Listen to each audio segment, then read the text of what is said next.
So, for all the guys just joining, been seeing all of it. So, if you're just joining us, welcome.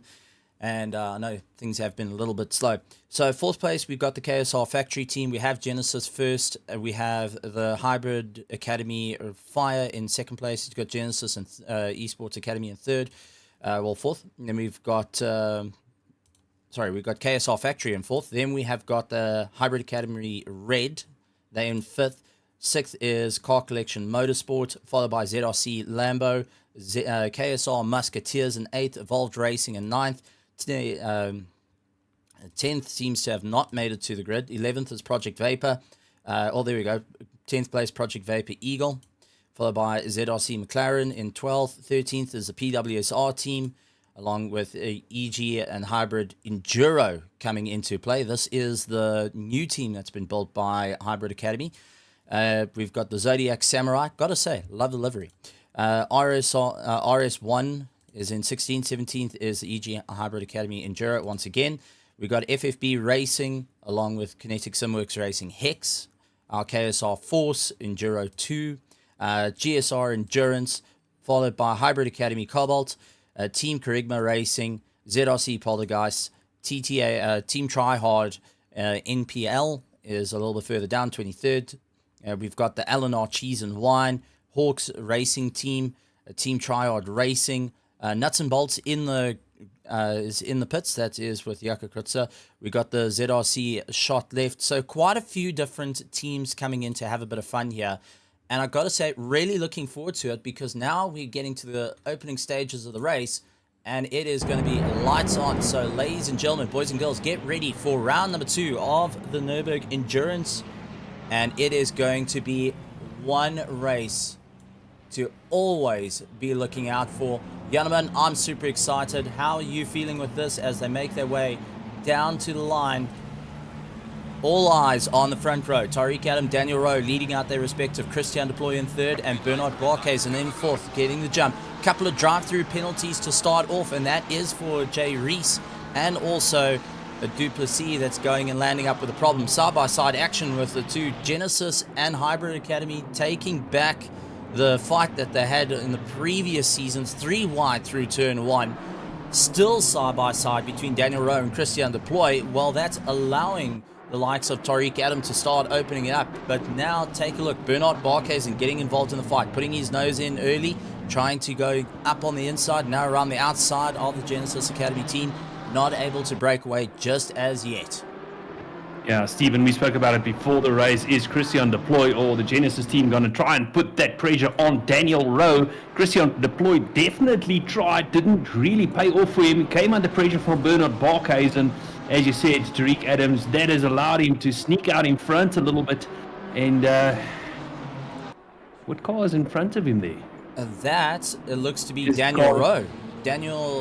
So by the looks of it, that's a Hybrid Academy car, as our system is busy updating. So Daniel Rowe ducking in front of Tariq Adams. So the Hybrid Academy getting a jump on them. That allows Tariq Adam and Christian Deploy to start falling into a bit of a train. Now, the one thing about this type of racing is it's not about who comes first and who comes second off the bat. You've got 6 hours of racing to deal with. We've also got different classes that are in here, and that's why you see the different number boards. We've got our Pro, our Pro-Am, and our Am classes racing. But I do want to point out, while we're going and watching these guys battle out, we do have some drive-through penalties. Not really what EG Hybrid Enduro wants to have, especially lying in 14th place at the moment with a drive-through penalty. Down in 18th is a GSR Endurance with a drive-through penalty. Now that takes effect into what your race is going to look like, and it changes up the strategy a little bit, because now with a drive-through penalty, you're going to be on the bit of a losing wicket that you're going to have to try and figure out what's going to work for you. But this is where it comes in. Are you going to be a bit more aggressive? Are you going to keep it all together? We're going to find out. A couple of guys jumping in from the RaceFace Endurance side, from the different teams. They're out on the grandstands. We've got Alan Patterson. We've got Reginald going and jumping in. Good to see you guys. We've got Jonathan Kutsi also going and jumping in. So how's it? And Mr. Fenter as well. So really good to see a couple of familiar names that we will actually start seeing the guys on the grid as well. But the racing up front turning into quite a thing. between Daniel Rowe and Tariq Adam. But further down, Christian Deploy getting into the bit of no man's land, getting ahead of Bernard Barkhuizen, who's lying in 4th place. Chris Heineke representing his team, he's in 5th place. 6th place is Christopher Radloff, followed by Christian Venter. Ronaldo Bursma a little bit further down. He's trying everything he can. Our timing board is a little bit out of whack. We do apologize for that. Mahath Musa down in 9th position. Grant Sebastian also trying to chase him down for the Project Vapor team. He's doing everything he can. David Farrell also trying to claw his way back up. David Null a little bit further down in 12th place. Jean-Ray Bertha has got a bit of a problem as he has got Ruan Cilliers of the Zodiac Samurai team closing down on him. Gotta say, for a Samurai team using the Ferrari, I would lean more Ferrari Mafia side, but that's my personal side of things. Clay Nuns a little bit further down. He is in 15th. 16th is Charles Darden. He's having a bit of fun and really trying to switch things up. So a couple of guys all jumping around, teams all getting close to one another. A little bit of a train going on here. Jean Leroux very close to Kalen Mauer. He's got Michael Schultz behind him. Devin Ellis is also involved in the fight as well. Then we've got Wolford Robson, who's a little bit close behind. He's got Hansi Myberg trying to chase him down. Hansi has got Heinrich Lube and Ethan Lacuna close by, so the two teammates keeping within sequence. Gareth Hawkins a little bit further back.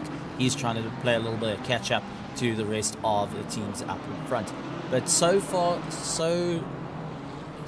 clean racing for the start of the race. And I've got to say, really impressive, and especially considering guys are trying to break it out 3 wide, 4 wide. It does change things up a little bit. And seeing that there wasn't too many problems other than 2 drive-through penalties, so far everyone's up and going without an issue. Yeah, I mean, and it is going to take a little bit of time for the race to settle down. This is a 6-hour endurance. So it's not one in the first corner, although Daniel Rowe did very well to pass Tariq Adams in that early stages of the race. Tariq Adams still fairly close to Daniel Rowe, but not really making an impact at this stage.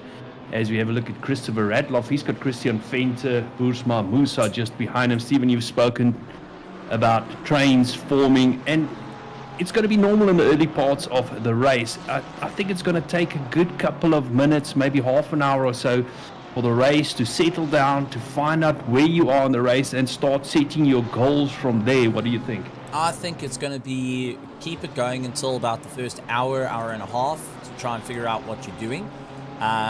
Once you've got a pretty much down pat strategy for what's going on, and this is where you guys at home have the ability, where is the pitwall link that you guys can go and take a look for all the live timing and also pit stops of what the guys are doing. Try and see, do a little bit of homework at home, go and see what the guys are doing, and let's see who gets the closest. I think within that first hour and a half, you're starting to suss out your competition, and knowing that the type of cars that you're driving, if you think about it, so Daniel Rowe getting the fastest lap time of a 1:55.135 as he comes across the line. You think about the guys having to push themselves a little bit more, trying to figure out what's going to work, what isn't going to work, what's going to be the stuff that's the main focus here. So with also similar cars, you can start guessing a person's fuel usage. That also comes in handy. Much like the BMWs, you've got the fastest guys generally use, I don't know, let's say 5 liters in a tank.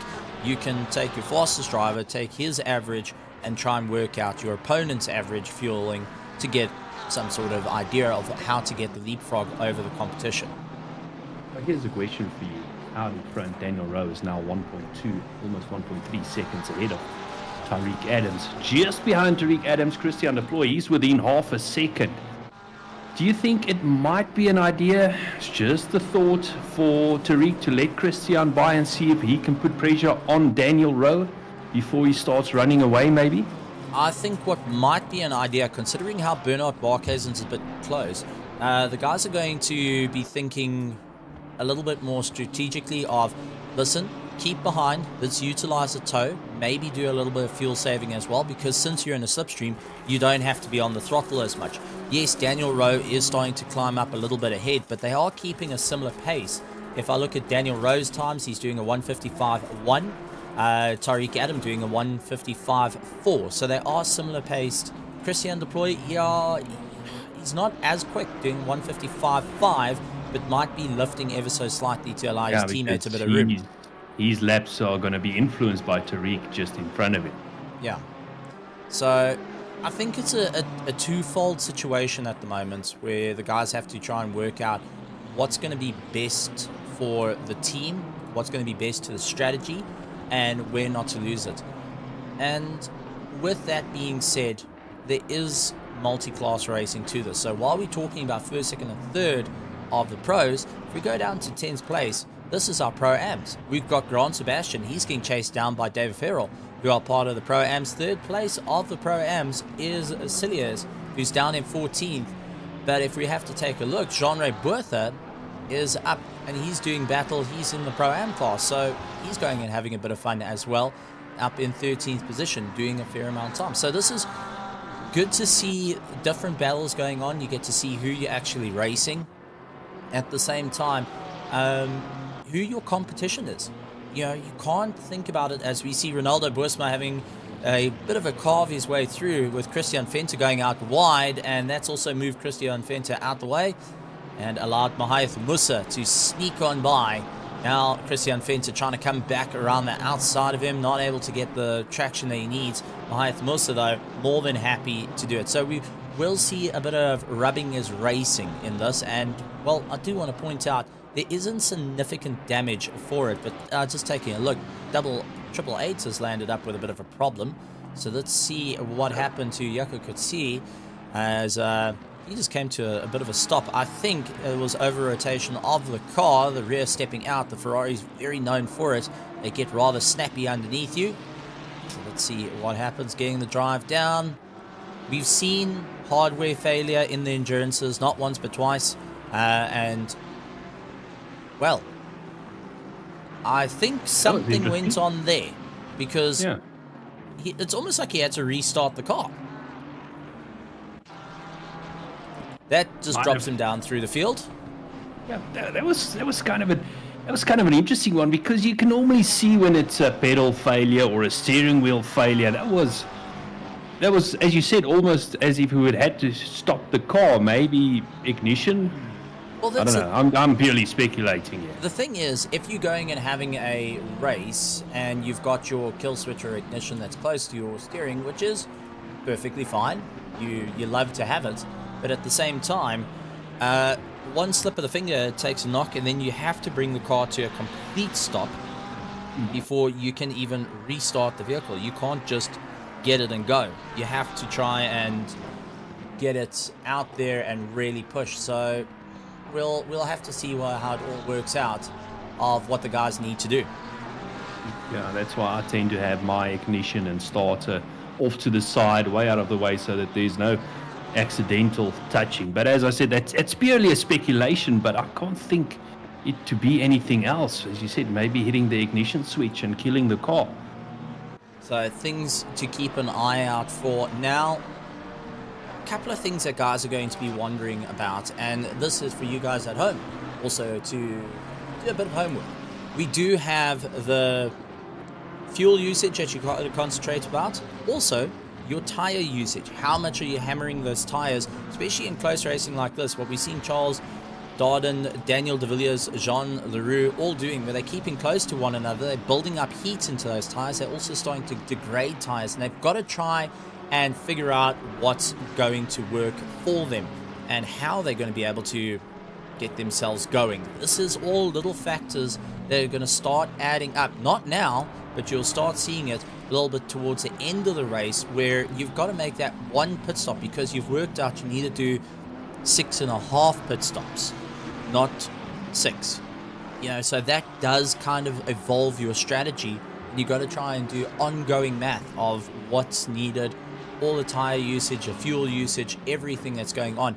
And also, let's throw the monkey in the wrench here and also talk about possibly having damage on the car. Now, Tian Theron of the ZRC shot left. Gotta say, very interesting livery. I love livery. he's even got the reflective stripe on there. That's it.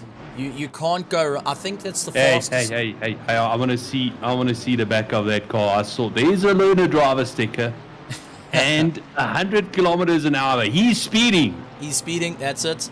Where's the Joburg Metro car that we used to have? That races in the Grid Championship and the Sprint Series. So we need that car on track now to keep that Aston in check. He's definitely speedy. Our stewards will have to investigate because breaking the speed limit is no joke. As we see Tariq Adam coming back at Daniel Rowe, he's trying to go for a bit of a pass, going up on the inside, side by side between the two. These two teams are very familiar with each other and are doing a fantastic job of battling it out. But Daniel Rowe going in, holding Tariq Adam at bay, that allowed Christian Deploy to come back. So maybe we're going to see that reversal that you were talking about a little bit earlier of swapping the drivers around. Bernard Barkhuizen, though, in 4th place, putting the fastest lap time, 1:54.6. So he's got a little bit of pace underneath him and is starting to become a viable threat for all the guys out there. Yeah, I've been keeping an eye on that gap, and Tariq has clawed back that gap significantly over the last couple of laps, and actually pulled a little bit of a gap over Christian Deploy as well. I think the battle between Tariq and Daniel Rowe now has allowed Christian Deploy and Bernard Barkhuizen to close that gap back up again. But definitely nice to see a 4-car battle for the lead, you can say. Well, this is the thing. This is all for position, not only for overall position, but also for class position. As I just saw a flash up on the screen, Ronaldo Boersma and Christopher Radloff coming up, that there may have been a issue there. Let's see if we can try and figure out what happened between it. So let's jump back a little bit. Rotation, snap, cars coming by, trying to keep it all together. All okay there. But definitely a hard snap. Right there. Oh, and there's the contact. Trying to slow the car down. And unfortunately, that snap coming into play and causing a bit of an issue. So the guy's having to play a bit of a workout. But let's actually talk about that, because it is a real factor that can come into it. The track is only 21 degrees. It is still very, very cold out there, that the guys are going to have to try and figure out what to do and how they're going to be able to climb the ladder on this. And especially when you're running in close proximity, like what Daniel de Villiers and Jaco Nuur are busy doing at the video. Jaco trying to go defensive, Daniel going and sending it on the inside. The hitman just lock and load and put a shot in and try to. And I'm going to go around the outside. There we go. Just like that. And he's going to keep it on the outside. Oh, okay. A little bit of just contact. Reminding him he's there. Yeah, a little bit of contact between the two. Oh, and looks like Charles Darden, who, that is Jean Leroux, who snuck on by, also got a little bit squirrely with a slight bit of contact. That McLaren just not quite getting the same grip as it would like, but managed to get past. So Jaco has to now try and carry a bit of pace. He has got Charles Darden all over the back of him. Charles now trying to get a little bit more pace, and has got Kalen Mauer chasing down as well. So Kalen Mauer of We Are Pace now getting involved in the battle. Jaco taking very defensive inside line, losing out a bit of drive though.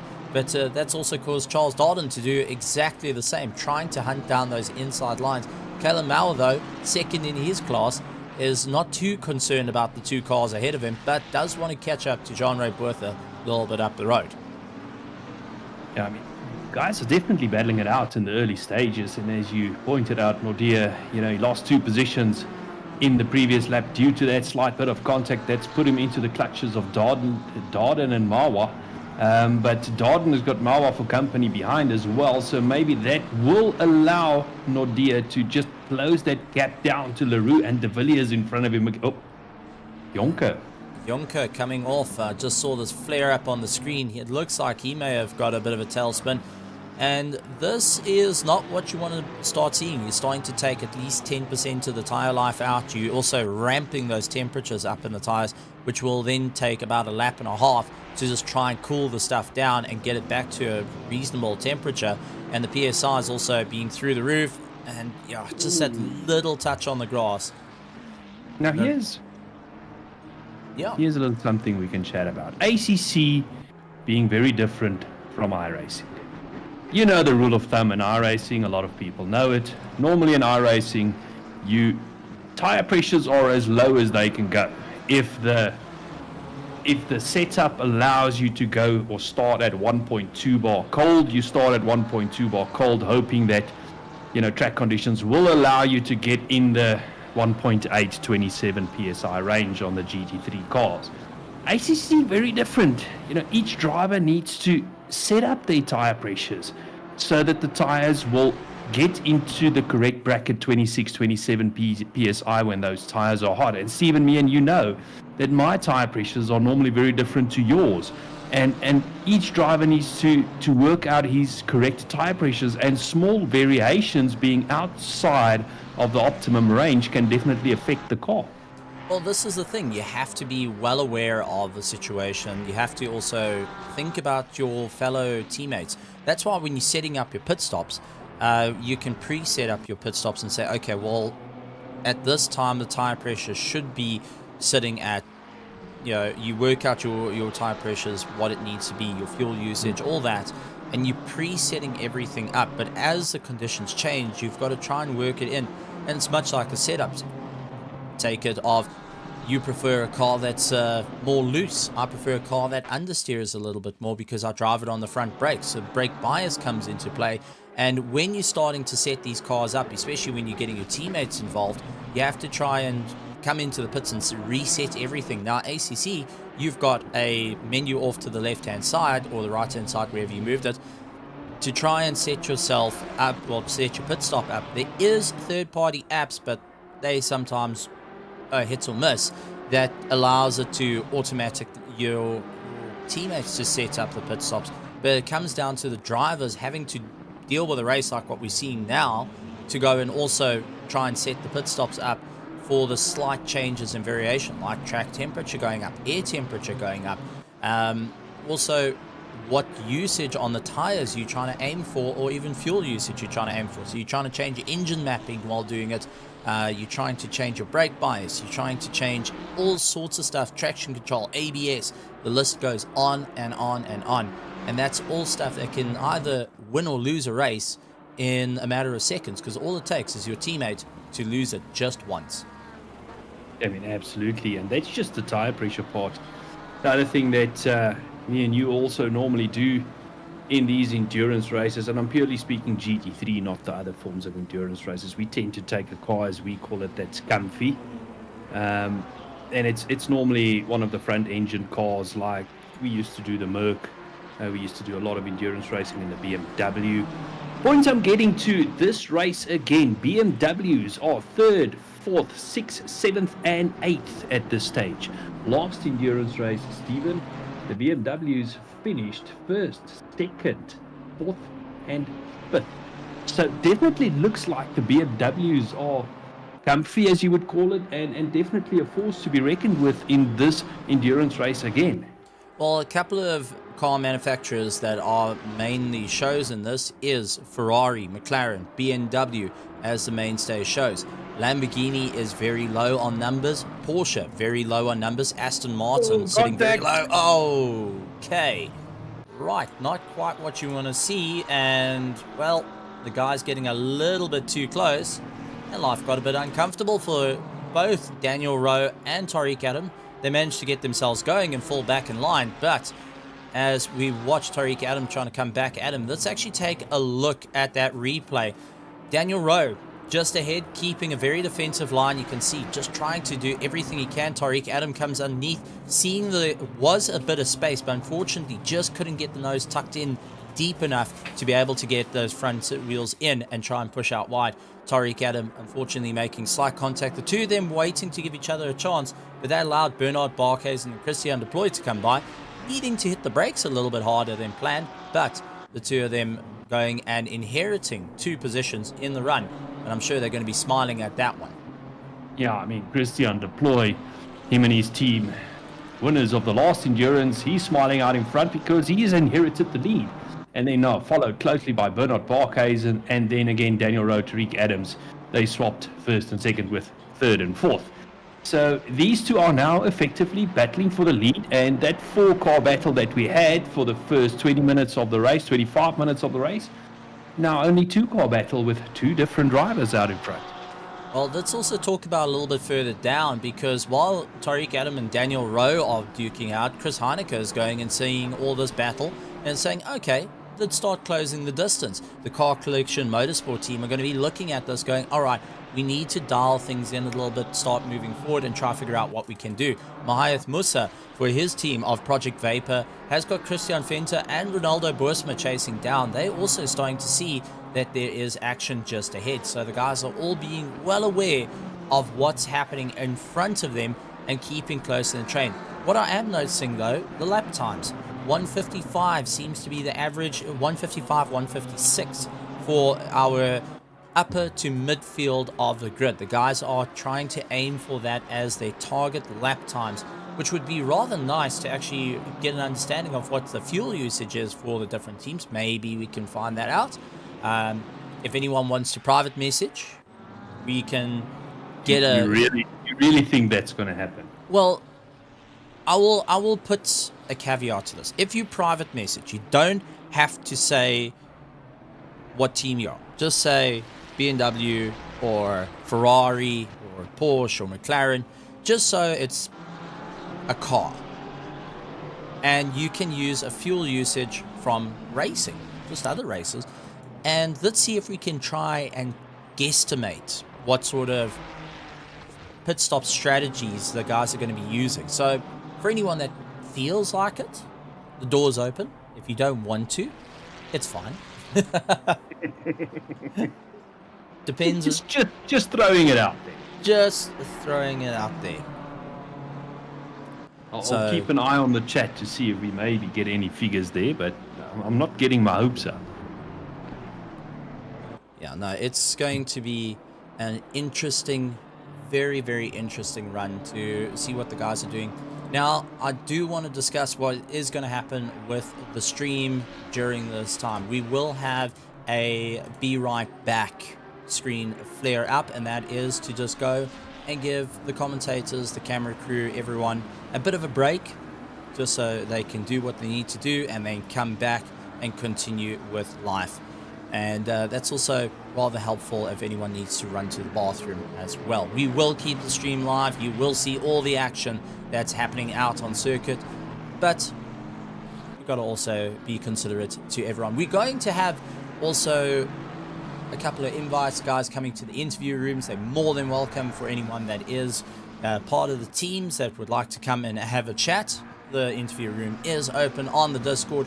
We'd love to go and have a chat with you guys, get a bit of an understanding of what's happening in the pits, and see what the guys are doing, what's the general plans, the general consensus, and also how are you feeling being back for round number 2 of the endurance race.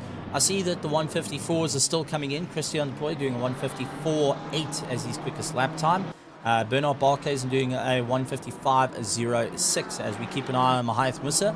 He had to deal with likes of Christian Venter chasing him down. Bernard Barkhuizen, though, has got the quickest lap time of the race, which is a 154.6 as his fastest lap time and the fastest lap time of the race. He's hot on the heels, but take a look. He's doing 155.065 as his quickest lap times. So I'm just keeping an eye on the chat here. So Reginald says, my fuel strat is don't pit when I get on. So Reg, you're going to go start to finish 0 pit stops. I don't even know if the pit limiter will make that, but you can try. Well, for 6 hours pit limiter, if you keep your revs down, you can make 4 hours. I've done that before. It's not recommended. It's not recommended by the guys having motors, you know, making the cars. That's kind of a problem. I want to see that the guys try and figure out what they're going to have to do to claw their way through. What's going to be the idea for this? It's going to be interesting. Yeah. I think it's going to be a very interesting run right down to the wire of what the guys are going to have to do, how they're going to be able to get themselves all in check and what they need to do. Now, I do want to talk about, we did see 2 penalties come flying up at the start of the race. And that is not going to be the only penalties. We do see drivers that can go and exceed track limits as well. So with the track limits coming into play, that causes drive-through penalties, stop-go penalties getting applied by our live stewarding team, which is working frantically behind the scenes. So big thank you to our live stewarding team, but also to the likes of speeding in the pits, not jumping on the pit limiter, putting yourself into second gear and turns off the pit limiter. These are all factors we won't see at the start of the race, but I do foresee them coming in a little bit later into effect. I mean, absolutely, it's a 6-hour race. So, I mean, Stephen, we see these type of penalties that you've mentioned in 55-minute sprint races, in the hour and 20-minute races. Yes, I do know your mindset is very different for a 6-hour race, but Nurburgring is one of those tracks, especially that last chicane before the last corner, where you can definitely pick up track limits, as well as other places around the tracks. I know turn 3 as well, that tight left-hander. Definitely also a place where the guys can pick up track limits. So penalties are going to come in play, and it's definitely something they will have to keep in mind as this race is evolving. But out in front, unfortunately we missed it. Tariq Adams has made his way past Daniel Rowe, and he's now trying to get in touch with the leaders. First and second, Christian Deploy, Bernard Barkhuizen. But Stephen, yeah, he's closed that gap down by almost a second now, but I don't think he's really reeling them in at this stage. But a gap is coming down slowly, eventually, but surely. Maybe in the near future we can see a 3-car battle for the lead. Daniel Rowe has dropped back a little bit from Tariq Adams. He is now 2 seconds behind. Maybe a case where Daniel and the Hybrid Academy team is now more focusing on the rhythm and playing the longer game to see if they can come back into the race at a later stage. Well, Tariq Adams doing on 1:54 is his quickest lap time, but remember, it's not only just one driver in the car. Some teams do have one driver, others not so much. So they've got to be aware of that. I see Kleinans has been dropping down the order as well, so let's try and figure out what's been happening on with him.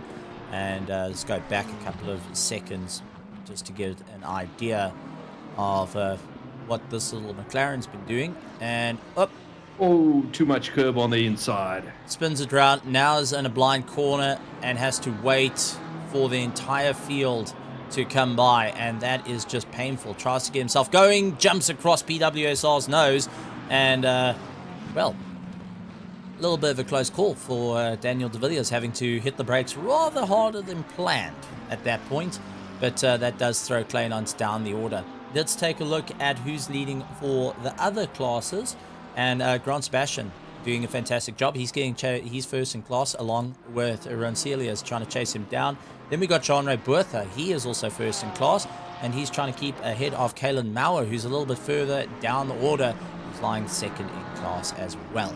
So a couple of guys still duking it out, different classes involved in fights. But interesting to see that the Pro-Am drivers, well, the Pro-Am teams versus the Pro teams, there's not much difference. I mean, take a look at Devot Nell, 13th place. Part of the Pro guys is lying in 13th. He has got Jean-Ray Bertha. He's got Cilius, Grant Sebastian, all in front of him. Those are an Am and Pro-Ams just in front of him. So he's having to take that into consideration of, well, the classes ahead don't actually help his championship too much, well, the team's championship too much. So he's got to try and figure it out. As we see Venter going out a little bit wide, gets a bit of a tank slapper. He's trying to keep himself in order and is able to pull it back.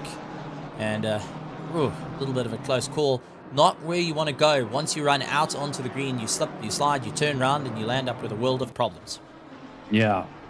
But as you mentioned, Stephen, good to see first of the Pro-Ams in 10th position. First of the Ams, if I'm not mistaken, in 12th position. So definitely keeping some of these Pro drivers in check with their pace currently. But as you said, Nell in 13th position needs to realize that the 3 cars in front of him, although they are in front of him on track, they're not in the same class, so it's not helping his championship, as you said, all that much. He needs to clear 3 cars in front of him before he can start fighting Christopher Radloff in 9th position for class position. And this is the thing, you got to start looking up ahead of who you're actually fighting, not versus the others. And this always makes it interesting, especially for multi-class type of racing. As you see Jean-Ray Bertha running into a bit of an issue. He goes tanking off the circuit. So let's see if we can see what happened. Did he touch the dirt? He's making his way around. The Porsches are rather snappy, especially if you park it on the marbles or anywhere that there's no grip. So let's see how it's going to work. Tariq Adam getting the fastest lap of the race as it flares up on screen, 154.6. And on the marbles. That's it, on the marbles. And taking the rallycross track. There we go. Just without all the cool ramps. That has allowed Daniel de Villiers to get right onto the back of him. So interesting enough, Tariq Adam still putting his foot down to the ground, doing the quickest lap time of a 154.6, trying to catch up to the cars ahead of him. He's still 2.5 seconds away, but ongoing battles on circuit. Jean-Ray Bertha having to deal with Daniel the Hitman de Villiers. Now, Jean-Ray Bertha is in a different class to Daniel de Villiers, but I'm sure doesn't want to have the PWSR car getting past him and then running away. You want to try and keep as close as you can in a tow and go and try and figure out. We do have Reginald in the chat. He is out because of power failure at the moment. He's hoping to get back in and continue with the race. He is part of the AM class, so we'll see Reginald going and having a bit of fun. Rather chatty, which is always great to see. He's in high spirits of everything that's going on. Jaco Nordia dealing with David Farrell, who's right behind him. David Farrell, part of the new hybrid and the Hybrid Academy team and the EG Evolve team, where contact between the two. That was a short right. That was definitely a short right. Let's actually go back a little bit and see if we can try and analyze what happened there. Bit of rubbing paint early on into turn 1 as they make their way into turn 2. The McLaren of David Farrell really pushing hard against the back of Jaco. Jaco trying to go as defensive as possible. You can see David's trying to guard that inside line as much as possible. Goes over. The BMW not having the same drive, and unfortunately the misunderstanding coming in with David just getting too much drive and landing up with a problem. And Tariq Adam once again a fault there. I mean, he's getting faster and faster. 154.4 as the quickest lap time and wants to beat, closing down the gap 2.3 seconds away instead of the 2.5. So he is trying to figure out a way how to close it down, get better and better, and just get a little bit closer to his teammates out in first place. Bernard Barkhuizen in second for the KSR factory team. They've been doing a fantastic job out there, and they've been sitting a little bit within arm's reach of everyone. Seems like it's capitalized, but now we're starting to work our way down, because 5 hours and 24 minutes ago of the 6-hour endurance, we're starting to hit that hour mark. About an hour and 20, we should see cars starting to pit if they've been playing around with the fuel settings as well. That's roughly where it needs to be. So now the question comes in. Do you run the tank empty, or do you run it where there's only you've got some laps left into the tank, and try and get rid of that 0.5 of a stop, 0.2 of a stop early in the race versus later? Well, personally, you run the tank as dry as you can get it at this stage of the race. I mean, as far as possible, because you want to try and minimize your pit stops to the bare minimum. You don't want to do an extra pit stop in a race that's 6 hours long, because you're losing, Steve, as we all know, close to a minute on the race in the pits. And that can make a huge difference if you need to do that extra pit stop, that extra almost minutes, 40 seconds to a minute, to put in fuel that you could have avoided earlier on in the race by pushing the car as far as possible. Having said all that, as we have a look at Boersma, you remember I spoke about track limits? Yeah, well, I think that's pretty much done it. Christian Venter taking the opportunity, getting past Ronaldo Boersma, who decided to straight line one of the corners. I've got to say, it's that little chicane is one of the trickiest parts on Nurburgring, but it's one of the fastest ones. If you can keep it together, you can lock it in fourth gear, you can jump it. I'm going to disagree with you. Just after that chicane on the right corner, instead of going right and you go left, there's a little section called the Nordschleife. That's the most difficult part of the Nurburgring.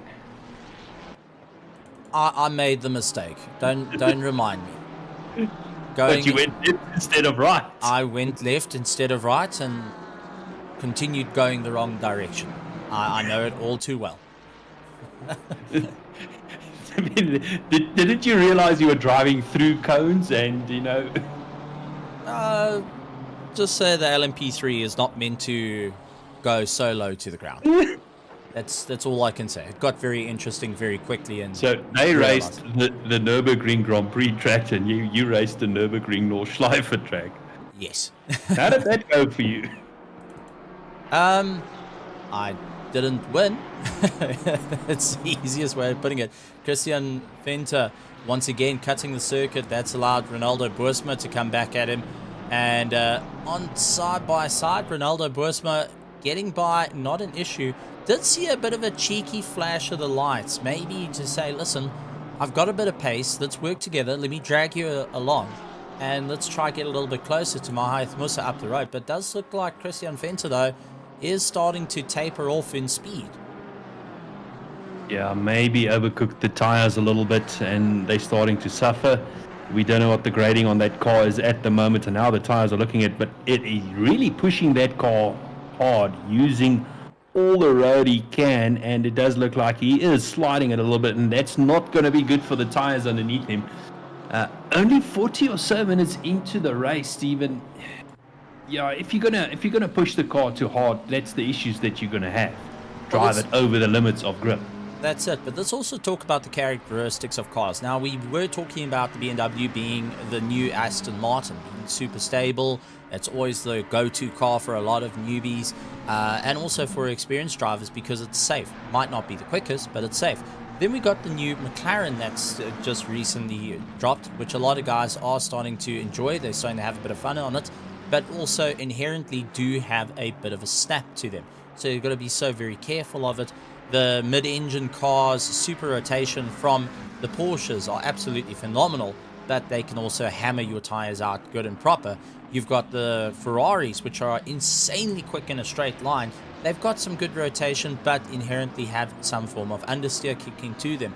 You've got the Lamborghinis, really good cars, an absolute huge amount of fun, but also later on, as the tank starts to run a little bit dry, they become a little bit squirrely underneath you. So you've got to be a bit cautious of what you're doing. Absolutely. These cars, Robson.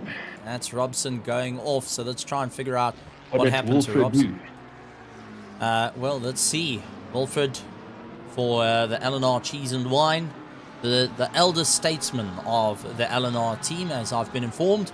Trying to keep it all together. A little bit of braking mid-corner. That's just to help get a little bit of rotation out to it. And just rear end. Looks like one of those lazy slides, Stephen, where the traction control just kicks in and not much more you can do. Well, that's it. It's just you hang on for dear life and you eventually hope it stops at some point, that you're unable to do it. I do want to bring up, though, Tariq Adam has caught on to the back of Bernard Barkhuizen. So the KSR factory team has got a Lamborghini lurking in the wings and now has to be very cautious of it. Tariq Adams been running consistent 154s though versus Bernard Barkhuizen running consistent 155s. So that is coming into play. But that also means Christian Deploy also running 155s. But how much fuel has Tariq Adam been burning in that Lamborghini, and how much his impact has he put onto those tires that's going to get him to this? Because we're starting to get closer and closer to that hour mark that comes into play, and that's going to change things up for a lot of these drivers, because once we start rolling those pit stops in, well, that's when the drivers start figuring out what's going to be beneficial, how far they're going to go, how far can they push the tanks. And looking at the names here, 90% of the grid is their fastest drivers to start the race, not the slowest of the drivers. And just taking a look, Reese getting a 15-second penalty dished out to him, and that's not going to be a handy thing for the EG Hybrid Academy Enduro. Yep, now 20 seconds, so Steward's starting to put the hammer down on. But multiple penalties. That's a problem for the EG Hybrid Academy Enduro. Now this does change up what you're going to do. Mahath Musa, he has got Chris Heineke actually dropped off the back of him. Good to see Chris Heineke coming back and having a bit of fun. And let's see what happened with the two. Musa sitting behind Chris Heineke, making his way through. Looks up on the inside, takes a dive. Chris comes by, understeering BMW, takes a bit of a knock. And Ronaldo Boersma just getting past without an itch. Don't think Chris had much fun there. No, not at all. And unfortunately, it looked like Mahath Musa was coming in with a tremendous amount of speed, but at the same time, the BMW did what a BMW does and starts understeering its way out, and you're running into a world of problem. That's allowed Ronaldo Boersma, though, to close the distance up and starting to see maybe the front tires of Mahath Musa's car, the Project Vapor machine, not quite doing what it needs to do. Yeah, we spoke about it earlier, Stephen. You're going to run into these type of problems if you drive over the limit of grip. You're going to grain those tires, they're going to overheat, and you're going to start losing them. And there's still some time left before you need to make your first pit stop. We don't know if these guys are going to double stint the tires. I very much doubt if they're going to do it at this stage. But you still have roughly almost half an hour to go before you make your first pit stop. So you need to live with whatever damage you've done with those tires until your pit stop.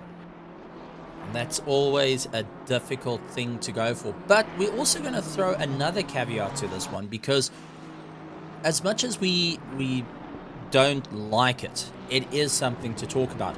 Who's got load shedding? We do have load shedding times, and that does affect. Some people have got a UPS that will keep their computer on for 30 seconds or 30 minutes. Now you're running into the fact of some drivers might not be able to fit into where you want them to be. In a perfect world situation, everyone's got alternative power, they get themselves going, and you go racing. We're not in a perfect world. So the guys are having to work around multiple different schedules of, one, what are the driver stints going to look like? Two, what is the car and the race going to look like by the end of each stint? What are the power situation? Who will be available as we see the back markers moving out of the way?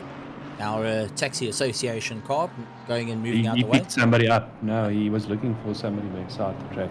There's no hooting. It needs to have a hooter. Let's go back to Assetto Corsa, so we have cars with hooters. That's where it needs to be. Couple of things going on. Ethan Lacuna, Devin Ellis. I see there is contact damage between the. Yeah, Tabata. Here we go. Now, Reginald made a comment of say, I don't see any penalties being dished out. Reginald, since you made that comment, we've got now 3 penalties dished out. There's 2. There's 3. Yeah, Reg, just a piece of advice. That's on you, Reg. That's on you. That's all you, buddy. Yeah. So there we go. There's a Theron who's actually going and having a bit of fun. Taking a look, though, he did do a pit stop, and it was stopped for 31.6 seconds. So a little bit of work there for the ZRC Shot Left team. They did do 1 pit stop so far, and that wasn't because of any drive-throughs. That was a planned pit stop. With 30 seconds, though, it does tell me a bit of tyres have been put onto that car to try and keep it all together. Maybe the Aston Martin not being as comfortable as it wants to be with tyre degradation. Difficult one to say. Sorry, I'm just keeping an eye here on the chat on the left-hand side as well. Stephen, it's a long race that these guys are doing. 6 hours is no slouch, and you spoke previously about load shedding and so forth, and it's planning that you need to do. We know very well, we did a 24-hour not so long ago, and we had to literally plan around the load shedding.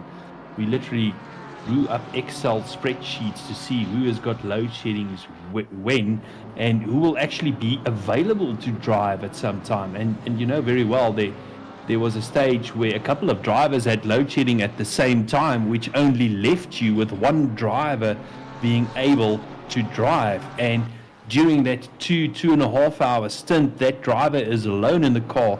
You can only hope that nothing goes wrong, and because there's no other drivers available to drive. Yeah, this is honestly a thing to keep an eye out for, but also fatigue onto the drivers. Now let's talk about having eye strain. We are looking at monitors that are flashing, thousands of times a millisecond in front of you. Your eyes are constantly picking up, adapting. You're trying to focus on the race that's ahead of you. You're trying to figure out what's going to work, especially when you're running as close as Mahith Musa and Ronaldo Boersma. You're pushing as hard as Tariq Adam to the rest of the field. You're constantly working, but even when you're out of the rig, you're out of everything, you're listening to your teammates, you're listening to what's happening out on circuit, you're constantly calculating fuel and strategy. So you're never actually taking a true break. And by the time you're jumping back in the rig, even though it wasn't your stint, you just went and participated and double stinted yourself or triple stinted yourself because you've been watching your teammate. You're not actually getting up and walking away and just putting it behind you. So these are factors that guys are going to have to start considering about. And well, as we see Ronaldo Boersma getting a little bit squirrely on the braking, getting a bit more pace underneath him, and Mahith Musa nearly having the beaver teeth BMW getting right behind him and making life a little bit more interesting. These are all different factors that will come into play. Christian Venter, though, cheeky flash of the lights to Chris Heineke, saying, listen, I'm going to come by. And Chris Heineke going and having a bit of fun out there. I do want to point out, though, something that's starting to become a little bit more of a factor as we see these two going nose to tail with one another, and that is allowing Christian Venter to deal with Christopher Radloff, who is right behind. So Christopher Radloff trying to close down the distance. But I do want to point out, let's go in the helmet cam. Notice the shadows starting to become more and more. Second to that, if we go to our TV cam with Tim the cameraman, check the lights. There's a bit of reflection on the racetrack.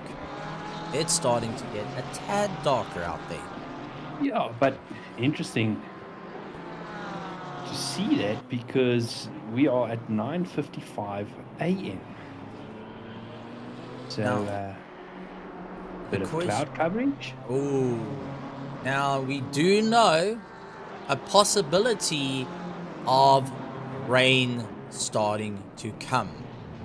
Oh, as we see Ronaldo Boersma, Mahith Musa hooking the curb, understeering off. Let's actually go back a little bit there. I think it was a little bit of a late break charge for Ronaldo Boersma, and unfortunately came off second hand to this. You can see up into fourth gear, turns it in, hooking the curbs, running it wide, little bit of play through.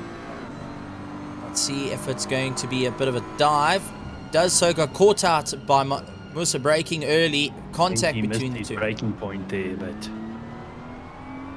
I think your braking point is normally that 100-meter board on the right-hand side, Steve. I think he got caught out there. He didn't see that point until it was just a little bit too late, and just got caught out there a little bit. So these are different factors coming in. Tariq Adams, 10-second penalty, Stephen. Okay, so Tariq Adam, 10-second penalty. And I wonder if that was for the contact at the start of the race, because that's the only time I've actually seen the contact. I see Daniel the Hitman de Villiers going and signaling that he is coming through. He's going to be chasing sights on Grant Sebastian. Yeah, that's it. Locked, loaded, going to pull the trigger on it. So that's not flashing. That's laser guiding. Oh, is that He's laser? activating the lasers, yeah. Okay. So it's like going in. So in the world of firearms, you just got your sighting laser just to ensure that, listen, I'm coming through. I'm going to make sure that I'm going to sneak past you, and that's about that.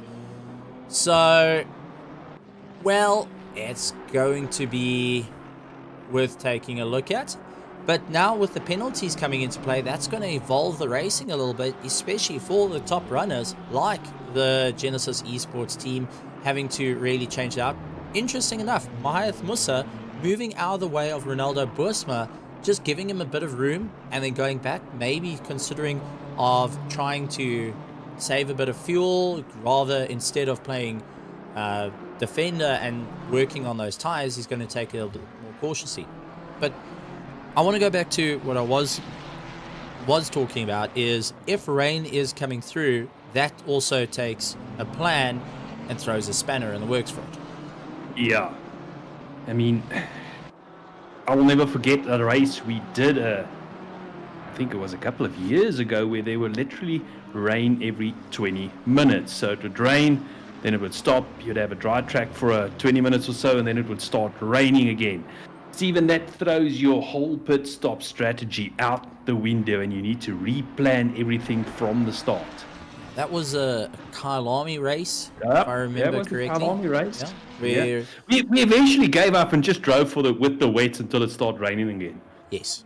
It eventually became a viable strategy to do that, which a lot of drivers will actually start looking at, considering of how they're going to push this through. But interesting enough, Jean Roberth is still leading his class, and then you've got Kalen Mauer second in his class. They've been keeping within a shot of one another, but then you've got Devin Ellis, who's third in class, with Schultz right behind him. So Team Tryhard Racing DNG is having a bit of a battle as the Porsche is hunting him down from behind. So Schultz not making this any easier for him, and is trying to figure out what's going to work for them. The ZRC Bald Eagle, you can hear the sound of freedom coming in just by that name, chasing down after Devin Ellis. Yeah, it's a pity, with a name like that, they most probably would have driven a Corvette or something if it was available. Mustang, because there's a Mustang GT3. Oh, yeah, Mustang. Should be coming fairly soon to a track near you. Well, they've already got testing done for it. At least we don't have the LDMH cars, because I can't stand... The BMW with its beaver teeth already looks bad compared to the McLaren. Cadillac. The Cadillac isn't too bad. The BMW is the worst looking one out there. Out of the GT3s, I'm not quite sure what they were planning, but the LDMH, they obviously have the same guy. The GT3 BMW has got beaver teeth. That LDMH BMW just looks like a whale shark. It's got a pig snout. It drives like one too. Love you, BMW. Please don't limit my spares. I do need it for the road cars. You're not doing yourself any favors, but the penalties coming in thick and fast. Even I think we now have a total of 5 penalties across the field. Yeah, this is it. And, well, it's going to have people going and scratching their heads of what needs to be done, because as the stewards have been working frantically behind the scenes, it has been a little bit slower than planned. So the guys are having to figure out what's going to be the next strategy, how they're going to be able to work it out, and what's going to be the next step. Because a simple thing of a penalty does go and change up your entire race. As we see Tariq Adam really pushing, and one of the Ferraris of the Hybrid Academy going way off circuit. A couple of guys are diving into the pits. Kalen Mauer, Ron Celia is all diving into the pits. So they're getting their pit stops done a little bit later than planned. Getting close to that hour mark, which tells me that cars are starting to run a bit shorter on fuel. Yeah, but it's still a little bit early for pit stops. So do you think normally I would have thought the guys would pit in the 1 hour 10-minute mark, meaning with about 4 hours 50 minutes to 4 hour 40 minutes to go in the race. So this for me is still a little bit early, maybe pushing it too hard. Maybe they have to pit because the tires are gone. Yeah, so I mean, these are all coming into play, and I'm just taking a look at some of the incidents that's being looked at. So to give you a bit of an idea of what's going on, so let's go up through the field and work its way down. So Tariq Adam, 10-second penalty. Let's try and figure out where that came into. I'm taking a look for our stewards, and that's avoidable contact that has been put in with Daniel Rowe. Yeah, so that would have been the avoidable contact that unfortunately came into play there. Then we've got Reese down in 16th position. Let's see, that is car 148. So let's see if I can track it down. He was also involved in a little bit of contact, wasn't he? Yes, it looks like it was another avoidable contact that came into play for that one as well. So a lot of avoidable contacts coming into effect, and landing up with the guys scoring these penalties. So there is a couple no further actions deemed as racing incidents. This is available on the Discord under the incident log for people to go and see. It's worth actually going and seeing what the different reasons for penalties, so you know how to avoid them and also where to learn from them. So I tend to love looking at the incident logs, especially when I'm involved, because I get to learn from the mistake and understand when my teammate, aka Yanneman, is busy saying, you lost it. I also tend to keep quiet sometimes if there are complaints against you, because I don't want to distract you from what's going on track. Just keeping an eye on the YouTube chat. Gavin Scruton say, don't you put the commentator's cursor on us, car 585. They are currently, if I'm not mistaken, in 21st position. They've got Alice in the car at the moment. So, Gavin, we will not speak about you again for the rest of the race. Yeah, we will just not show them quickly. We will not be speaking about car 585 that's running second in class, that has got Schultz coming past him now. And here's the helmet cam of the McLaren, as you can see, in second gear, third gear, then to second gear. We will not put any talking on the McLaren that's currently at a 134th, 135 as lap time running, as they make their way up to the chicane, braking at the 50-meter board, running over the curbs, looking okay. Final corner. We're not talking about this McLaren right here. Yeah, of Team Try Hard Racing DNG. It's not like we have beef with Team Try Hard Racing from Limits of Adhesion Championships. Moving on, shall we? Oh, I'm waiting for the phone call. I'm waiting for the phone call. Oh, you're going to get a message. Yep, that's it. Done, dusted. Funny. Yeah. Moving on, shall we? Out in So- front, Tariq Adams. Yeah, I was He's just going to really say. starting to put Barkhuizen under pressure. Now, Right, he's definitely turned up the aware whip. definitely aware that he's got that 10-second penalty. Now, I thought about this a while back. If he can make his way past Barkhuizen and he can make his way up to Christian Deploy, do you think there will be team orders involved for him to get past and maybe stretch his legs? For the greater good of the team, I mean, trying to, chip away at that 10-second penalty he maybe has. Can I be frank with you on that? And that's You're most probably with a going to lot say of- no. No. Why? What's up? Genesis Esports. Current drivers in this car is part of the Genesis Esports Academy team. Now, the Academy team wants to go out and improve themselves against... They won the last round? Exactly. So they're leading the championship. So to sacrifice a chance in the championship, well, nah. My one would be better luck next time. Yeah, I just had to, as a thought. I'm trying to make conversation, Stephen, and you just say no. I'm putting it rather frank because, let's be honest, put it to driver 1, driver 2 situations. If driver 2 is leading the championship, well, driver 1, you got to prove why you're driver 1. And when it comes to races like this, where you got Bernard Barkhuizen, who is also keeping on going for the KSR factory team, last lap time 154.8, which is quicker than Christian Deploy's lap times at the moment. He is getting pushed by Tariq Adam.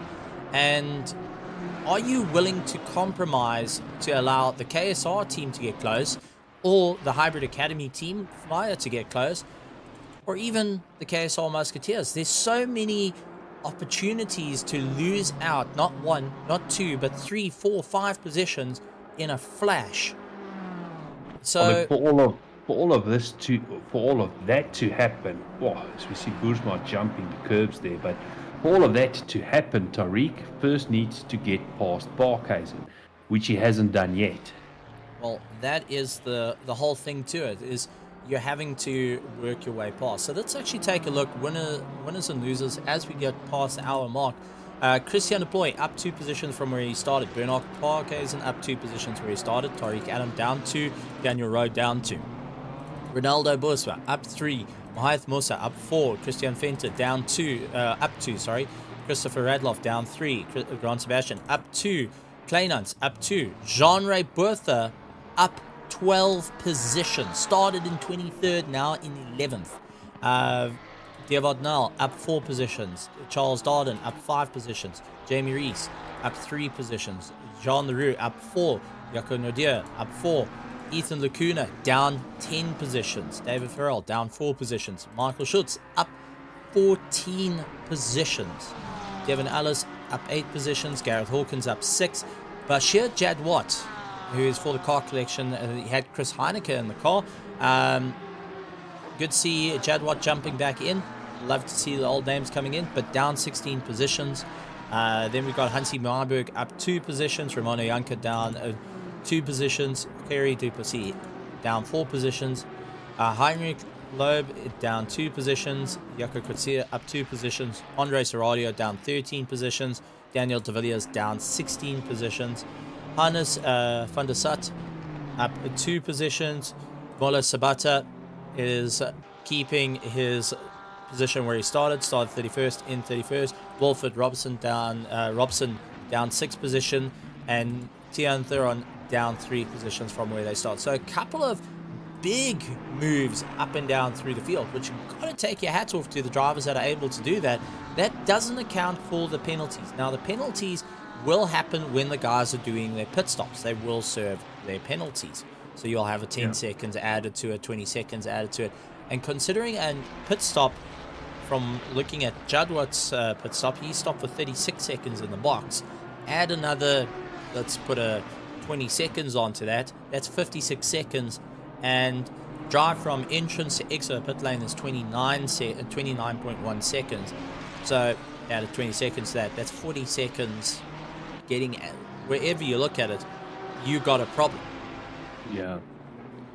Now, Stephen, Tariq Adams, 3rd place. Was that, I know the timing screens are a little bit behind, but that looked like Daniel Rowe behind him. Well, there is Tariq Adam. There's Daniel Rowe. Okay, it wasn't Daniel. No, but it was a hybrid academy car. It was a hybrid car. So that does lean on who is actually in the car. Which one of the cars was it? Was it Christopher Radloff? No, he has got a little bit further down. Could it be... It won't be Devin Ellis, because that's number 585 in 20th position. So it won't be that one. You just had to do that.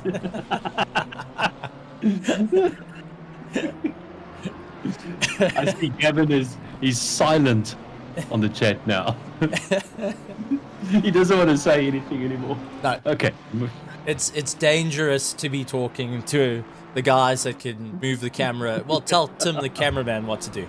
Did you know Tim, the cameraman, was once a witch doctor, and he told me what to do? I'm just going to keep quiet. There's someone singing the song, I'm telling you. Yeah, I started singing it. Oh, Christian Venter landing up with a world of hurt. Looks like he might have just gone over the curb, but let's take a look and see what happened. And that's the wrong chicane again. Yeah, but he has got, that was Christopher Radloff behind him. Let's go into the helmet cam. So Christopher Radloff is behind him, goes under braking, hooks it in, bounce, rotation. And trying to bring it back. Nah. The problem is actually going down the gears, locking up the diff, all that sort of stuff lands up hurting you in the time of it. So you've actually got to try and slow the car down in a straight line, not turn back into the track, but try and keep going straight until you slow down sufficiently and then corner. So yeah, these are all little things that over time the guys are going to have to try and work out what it does. The other thing that might have also been involved there is that he might have been mirror watching a little bit and got caught out with his braking point, maybe braked a little bit too late, as we see Farrell going into the pits of the EG and Hybrid Academy Enduro team. So they are in now for their first stop. So let's see if they're going to do a driver swap and if Farrell's going to go for another stint here. And right behind them, we've got the car that we shall not speak of. Yes. Do not speak of the car. Do not speak of this car right here. Devon Ellis, we will not speak of that. I'm sure Gavin is going to have a fun time. It would actually be nice to have a chat with the guys and find out what they're wanting to. What's the plans for the whole race and what's the strategies? I see Daniel Rose in the pits as well. So Zodiac team also just exited the pit. So the pit stops are starting to happen, Stephen. With just under 1 hour, 10 minutes past or gone in the race, I wanted to say. I mean, we've done 1 hour, 8 minutes. Pit stops are starting to happen. So some of the guys put it earlier, might have been tires that went. But now with the time that I thought it was going to start happening, it's now starting to happen. The guys are making their way into the pits to do their first stop of the race. Yeah, a couple of cars not going in, and that's Christian Deploy, Bernard Barkhuizen, Tariq Adam, Ronaldo Boersma, Mahath Musa, Christopher Radloff, Christian Fenter, Grant Sebastian, they staying out, John Ray Bertha staying out, Daniel Rowe exiting the pits now. He's tucking in behind Gervard Nell. So this does put about 1 hour 10 minutes, which is, we said about 1 hour 20 minutes would be it. Daniel Rowe, though, getting a stop-go penalty of 30 that's seconds. Speeding in the pits. That hurts you. That's essentially one extra pit stop that you now need to make, because you're going to be stationary in that box for 30 seconds. That's how long it takes to change tires on the car. So yeah, that's essentially one extra pit stop now. Oof. What I think is one to go and point out is that stop-go 30 seconds can quite easily be done by any person in the grid, and that is a simple factor, as we see that might have been Daniel Rowe who outbraked himself, and that's by hooking it into second gear. So just as you're leaving out, you're holding first, you hook it into second, that automatically turns the pit limiter off, and you now break the beam.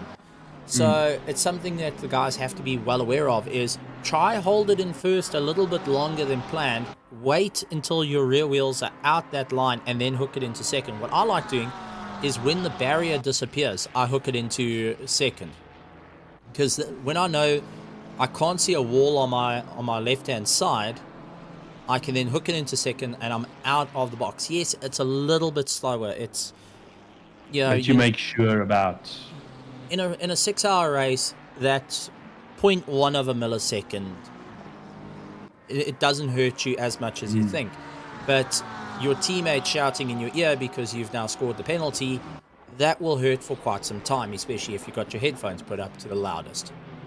Yeah, it seems like Reginald will be joining us soon, because he just said see you on the track.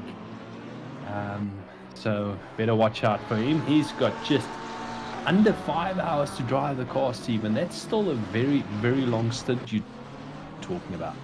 I see Tebo Maloto also jumping in to go and give a bit of support as well, part of the Monday night racing crowd. So good to see Tebo Maloto there going and saying how's it to Yanneman and the crew, which is great. The Steven. He said Steven and the crew. The Steven and the crew sounds like a very Steven's crew. Yeah, that's it. I'd rather go for the Yanneman. Oh, check the outbraking. Yaku just having to really slingshot past one of the back markers, as he's got a bit of pressure on the back of him from Ethan Lacuna, but he had to really slap on the brakes as late as he can to get past, but at the same time you take a deep breath. The dodgy was not for the pass, the dodgy was for Steven's crew. I'll say nothing. It wasn't a dodgy pass. We were talking about Steven's crew, and I said dodgy, and then all of a sudden the pass happened.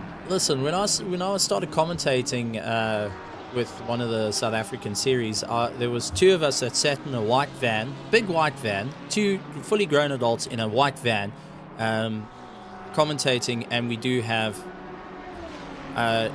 junior racers around. So one of the things that I went and said unknowingly, and it's at the time I was still learning to put a filter in front of my mouth and double up the filter. As I said, we two dodgy grown guys in a white van surrounded by a bunch of kids, and we got brought candy as well at the time. So, did you? The question was, did you hand out candy to the kids?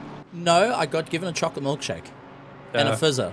So, if the so that's where the fizzer thing started. Yes. So for anyone that knows the fizzer stories, well, you can put it together. I'm going to tell the fizzer story. Now, I've worked with Stephen on a couple of racetracks before, and there's actually one of the series that he commentates on. Christian Boy, Bernard Barkhuizen are in the pits. They're following in tandem. Leaders following in tandem, but I'm quickly going to finish my story, and if I'm not mistaken, you commentated there yesterday as well. And Stephen's got a standing order for fizzers. They need to bring him fizzers in the commentary box the whole day long. And it sounds like you're opening a fizzer right now. No, I'm trying to avoid the conversation.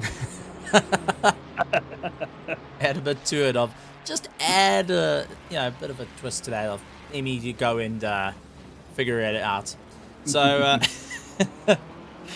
but yeah. Interesting stuff. I've got to point out that Bernard Barkhuizen and Christian Boy pitting at the same time. Now, was that Barkhuizen watching what the Genesis team does, the KSR team, saying, listen, if they box, follow it? Or are they running the same strategy of we're going to get to an hour and 15 minutes and then pit? Or did the fuel light say you're going to run an hour and 15 minutes and pit?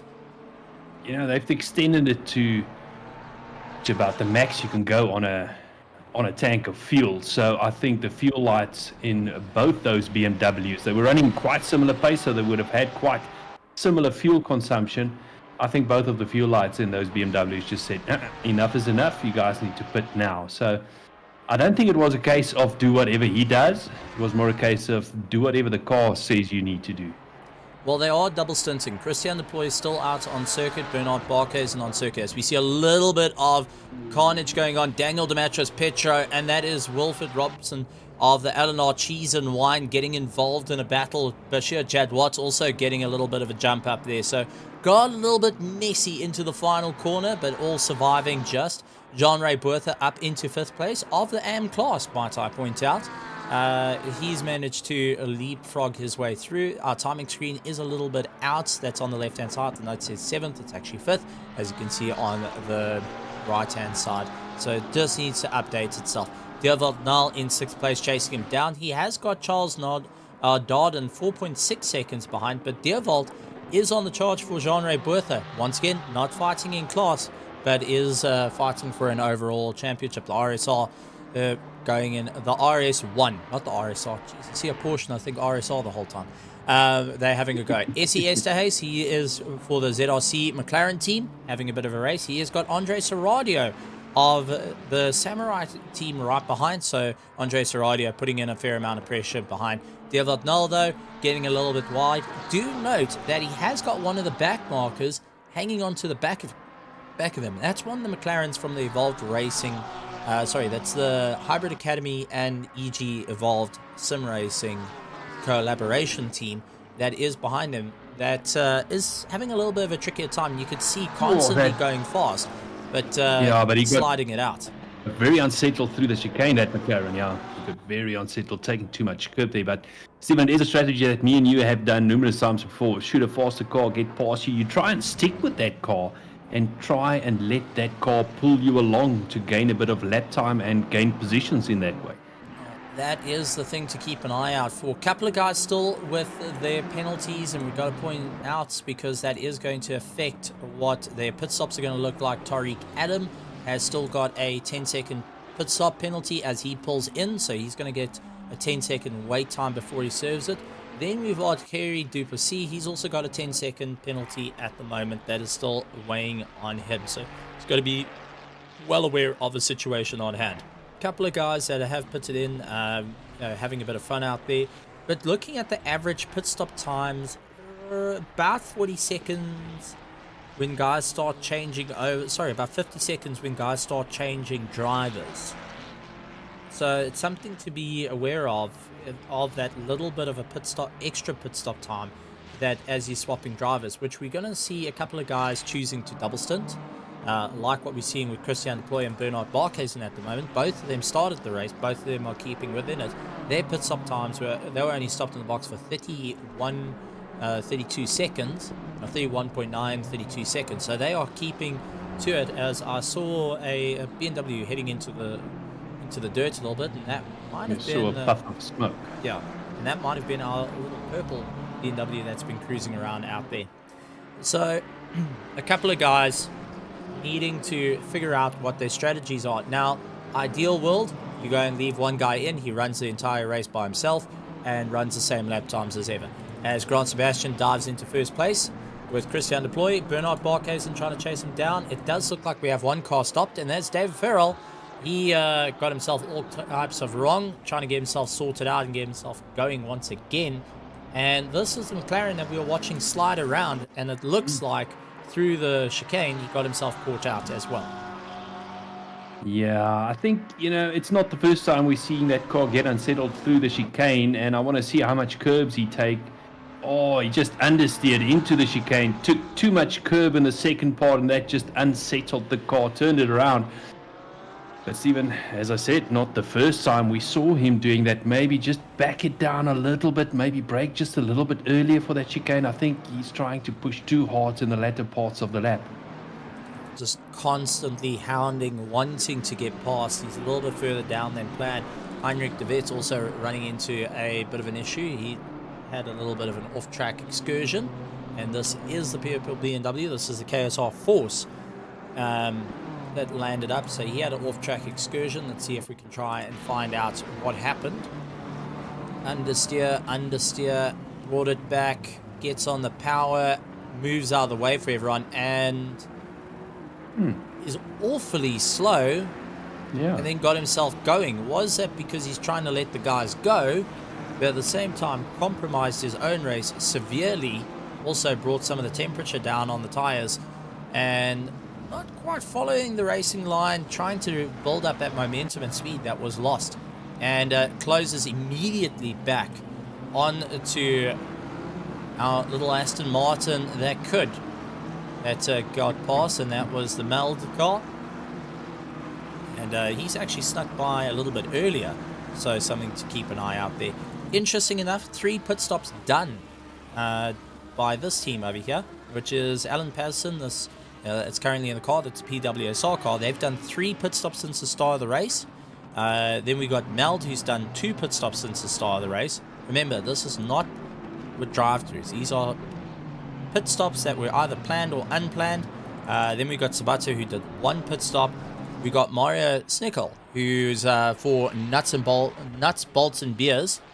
Sounds like a day at the racetrack. They've done 2 pit stops. So, interesting enough, AJ de Kock also 2 pit stops, getting himself sorted there. Daniel Rowe also 2 pit stops, and that was due to his stop-go 30-second penalty. Yeah. So, a couple of guys doing an extra pit stop, whether it be planned or unplanned at this point. Andre de Kock did the drive-through penalty. That also counts as a pit stop on the system. So, something to be aware of. But I do want to talk about this car over here. For Team Nurburgring.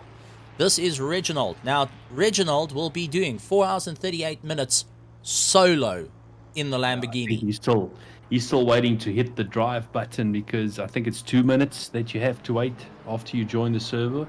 Yes, if I'm not mistaken. It's about 2 minutes to get going, and hope you push the right setup button, because otherwise the default setups are fun. Hey, some of them are great. Some. But some you can also do off-roading with. Well, that's it. I remember we had a setup that was so springy that we could hit Cheetah flat out and we wouldn't move. It would literally just float over, flat out, 5th gear, boom, boom, no problem. And if you hit the brakes down the pit straight for turn 2, I mean, and you slam on those brakes, you would look at the tar. So much body roll and sway was there in the car. Little bit of confusion here as Michael Schultz trying to work his way around the Aston. I see Kalen Mauer going and saying, good morning, lads. Good to see Kalen Mauer. And after having a fantastic drive out there, he went and really put in a fantastic one. So good to see you, Mauer. If you do want to come and have a chat, feel free, as we see Nicholas Manuel having a bit of a problem with Daniel Petro chasing him down. Nicholas Manuel not going as fast into the corner as possible, and that caused Daniel to having to go a little bit out to try and avoid him. That braking a little bit later comes into effect. Bernard Barkhuizen now leading the field. Got Christian Deploy chasing him down. Grant Sebastian in third place. Tariq Adam in fourth. Devad Nell, Bernard King, Bashir Jadwat, Nicholas Manuel, Daniel Petro, Daniel Rowe, Ramona Yonka, SESAs, all duking it out. Guys are still starting to pit. Some of them managing to break that 1 hour and 20 minute mark, such as Ramona Yonka's team for the Hybrid Academy Cobalt team. They managed to go past the 1 hour 20 minute mark, so it's actually really, really good. That's a first pit stop. First pit stop doing 1 hour and 1 hour 23 minutes on one tank of fuel. That's definitely going to make a difference. They're definitely playing the long game. This is the thing, it's trying to work it out. We also got information of the PWSR team from Daniel the Hitman de Villiers saying his game crashed. So that was the reason for the extra pit stop for the PWSR team. They had a game crash, which does happen. It counts as like a mechanical failure, as we see Christian Venter letting Jean-Ray Bertha know that he is coming by. So that's something to be aware of, that mechanical failures or game crashes can happen. That's thrown PWSR right down the order and having to change it all up, as we see a bit of a battle going on here for Christian Venter keeping just ahead of Jean-Ray Bertha under braking, and that has forced Jean-Ray Bertha out wide and allowed Andre Serradio to say thank you very much. I'm going to go for the drag race and try and get past. So Christian Venter going and opening a door. You can see Jean-Ray Bertha not backing out. He's going to take the fight. Goes around the outside. Andre Serradio having to go defensive. Now looking to the inside line. Is he going to be able to go and nip up on the inside? A little bit too far away. Going to try and gather some momentum. Get into the slipstream. Pull himself along. Jean-Ray Bertha putting up a monstrous fight here. He is in 13th overall and is first in class. But dealing with Andre Serradio, who is trying to close down the distance to Christian Venter ahead. You can see utilizing the slipstream, dives into the inside, backs out of it through the chicanes, not going to go through it, understeers, and just running in that slipstream, taking the pressure off the nose, means that you can't tuck the nose in properly, and unfortunately lands in a world of hurt. Just taking a look, Daniel de Villiers saying, indeed, Stephen, yesterday whole day is fine, can't even switch off a PC, crashed at the same place, which is a bit of a harsh one there, and it does happen. My heart goes out to you for that. That is for certain. A couple of guys also pointing out of Jadwat returning back to the world of sim racing. Good to see it. And yes, a couple of good names. Chris Heineke also returning to have a bit of fun out there. We've seen a lot of the OGs, the legends of the RaceFace scene coming back and having a bit of fun, which is always great to see. Tariq Adam putting in the fastest lap time of the race. Take a look at that, 1:53.977, getting brought up, which is absolutely insane, getting quicker and quicker. He's now trying to, remember he had that 10-second penalty at the pit stop, so he's fallen more than 10 seconds, 11.5 seconds almost behind Christian Deploy. So he's definitely trying to catch up to Christian Deploy again and work on that, working down that 10-second penalty and working on that gap. Well, These are all the,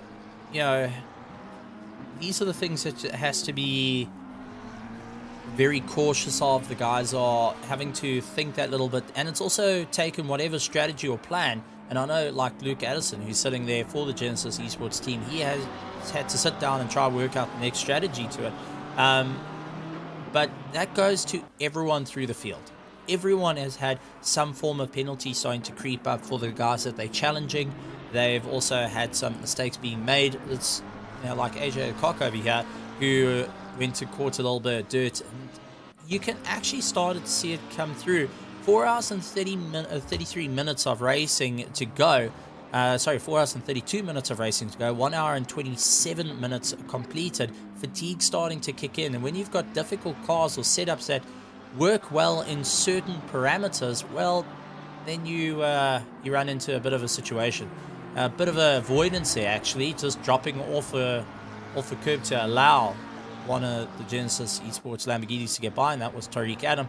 So that's a thing I want to bring up, is the rule, the blue flag rule comes down to you don't have to jump out of the way of a competitor within X amount of laps or X amount of corners. It is you hold your racing. It's not a sprint race. Yeah, you hold your racing line. But even for the GT blue flags for ACC RaceFace rules, is you hold your racing line. You become you stay predictable and safe. It's up for the car passing you to pass you safely.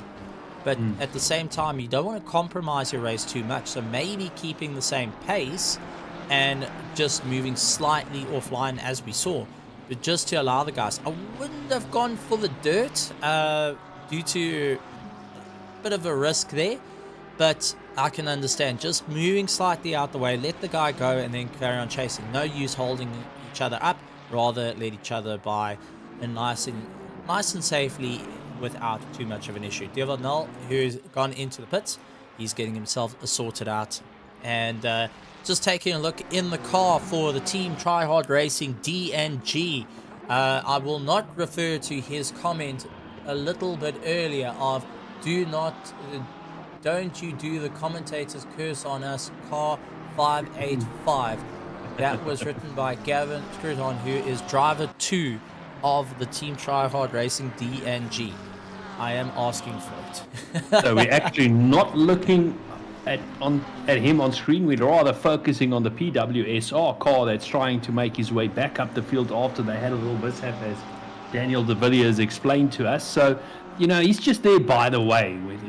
Tim is actually focusing. He's trying his very best to get his eye on that BWSR car, as we see him there in the background with the Porsche in front of him. There we go. There he is. Tim caught up to him, yeah. Yeah, there we go. Fastest lap being set by Tariq Adam again, 1:53.9, getting quicker and quicker. And I've got to say, Alan Patterson putting the hammer down at the moment. He is going as fast as he can to try and make up a little bit of ground after falling way down the order. He's actually going after Gabriel Melmed, who is in 32nd position up the road. And, well, the distance between Gabriel and Alan, if you put it into seconds, is 107 seconds. That is almost his race number. That nearly his race number, getting there, but that is over a minute and a bit to go and catch up to this man over here, who basically almost half a lap. That's it, and a bit of dirt starting to build up on the Aston Martin. This is actually starting to show the wear and tear on the cars. Perfect one to have a nice, lovely white paint job, because you can actually see how much rubber gets kicked up and gets thrown in, the amount of rubbish that actually gets accumulated over time. And now this does actually bring up to something that ACC does rather well, and they've got a thing called chassis flex. Now, chassis flex is the longer you race, the harder you race, the more it starts wearing down parts. Chassis flex then affects the car's way to deal with understeer or oversteer, and also how you put a bit of weight onto the tires. As you see, Christian Deploy trying to march his way past one of the Ferraris, and Tariq Adam in third place, a little bit behind, trying to close down the distance, 9.7 seconds. So chassis flex will be something to be aware of. Another thing that, I did find out, and that was because of Yaneman, is, do you know brake fade? And that is because when you slap on the brakes, you're starting to wear them down. And you can also build up sufficient heat into the brakes. Well, we didn't quite know it at the time. So you hit the brakes hard enough, you start affecting it. Even if you lock up the brakes and you start getting a bit of a jitter or flat spotting tires, that does come through. And if you hand over the car to your teammate who's just worn out your tires, got flat spots, or worn the brakes out, that you're now starting to have that sort of effect coming in, you will land up feeling it during the course of the race, and you got to try and drive through it. So a lot of these guys are just switching out the tires because, well, grip's gone, throw them out. Don't worry about changing the tires. Let's just keep going. Yeah. Well, chassis flex, Stephen, very similar to what we refer to in iRacing as gremlin damage, wear and tear on the car. You know, near the end of this 6 hour, the car's not going to drive exactly the same as what it drove when it was still brand spanking new on the grid. So it's good to see the sims doing that kind of wear and tear on the cars. It makes it very realistic, instead of just having a brand new car for 6 hours. Well, this is always the thing that I quite enjoy, is having these odd gremlins coming in, the odd bit of damages. It does make it a bit more fun. It makes it more strategic, and it also gives you a little bit of a love-hate relationship. You want to simulate real world as much as possible, but soon as you start dealing with brake fade, especially into the final corner when you go for a pass like this, as we see Jean Leroux getting past Hans van der Sat, having brake fade there means that you've got to come off the brakes and you've got to really then push it down a little bit harder. And if you've got a nice load cell behind your foot, load cell pedals, where you've got 200 kilogram load cells that you got to deal with, you now got to try and shove your foot even harder into the brakes. But while doing that, you're now pushing into your ABS. Drive-through penalty being dished out, and that is to Farrell, who goes and scores that drive-through penalty. So something is got to be well aware there. And I've got a funny feeling for our 22nd position man, that is from track limits being overdone a little bit, and drive-through penalty. So you get 3 warnings. First time, slap on the wrist. Second time, slap on the wrist. Third time, slap on the wrist. Fourth time, it is a ruler on your fingernails in winter. But the EG hybrid enduro team, they've had their fair bit of struggles during the race so far, Stephen. So I won't be surprised if it's track limits all the way on that one. We've seen them had 1 or 2 excursions, and getting way off the racing line onto the dirt for cars lapping them. Now, I don't think you'll definitely get a warning for that, but it won't be a timed game warning. So, although it won't really count to a track limits, I suppose. Yeah, it's something to be well aware of. Daniel Petro, he's still chasing down Nicholas Manuel ahead of him. Nicholas Manuel joining up with the Project Vapor team to go and have a bit of fun. Nicholas Manuel was originally part of the ZAR team. He then has transferred over to the Project Vapor team for the start of the new season, and also for the round 2, just to go and have a bit of fun in the 6 hour.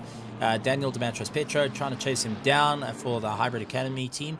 Really been putting in a sufficient amount of work there. He's got Daniel Rowe in 8th place. Now, we got to remember, Daniel Rowe was a little bit further up the field. He is now trying to get past car 303, and that is Ramona Yonka, managing to get round him.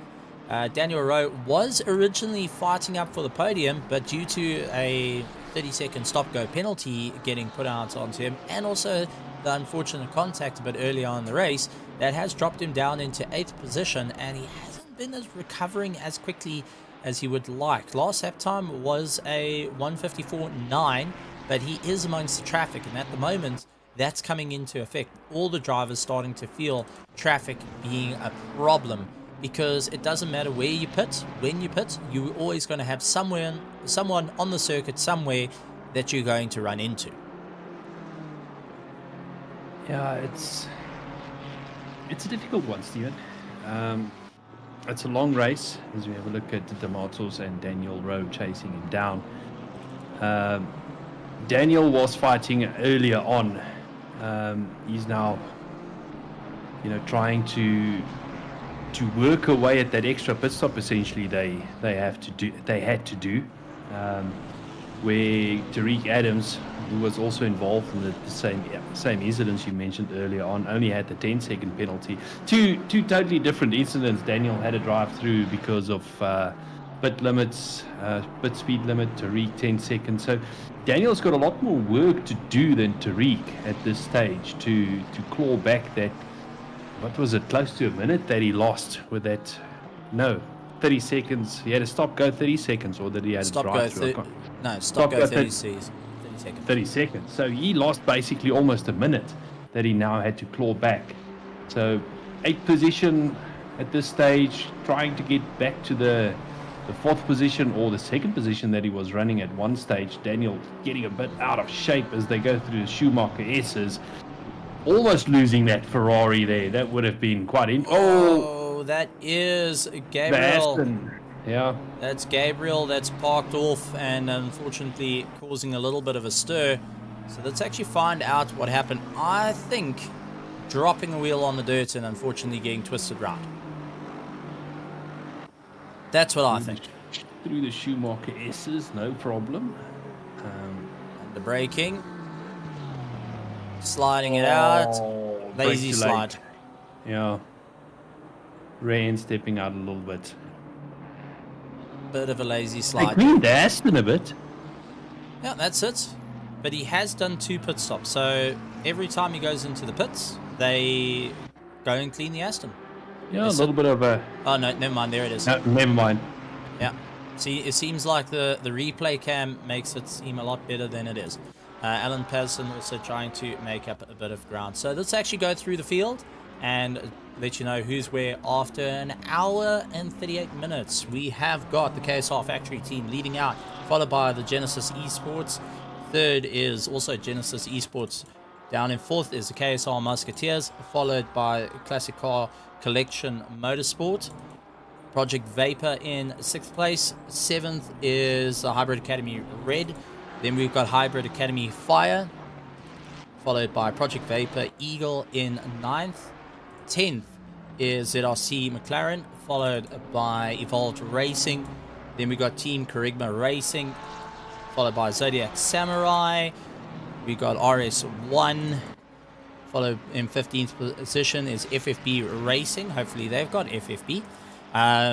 Then we got Kinetic Simworks Racing Hex in 16th, followed by We Are Pace, EG and Hybrid Academy Enduro, followed by Team Tryhard Racing DNG in 19th. 20th is ZRC Bald Eagle, followed by Team Tryhard Racing NPL. GSR Endurance chasing them down in 22nd position. 23rd Hawks Racing Team, followed by Hybrid Academy Cobalt. Then we have got ZRC Lambo, followed by ZRC Poltergeist. LNR Cheese and Wine in 27th. 28th is KRC Force, followed by EG Hybrid Academy Enduro. That's the 2nd sister car, a little bit down in 29th. 30th Nuts, Bolts and Beers, followed by Pace Motorsports. A little bit further down is ZRC Shot Left, PWSR, and then right at the back is Nurburgring Reginald driving by himself. I see Jaco Krobler pulling into the... He's getting himself going, and there was yellow flags for him as well. I think he was just minding out... Oh, never mind. Oh. That Genesis Lambo is not a happy camper right now, and in a bit of precarious position. Yeah, it's a very bad position because you're basically sitting on a... Oh, nice. Almost a nice J turn there. Yeah, a little bit problematic doing that because he actually came back into the racing line. Yeah, you were stuck on the racing line and, you know, trying to get off it, I suppose. So let's actually go back a little bit and see. That's just over rotation, slight touch onto the wall. I think he's got light damage. Something's gone on beforehand. See the cars avoiding him there. Yeah. On the racing line, trying to get off it, but the racing line goes out to the outside. So that was fairly well done at the end. Yeah, and just taking a look out to the comments, we've got Mr. Porsche GT saying, commentary team, Preto. So, we do apologize for getting it wrong. We've actually asked Daniel more than a few times to try and let us know of what it is. I see that we do have yellow flags where the guys have just passed, and that was for the number 7 car, which is Reginald, who decided to go and venturing out. He's still trying to figure out the circuit at this point. We've actually had a chat with Daniel, and one of the things is we said at least we're not seeing Daniel Doritos Pizza or something like that at one point. So Daniel Doritos Pizza. yeah, I can't remember what exactly he said, but he said at least you guys are getting somewhere. It's okay. Daniel Rowe. Daniel Rowe going out into the wilderness. So what on earth happened to him? Let's go into the helmet cam because it seems like... Yeah, it seems like the last chicane taking too much. Slight changes going on inside the car as he is doing little alterations on the steering wheel. You can see the hands move slightly. Turn to in, understeer, pulled it back over the curb, and spun it round. We've seen a couple of the rear-engined, mid-rear-engined cars struggling in that last chicane if they take too much curbs. Ferrari, we saw the McLaren also rear-end stepping out. So definitely the guys are pushing hard. I think Daniel is pushing very hard to make up the time he lost with that 30-second stop go. And the other Daniel de Matos, Preto, he's marching his way around, currently 7th position. He is chasing down Nicolas Manuel in front of him. Yeah, I do want to also point out that a lot of drivers are starting to ask, is there going to be rain? Where's the rain? Which tells me they've got a setup that's geared for both dry and rain, but now you're not quite getting the rain, so you sacrifice to try and figure it out. But this is what happens in real world. Sometimes it rains, sometimes it doesn't, sometimes you look to the clouds and it just taunts you. Formula One at this stage, I mean, we've seen the cars there going for a huge variety of setups because some are bargaining on the fact that it might not rain and they'll deal with the rain when it arrives.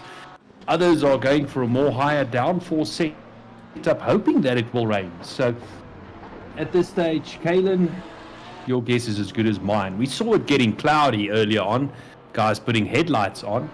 Now that seems to have disappeared again, and the sun seems to be out again. Well, we're going to actually bring someone into the commentary box to come and have a chat to us. So, bringing into the commentary box is Daniel, the Hitman de Villiers of PWSR. Daniel, welcome to the commentary box. How are you feeling? Very, very upset. I'm sure there's other words that were used, but thank you for keeping it PG-13. Now, we've got the PWSR Lamborghini out on circuit currently on screen. Alan behind the wheel. Now, obviously, the game crashing was not part of the strategy planning here. That's for certain. But you guys are starting to adapt, claw your way through. You're also trying to figure your way through of how to go through to catch up to Ferrell, who for the EG Hybrid Academy combo racing team, they're having a bit of a rough time out there. You guys are starting to try and claw back the laps to go after them. Yeah, Alan has pace to recover what was lost a bit, even though we are a few laps down. I believe in him, and we also got Darren also ready after 12 after load shedding, that also has great pace. So we have enough pace to catch up. I see the lap times we put in is good enough to catch some drivers, hopefully at the end of the whole endurance. So if we're lucky, we can still maybe get a few positions back. Start focusing on the championship points and yes. To this. Now, you obviously worked out how many pit stops that you need. This has obviously added one unnecessary pit stop to it. But you guys have gone through the planning and working out. How long has it been? Because from the first endurance round to now, there's been quite a bit of time, and I'm sure there's been quite a bit of work going on onto, all right, we need to get these sort of lap times with this average fuel to ensure that we do this many pit stops. Well, for the last 2 weeks, we've had a setup to use on this track, and we were all happy with it. And then we found a new setup that was a bit similar, but not that much faster. So we used a new setup in last week. And myself, in this week, I did practice runs, getting all the strategy ready, and then yesterday I just went through the team if there's any other changes we need to do. So yeah, we left it at 99 basically. Well, just taking a look, we've also got a question coming from the grandstands of why the Lamborghini. as a pick for the endurance, knowing that there's some stronger cars for endurance racing? You guys went for a car that's got sufficient pace in a sprint race. See you on YouTube, Kalen. So we've chose the Lambo because in the GT3 season, no one actually chose the Lambo to race with, and we wanted to stand out a bit. But yeah, this car has the potential for every track, and it's stable. It does what we need from it. For me, this car is a mix of the Porsche and the Nissan that I drove previously on other seasons and stuff. So the character of this car matches us perfectly. So yeah, that's why we take the Lambo. Okay, well, interesting things from there. Yanaman, I'm sure you have a few questions that you want to ask that's in the bag. Firstly, I want to know. You suffered a game crash. It's as we always say, it's a mechanical failure. There's not much you can do about it. These things happen. You said the game was running fine, or the sim was running fine yesterday, no issues. But how much does it change your mindset towards the race now that you have to deal with that kind of issue? It changes a lot, but I still have that mentality of not giving up. So it's motivation still. We still need the points. We still need to carry on and still learn the car, basically. If there's similar tracks coming as well, even for the GT3 season, we can still use this data as well for the GT3 series. So we are still motivated to keep on going. We just have to change our strats a little bit. I was still supposed to drive, but I was cross with myself, so I left it to Alan a bit. But I'm sure I'll probably do the last hour or so. Well, I actually see while we were chatting to you, actually gained a position, so you are making up some ground, and it's onwards and upwards, I suppose, for you guys, and see how far you can claw your way back up into the field. Yeah, like turn 1 on lap 1 was a bit a downfall for me, getting bumped left and right and everywhere. Almost got a 360 there. We carried a lot of damage. Talking about 360. Daniel Demetrios Petro and Nicholas Manuel, sorry to jump in there. We just watched a bit of contact between the two. We were just talking about getting... Yeah, we were just talking about having slight contact. Let's see if we can go back roughly 30 seconds with the two. And, this is a simple thing that can happen to everyone, where you get tucked up right into the toe. You can't find your brake markers. You go to the outside. The guy switches over. You dive on the inside and just run out of braking room. The two of them coming into blows with one another, and cars having to take evasive maneuvers. But one thing I do want to point out is Daniel Demetrios Petro not coming on the gas immediately, actually waiting up to allow Nicholas Manuel to go by. So that's something I do want to talk about. Is there a bit of a gentleman's handshake amongst everyone of, okay, if there's a collision, give the space back, go back for it fairly? Is that, we know it's not in the rule book, is it more of a gentleman's handshake, or is it just a bit of etiquette that comes into play? I know for some drivers the gentleman's handshake works a bit, but my honest opinion, if you have an accident, then it's like that, eat the penalty. That's if you know it's your fault. Still try to salvage your own race with the penalty though. All right, well, I mean, that's one of the things that does happen. And you've now racing in the endurance where there's multiple classes. You've got Pro, Pro-Am, and Am all in the same race, giving it everything they've got. Does that change up who you're actually trying to fight, or is it you're focusing on just whatever car's ahead of you, that's the target? Or are you trying to scan through the field of who's the competition for the class? We take it one by one. We know our target lap time, and we know what our position where we're capable of finishing. So we take it one by one, and then we execute our plan. Okay, all right. So just taking it small steps at a time. Fair enough.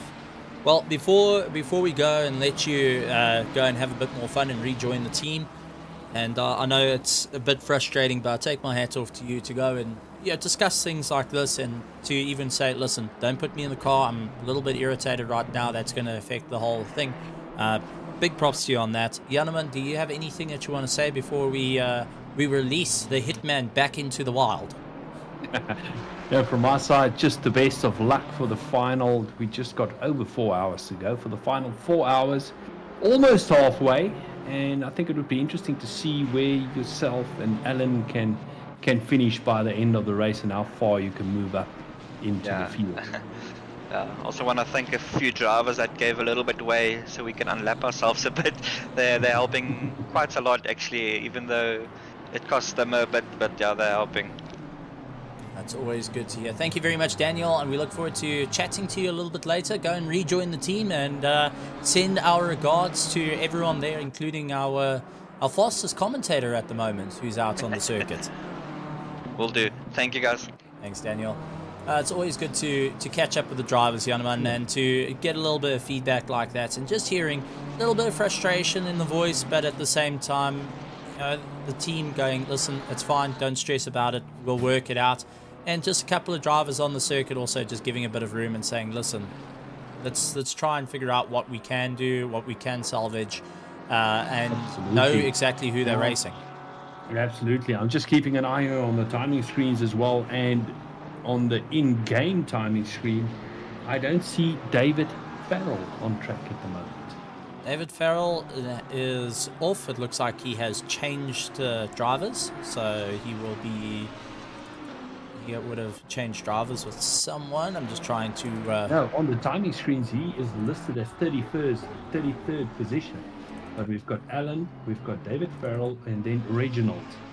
But on that timing screen, there's no Farrell there. It's Alan, and then Reginald. So, did David Farrell drop out at all? That's what I'm thinking, because he's still listed on pitwall, but not listed in the server. So, if he's dropped out, we still got 33 cars, but we do have one that's joined, which is Reginald. So, yeah, on pitwall there's 34 cars. Yeah, so he may have dropped out. That EG Hybrid Academy McLaren, one of them, just going and calling it a bit of a... Maybe calling it a bit over. Disconnect or something like that. We'll keep an eye on, see if they rejoin the server again. Just some information there. And for you guys at home, if you want to go and take a look at all the live timing that's been put out, we do have a pitwall link in the comments. Feel free to click it. Go and take a look at all the exciting racing that's going on, and also get an idea of all the racing that's happening out on circuits. Fantastic to see the guys really going and seeing it. Unrex Sickers unfortunately has unforeseen power issues. Dave's teammate. Oh, there we go. Well, we've just found out. That answers that question.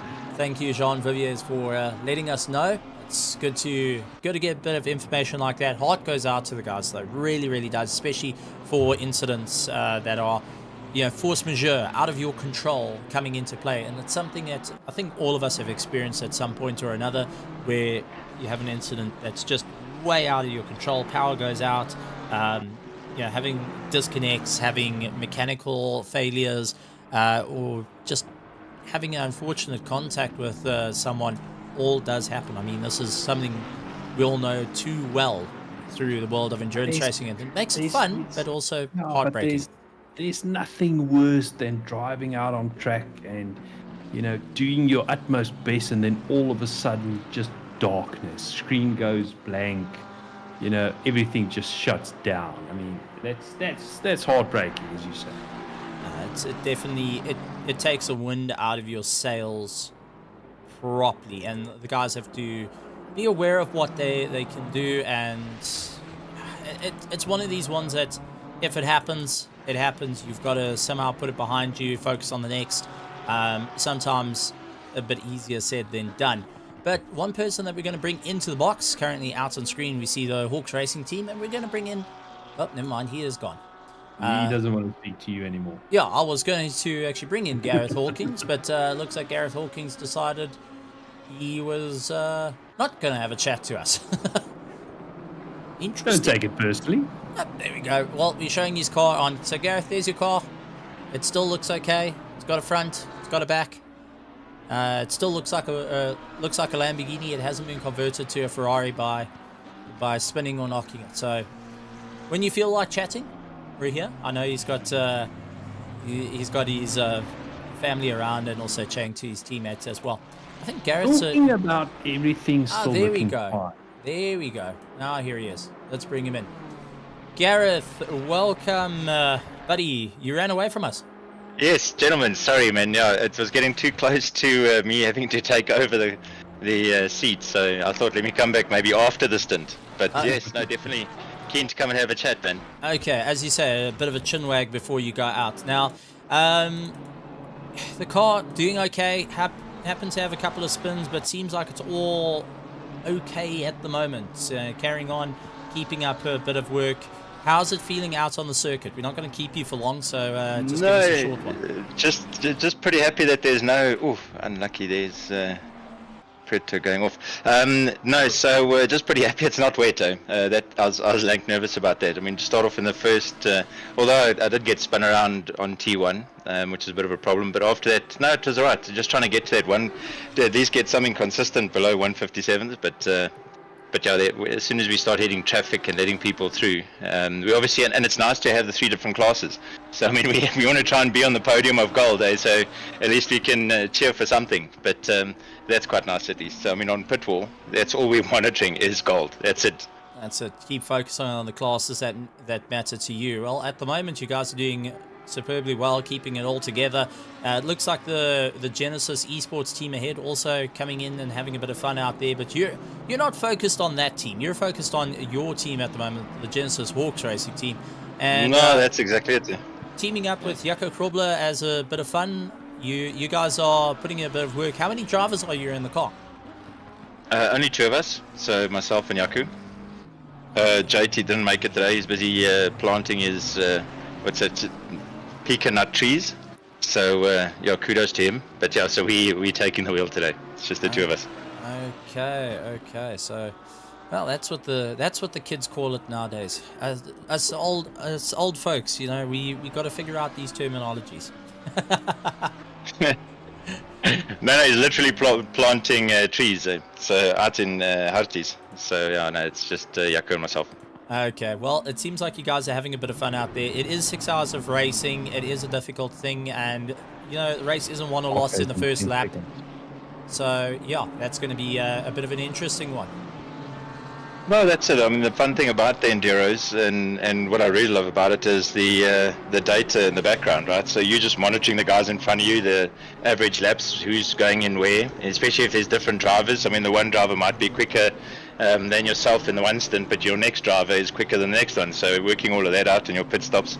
No, it's lekker, and it's all real time, right? And then the chaos ensues when water starts coming. That's a problem. Well, that's when I just hand over to someone else. Well, let's see. The clouds seem to have lifted at the moment, so no rain at the moment for the guys. So let's see how it's going to work out. But Gareth, we're gonna let you go. We're gonna release you back to your second driver. Have a bit of fun and send our regards down to your driver that's currently out on circuit. We did catch a few spins though. So yeah, no, he was having fun. He was just checking to see if the wheels would hold out doing a pirouette. Apparently not. So we've tested that theory. Just squaring them off. Yeah. Yeah, there's a bit of a grass patch he needed to check there as well. I don't know, some inspection he said. Okay. Well, it's good to know that the team is doing work for the environment on and off the circuit. Hey? Always. Have a good one, Gareth. Good. All right, guys. Thanks, man. Yeah. Sterling job, eh? Keep it up. Cheers guys. Ciao. Well, interesting to have a chat there. Yes. Yeah, interesting to have a chat. Bernard Borkheisen's got a 10-second penalty. Our leader. Uh-oh. Well, that is a curious one. That is a very curious one. That plays right into the hands of Christian Deploy's second place, Tariq Adams. That takes away his 10-second penalty to Borkhuizen because they are now level in terms of penalties. Okay, so while you're doing that, I'm going to hunt down the reason for that penalty. I know our stewards are out and about, so let's see if we can maybe try and figure out why that penalty came into play. So, gentlemen, you carry on chatting. I'm going to do a little bit of inspection work here. You're gonna do a little bit of digging. Yes. Now, I'm also scrolling here through Pitwall to see if I can find an incident. You're a little bit muffled there. Sorry, I'm looking away from the mic at the moment onto the other screen. No, I'm saying I'm just scrolling here through the accidents to see if there's something involving car 2, but I haven't picked up anything yet. So you'll have to do a little bit more digging.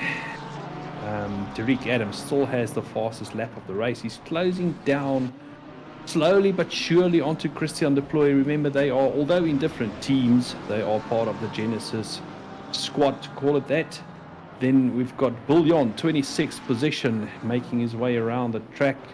He's followed by, in 27th position, by Savov.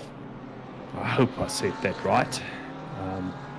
So with just under 4 hours to go, guys, we're not even... Oh, Stephen, you found something? Yes. So, oh, cool. The infringements that are into play for our currently leading car for the KSR Force team. The infringement is crossing pit lane exit. Ooh. All right, so that Not does... keeping in between the white lines. Well, that's it. You crossing the pit lane exit, that can lead to a collision if you're unlucky. And the second one is B-pillar rule, avoidable contact through the corner. Both coming into 5-second penalties. So something to be aware of is guys are monitoring that pit lane exit, ensuring that they do not cross it, and that is for the safety of the fellow drivers out there.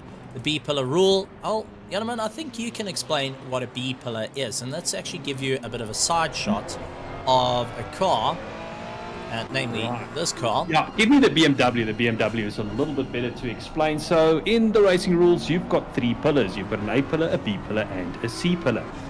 Now, looking at the roof of that BMW, you can see the front by the mirror. That would be your A pillar. Then you've got your door. Where the door handle would be, that would be your B pillar, and then you've got the back window. So the back of the back window where the rear wheel is, that would be your C pillar. So they had contact with another car at roughly the B pillar. Do you want me to explain the rules in detail, Stephen? I think just a simple thing of if you are behind the B pillar. So, you know, in strictly speaking, or to put it in layman's terms, because it's actually a very long rule if we go into it in detail, if you're at the B pillar, it's 50-50. Both cars need to give each other enough room to race. The car behind has got all the right in the world to be there because he has made it up to your B pillar, and still saying that for both cars needs to give another sufficient room to race, which obviously wasn't done in this case. So there Did we I go. do it simple enough? That pretty much sums it up, and that is why they scored the 10-second rule. And so the other one is they crossing the white line by the pit lane. Oh, as taking a look at that, one of the cars actually taking a very short left and diving into the pits as well. That's a new pit entry he made up there. Yeah, it's a little bit of a weird one to take, and that was Hansi Myberg. Hansi, so Hansi, let me explain how the corner goes. So you brake, then you turn left, then you turn right, then you've got a line that you follow. For anyone that doesn't know Hansi, he actually does all our driver's briefing. Love the chap to pieces. Does lots of work behind the background. He gives it as much as he takes it. That's all I can point out, and that's why we do take a few bits of fun at it as well. A couple of trains starting to form around, though. We've got Hannes van der Sat. He's trying to keep ahead of Reino Roberts. He's got AJ de Kock right behind him, chasing him down. So turning into a 3-way battle over there. AJ de Kock leading out for the EG Hybrid Academy Enduro. His sister car going and unfortunately retiring due to some unforeseen circumstances. A little bit behind, they've got Michael Schultz, who's been doing a fantastic job for the Bald Eagle. You can hear the freedom. Andre Serradio diving into the pits ahead, so that's going to allow Michael to get past. And then we have got Yavin Scruton of car 585 And we are not going to talk about car 585. It's been requested. Kerry Duplessis, he is a little bit further behind, about 35 seconds. He's got Ramona Yonka right on the back of him. And Ramona doing a fantastic job to just try and keep it all together. They're lying in 22nd place. But I do want to point out Daniel Rowe catching onto the back of Nicholas Manuel. Nicholas not making it any easier for Daniel Rowe to get by, trying to break the snap train over there. Because as he knows, Nicholas Manuel has got Daniel Petro to worry about. So even just keeping a little bit of a gap between them, Daniel Rowe is actually holding back the sister car of the Hybrid Academy team. So that's just coming into play for Nicholas Manuel and making him say, I need to hold back as much as possible. While Daniel Rowe, in turn, is becoming that wrecking ball to try and get past the BMW, which will open the gap for Daniel Petro. Yeah, but Preto, before we get reprimanded again. Daniel's also trying to make his way back up the field after he had that 30-second stop-go penalty, as we've mentioned a couple of times before. So I think he is definitely going to try, and Daniel is going to try and pull Daniel along. He needs to pull himself toward himself in a different Daniel and a different car, if that makes no sense at all. Well, it sort of makes sense if you twist your head, squint your eyes, and turn around backwards. Well, something like there's too many Daniels together on track now. Daniel's actually got his hazards on at this stage. He's busy trying to say, listen, you've got to get going. Listen, buddy, you got to drive. And I think maybe a little bit of information giving to the sister team of, listen, let's try and work out what's going to work out, or what's going to be beneficial for both of us. Still a long way to go. 3 hours, 50 minutes, Stephen.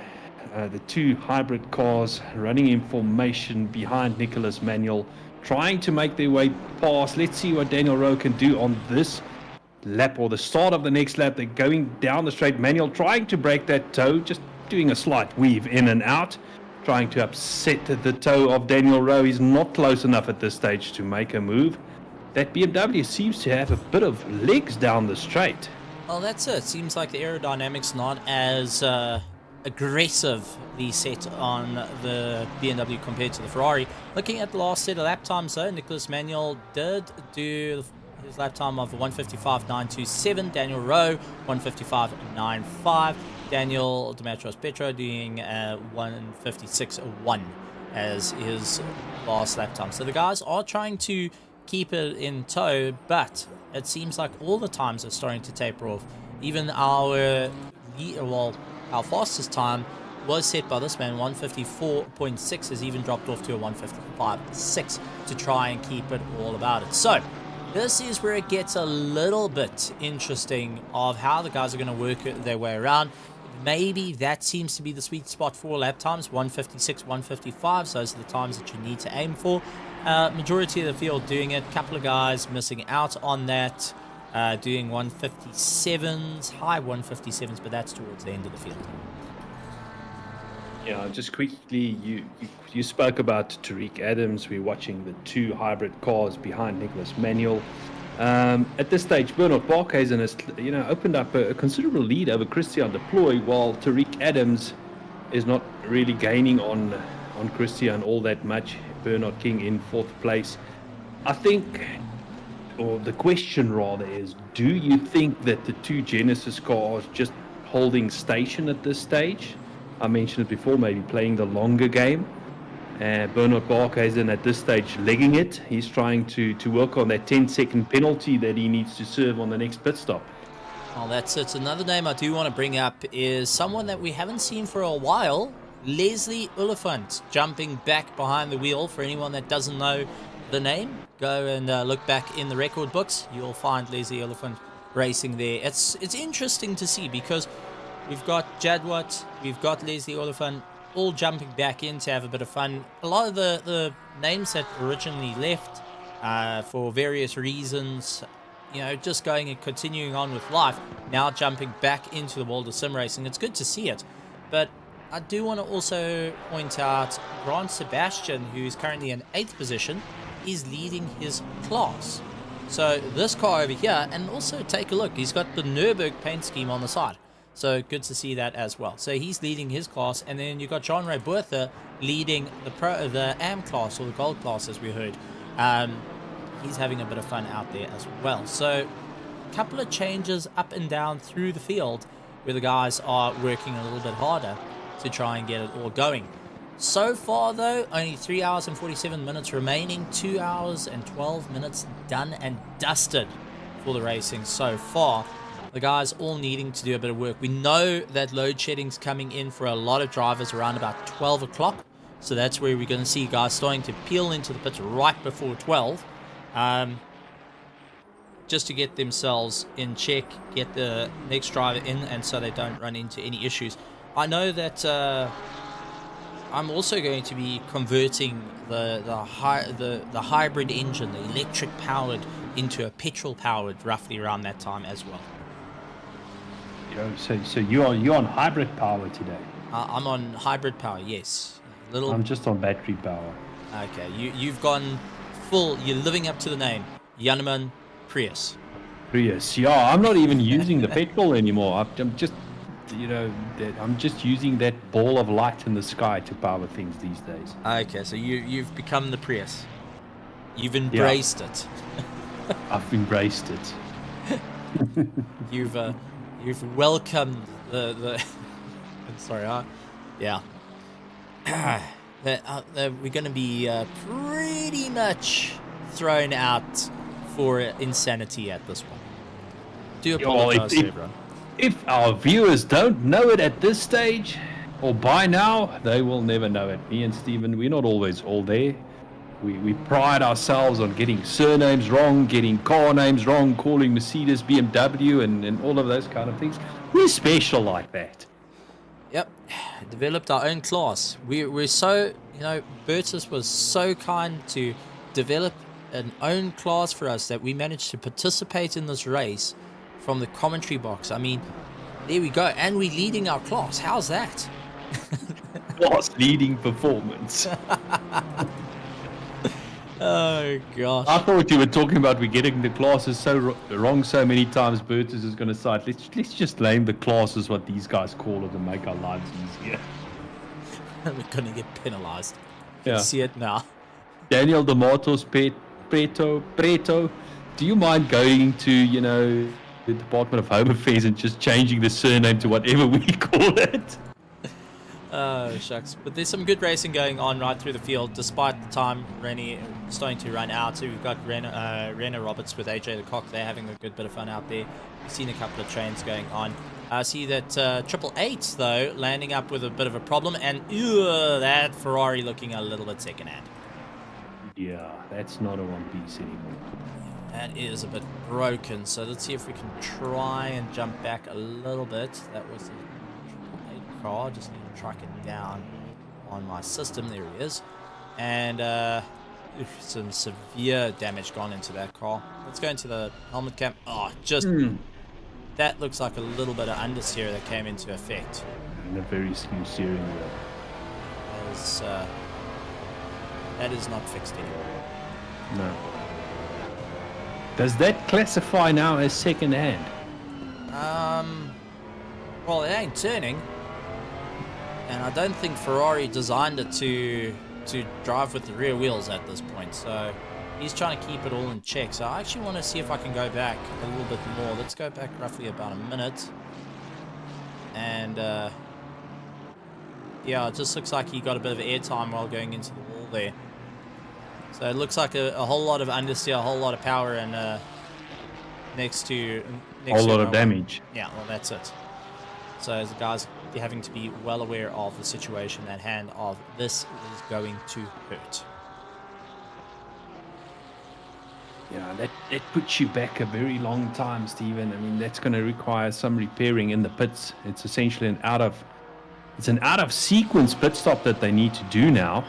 So then the guys with the calculators, the pens and the papers, they're going to need to start working again now sometime soon to reevaluate the strategy to see from this point forward, how many pit stops they will have to do in the remainder of the race. 3 hours, 43 minutes to go. And to see where they can maybe make up time again.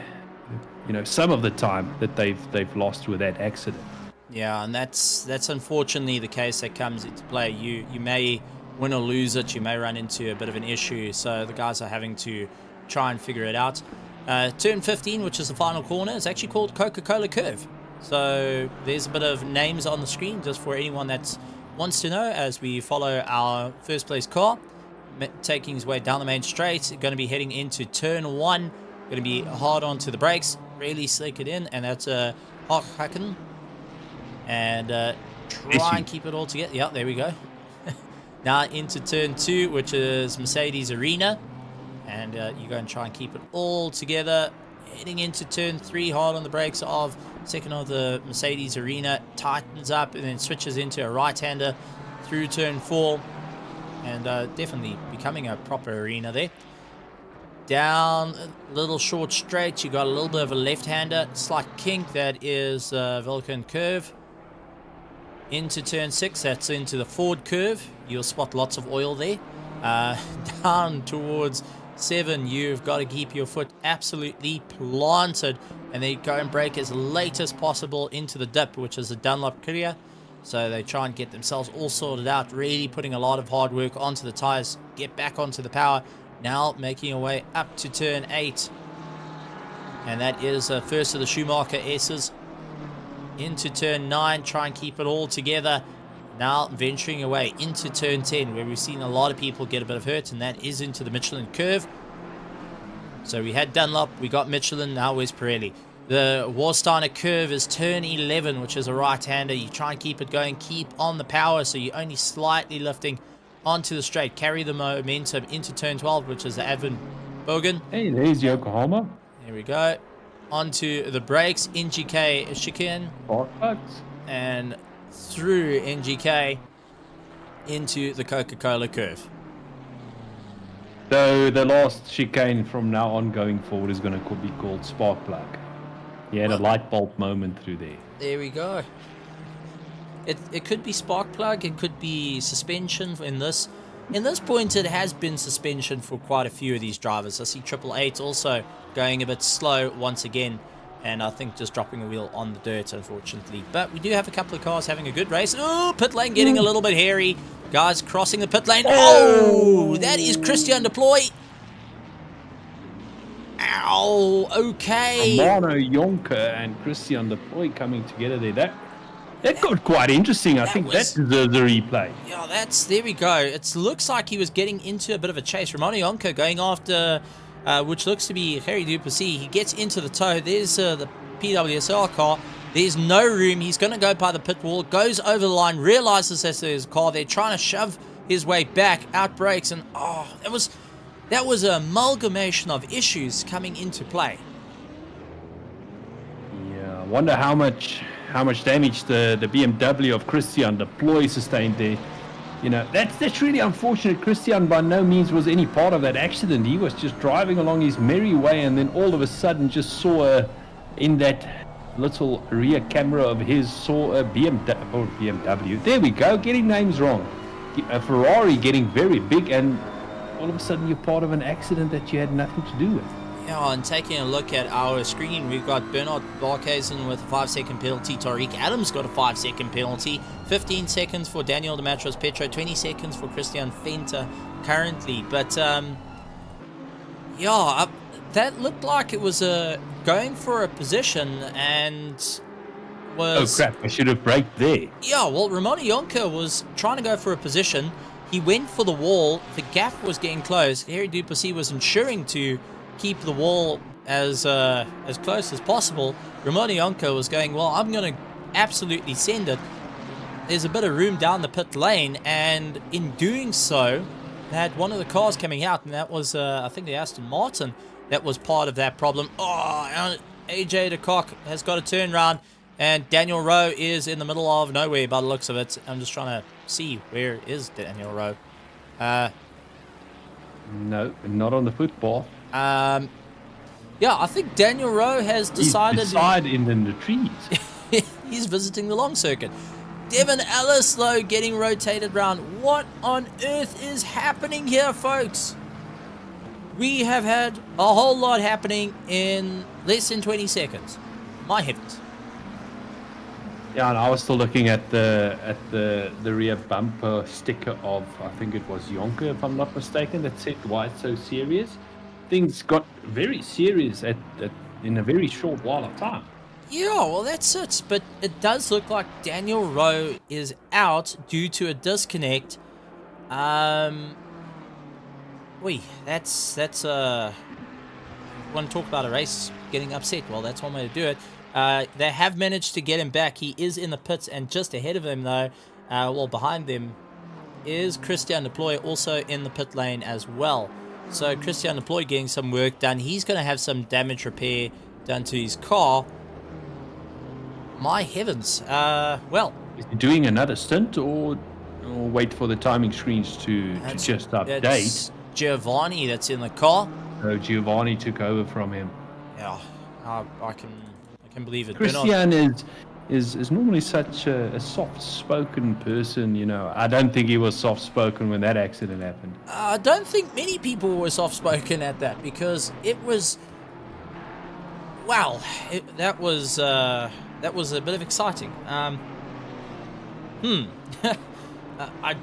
don't know what to say other than it was an amalgamation of errors and just timing. Absolute timing that came down to it. I want to actually find out, because Tariq Adam and Bernard Barkhuizen with a 5-second penalty put on them. So let's see if maybe you can try and figure out what actually happened there for the two cars. So our stewards are working a bit frantic behind the scenes, and just trying to see what actually happened that caused them to. There was a penalty reviewed that came through, which was for a little incident a little bit earlier, and that was to a penalty that's actually in the rule book that says if a car sustains damage, there's a 20-second penalty. So he was given an extra 5 seconds for that penalty, because remember, he had 15 seconds to him and got a 5-second for that, so as an extra. So that was a review of penalty. Didn't we have a 10-second? I'm talking about Tariq Adams now. Yeah, Tariq Adam. Did he have... No, was it a 10 or a 15-second? 10-second penalty he had. Yeah, so... Okay, well, a bit of a late-in race to get the penalty, but you know, that's pretty much... Look, I know I'm a bit slow, but did Barkhuizen actually serve his 10-second penalty, or did that change to a 5-second penalty? I think he did serve... He's done one pit stop, so he did serve a penalty, I think. There is a... What was done for Barkhuizen... penalty was clear. Oh no, his 10-second penalty was cleared. I don't think he served that 10-second. No. That's the thing. It was deemed... Or maybe the 10 seconds was changed to a 5-second. Yeah, it looks like it was deemed a racing incident from what I can see on the stuff. Yeah. I mean, look, I've taken a look at all the stuff. I take my hats off to the stewards. It's not where I want to be right now. I'm keeping an eye on the stewards' room, and they seem to be very busy there. We might actually, invite them to come and have a chat. You know what would be interesting? Let's have them review an incident live on air. Well, that's easy. We just Put go some extra pressure on them. We just jump into the box and get in trouble. And share the screen. Yeah, that's it. That's one way to get in trouble. So yeah, some interesting things going on. A couple of guys are going and saying, "Listen, stuff needs to be checked out." But this is an idea. This is the thing with the live stewarding, is sometimes life gets a little bit challenging. Yeah, I've got a sneaky idea. Oh boy. How about I start the rig? I start my rig up, and I head into that steward's room, and I share my screen with you on here. We may get in trouble. Just an idea, Start up the second PC and sneak in there and share the screen. I'll share the audio with you as well. And me and you take a break. How many times do I need to hit the beep button at that point? That's the only thing that comes to it. I don't have a button that's got as many beeps as possible, but I'm sure there's some very interesting words being said.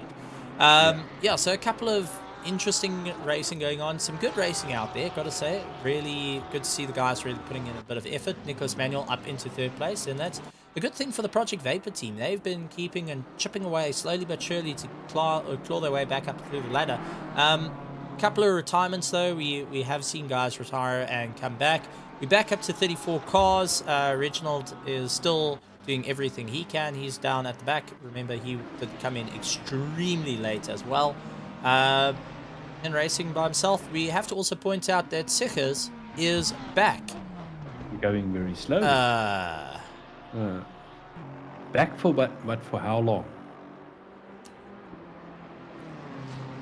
I'm gonna tune away, shall we? This really gave everybody the good news. It's, hey, they're back. Moving on, shall we? Yeah. We talk about making enemies by just going and popping into the steward's room. I think it's more making the enemies of going and talking about certain cars. That may be a bit of a problem. For it. But at this rate, we're gonna start running out of cars to show. Well, that's it. We can't talk about certain cars just in case of any effects, or maybe we have drivers just asking us. There's nothing to go and really lean onto. Of we have to be cautious of the type of cars, or whether it's McLarens or any other type of cars that are around that may or may not be associated. At this stage, we're going to have to start up another PC, go onto ACC, focus on something totally different, what's going on there, and talk about that instead of what's going on the street. Yeah, well, one of the things that would be really cool to do in the future, who knows, is to actually have a separate side showing off other little dices going on that we can bring up. That is something that is being looked into, of trying to develop, so guys can see a bit more of the racing that's going on all right through the field. That is, well, always going to be a bit of fun. One of the McLarens though getting a little bit sideways. That is trying to see who that is. That's one of it might be one of the EG Hybrid Academy cars. No, it's not. But the grid starting to open up quite a bit. 2 seconds to, I think the closest is actually this, Ramoni Onka and Kerry Duplessis, who have a bit of an argument from earlier.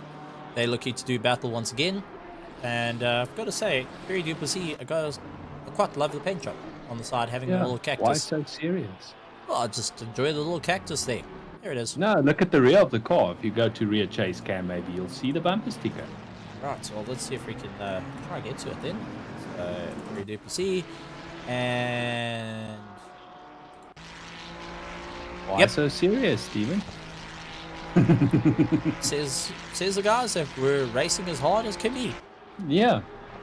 So that is our closest race at the moment, 1.5 seconds, and there is one of the Hawks racing team going after and having a bit of fun out there, getting a little bit sideways in the Lamborghini with Gareth Hawkins. We had a chat to him a little bit earlier, and he was quite, just enjoying the time out in the sun, having a bit of fun.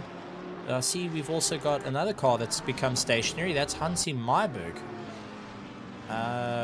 What on earth happened to Hansi? So let's try and go back a little bit and figure out what happened to Hansi Myberg.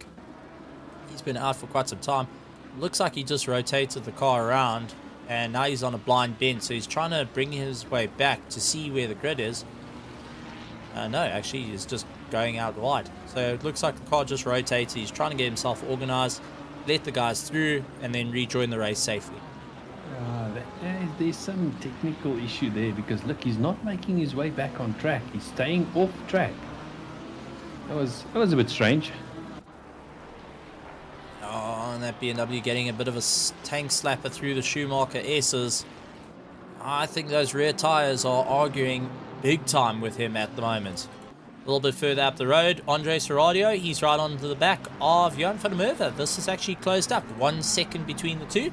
And now taking into the fact, taking a look at some of the drivers, Tariq Adams still has got his 5-second penalty to serve. He's done 1 pit stop. They've got 3 hours and 27 minutes left. They've done 2 hours and 32 minutes of racing. I wonder if there has been changes on the engine mapping. But while talking about that, Christian, yeah, I just saw that the same time you did. All right, well, joining us in the box and currently having his teammates out on the circuit, person that we've actually raced with, Christian Deploy. Welcome to the commentary box. Thank you, good morning. Very few times I actually get to have you on the microphone, which is surprising. And you did it willingly. No, I was forced. So, Christian, welcome. It's been a bit of an interesting race. You've been having a bit of fun. Wins and losses throughout. It's been the BMW has been treating you guys well, and from the start to the race, it seemed like you guys were just maintaining a comfortable pace. You've done a fair amount in the car. How are you feeling?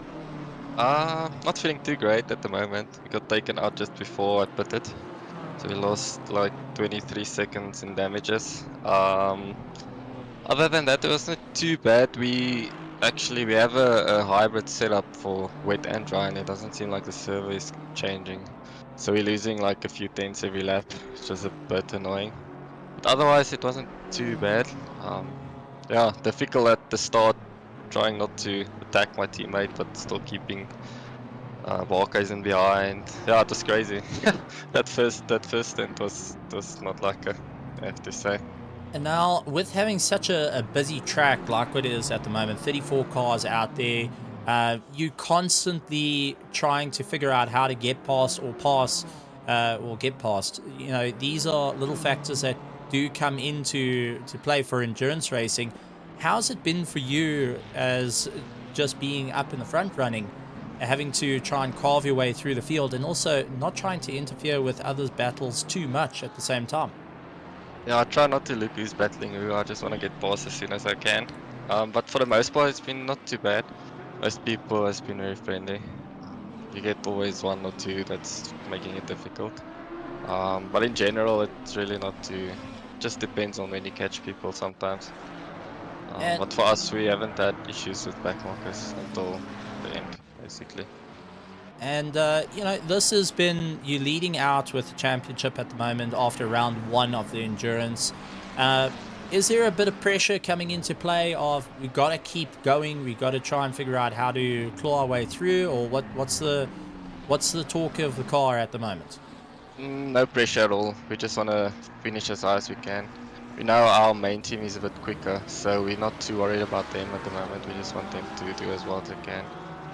Preferably we want P2, but it's not. There's still a lot of races to go, so worrying too much now will just hamper our performance basically. So just push, do as well as we can while we can, and then see from the last few races how it goes. Well, let's go and find out. Janneman, I know that you have a few questions. You've raced with Christian Deploy in a 24-hour in a BMW. I'm sure you have a few questions that you would like to ask as well. Also for Christian, you guys are doing really well, sitting in 3rd position at the moment, and so far you are one of the very few front-running teams that have not picked up any sort of penalty, which will definitely come into your advantage or should it go on like this. Is it something that I know you said you're not worrying too much about other stuff, but is it a worry for you at this stage to just keep things as clean as possible, stay away from track limits and those kind of things? Yeah, of course. The winner is usually the guy with the least penalties in the end of the day. Even if you 2 seconds a lap faster, you get drive-through penalties every other lap, then you're never gonna win. So that's definitely a priority. But this track, it's not too bad on track cuts. The biggest thing is just being careful around when you get close to back markers, just not to run into the back of them. So that's the only thing we're really looking at. And then obviously the chicane, yeah, anything can happen there if you take it a bit wrong, especially if you're close to someone. So yeah, we're not really too worried about track cuts per se. But yeah, we're definitely trying to keep it clean And around the back markers. So.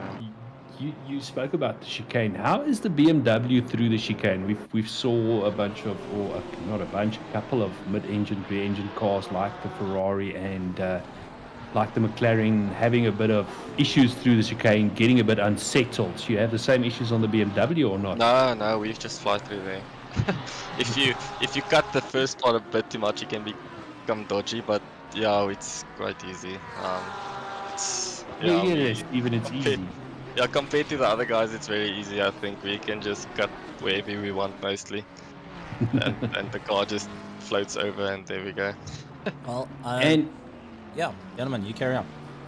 last question from my side. So we've got 3 hours and 21 minutes to go. So the race is not even halfway yet. No.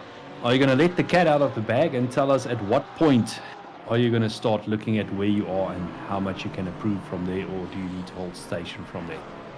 It depends on how the KSR team does now. I think it's a 3-horse race now. We kind of pull away from the race. So yeah, it depends on the pace of, because Barkhuizen was incredibly quick. So it just depends on his teammates' pace, and then yeah, we just want to push because we have like, I don't know even how far we are behind them. We are quite far behind them, so we just want to close that gap and see if we have a chance in the end. Okay. But I don't think we're gonna be able to catch our main team. Well, You never know. Anything can happen. Yeah, penalties, like I said. I'm gonna ask the venturing question here, buddy, pal, amigo, best friend, chummy. What's your fuel usage per lap? He's going to tell you, no, we're running quite, we are about 7.9 liters per lap. No, I think it's going to be Exactly. It's going to be 75 per lap or something like that. Yeah. You're never going to get an honest answer on that one. No. 1 liter per lap. That's Okay. I Right. guess. Listen, I use less fuel, so I can even call bull dust on that one. But as we saw, Tariq Adam got turned around. I think he lost it on his own. Yeah, that's while we got you in the box here, let's actually take a look at this, because that was. I just said anything can happen. I must stop saying stuff like that. I didn't even see that. Well, I'm sharing the screen at the moment, so I suggest you take a look. Let me see. Because In the pit. no, this is going back. So he was exiting the pit. So he was stopped. You can hear revving the car up, and I think as he was exiting the pits, he got kind of pinched. So this is Seems like they got. this is a replay, and it should be going shortly. There he is. There he goes. And as he gets into the corner, there comes the BMW. Oh, contact. Contact. Okay, right. Well told that. Yep. Well, he managed to keep it going, and he's now chasing down old Kurt Gloschken ahead of him. Just going and seeing a bit of the battle there. Christian, thank you very much for joining us. We're looking forward to seeing what you guys can do. A couple of penalties are getting thrown out. We got Ramon Yonka. He's got a 30-second penalty thrown on him.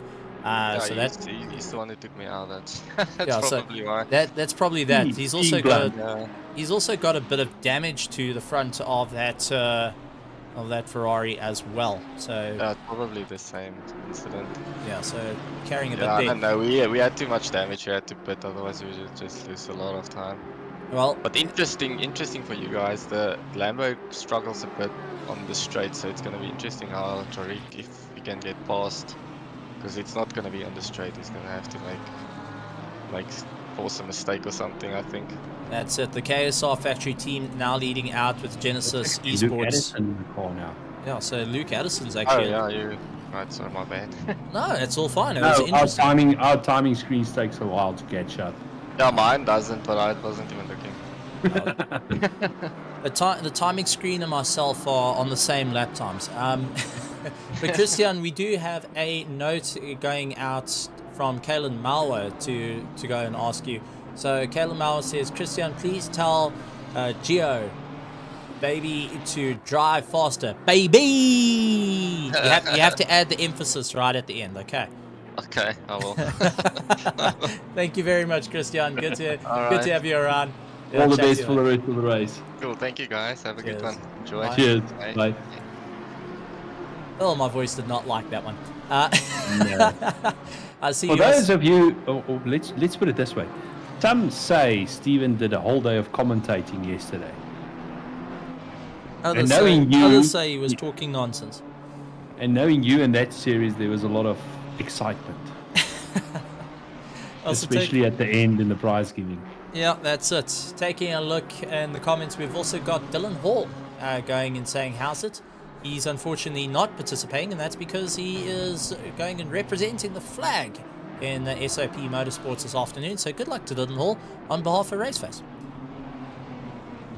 Yeah, so that's. I was wondering why Dylan. I'm going to put it out there. I was wondering why the Schick car wasn't, slicing its way through the traffic on this afternoon. So now we know. He was sick and tired of you. Take a look at Luke Addison under braking into turn one. He has to back out of it though. Kurt Glaskin trying everything he can to defend the position. And this has turned into a little bit of a sprint race for them as well. So the guys are doing everything they can. You could see Luke Addison hunting down, trying to figure out how he can get past this BMW. But Kurt's not making it any easier for the likes of Luke Addison to get by. Always hanging in with 0.3 of a second. It's going to be one heck of a race right down to the wire. Yeah, this has now turned out to be one hectic battle for the lead. Luke Addison in the car now, taking over from Tariq Adams. He's gonna, try and take the fight to Kurt Glashagen, try and get past him. You see him having a look on the inside, slight little look, not close enough to make the pass stick. Glashagen closing the door in his face and just saying, nope, try again. That's in our signboard still sitting in the middle of the circuit, so our marshals don't even have enough time to go and grab the I don't think they've door. got enough guts to go and grab it. Well, Are that's you going to it. run on the track? Well, I know of one marshal post that likes to put a cone back every lap. That's out at Lamar, but that's on a completely different sim.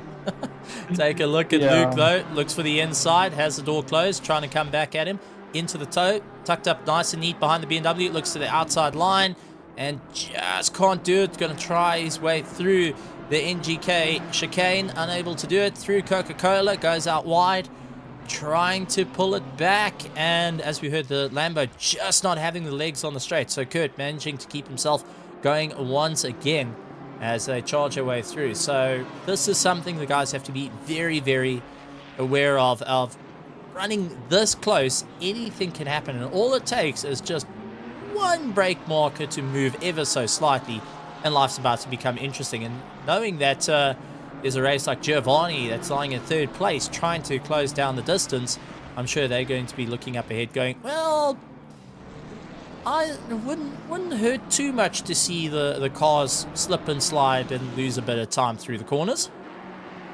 No, that will play into Giovanni's hands quite nicely. But having a look on screen, Stephen, Christian you mentioned it on that pit straight. The BMW definitely does look like it has the legs on that Lamborghini, but through the corners, that Lamborghini's coming back at the BMW. So if Luke Addison is going to look to make a pass, it's not going to be down the pit straight. He's going to need to find some other way past Glashagen during the rest of the lap where the Lamborghini does look like it has the upper hand. Now really trying to put the power down, and this is one of our closest battles on circuit at the moment. Only Cameron de Bastos chasing after Graham Moll at the moment is the second closest. That's literally within a second. On the inside. Elbows out between the two. Rear end of the BMW stepped out. Yep, bird of elbows between the two. And having to play a bit of counter steer. Let's actually take a look. I want to go in car with that one. And just see the BMW having to deal with the Lamborghini diving up onto the right side. Luke having to do the only way possible is really having to get elbows out and go for the pass. So this is the type of thing, sharing a bit of paint. You can see a little bit of a gap, takes a bit of avoidance and has to catch the snap, but is managing to keep some pace to it. And he wanted to look sideways at the pass being made. I've got to say, when the BMW snaps out underneath you, even any car through there is always a very, very difficult run for every single driver. Well, taking a look though, Luke Addison now leading class with Kurt Glashagen in second place. Third place is Giovanni Porzio. He is in third class. First in the Pro-Am class is Grant Sebastian. He's having a great run out there. And he's in fourth place overall. His second place is Andre Serradio for second in Pro-Am. He's down in 11th place at the moment with 12th of Ramona Yonko, who's got that 30-second penalty, lying third in class. Going a little bit further down though, Graham Moll first in class for the AM class, but now has got Hannes van der Sut trying to chase him down. He's second in class with Mike Schultz, a third in class of the Pro-Am. So the guys are really trying to keep it all together. And I've got to say, it's going to be a bit of fun. Tariq Adams saying there actually wasn't contact between the BMW and the Lamborghini. So that was just extremely close running between the two. And regardless, well done to both drivers. So no, but on the screen it also looked like there wasn't contact. It was more a case of the BMW's rear end stepping out. That's how I called it at the first glance when we saw it, not in car but from outside view. I thought maybe there might have been a brush up against one another because there just wasn't any room. But that's what the guys are trying to do. They're trying to thread the needle, and well, you take every single little bit of gap, regardless of it.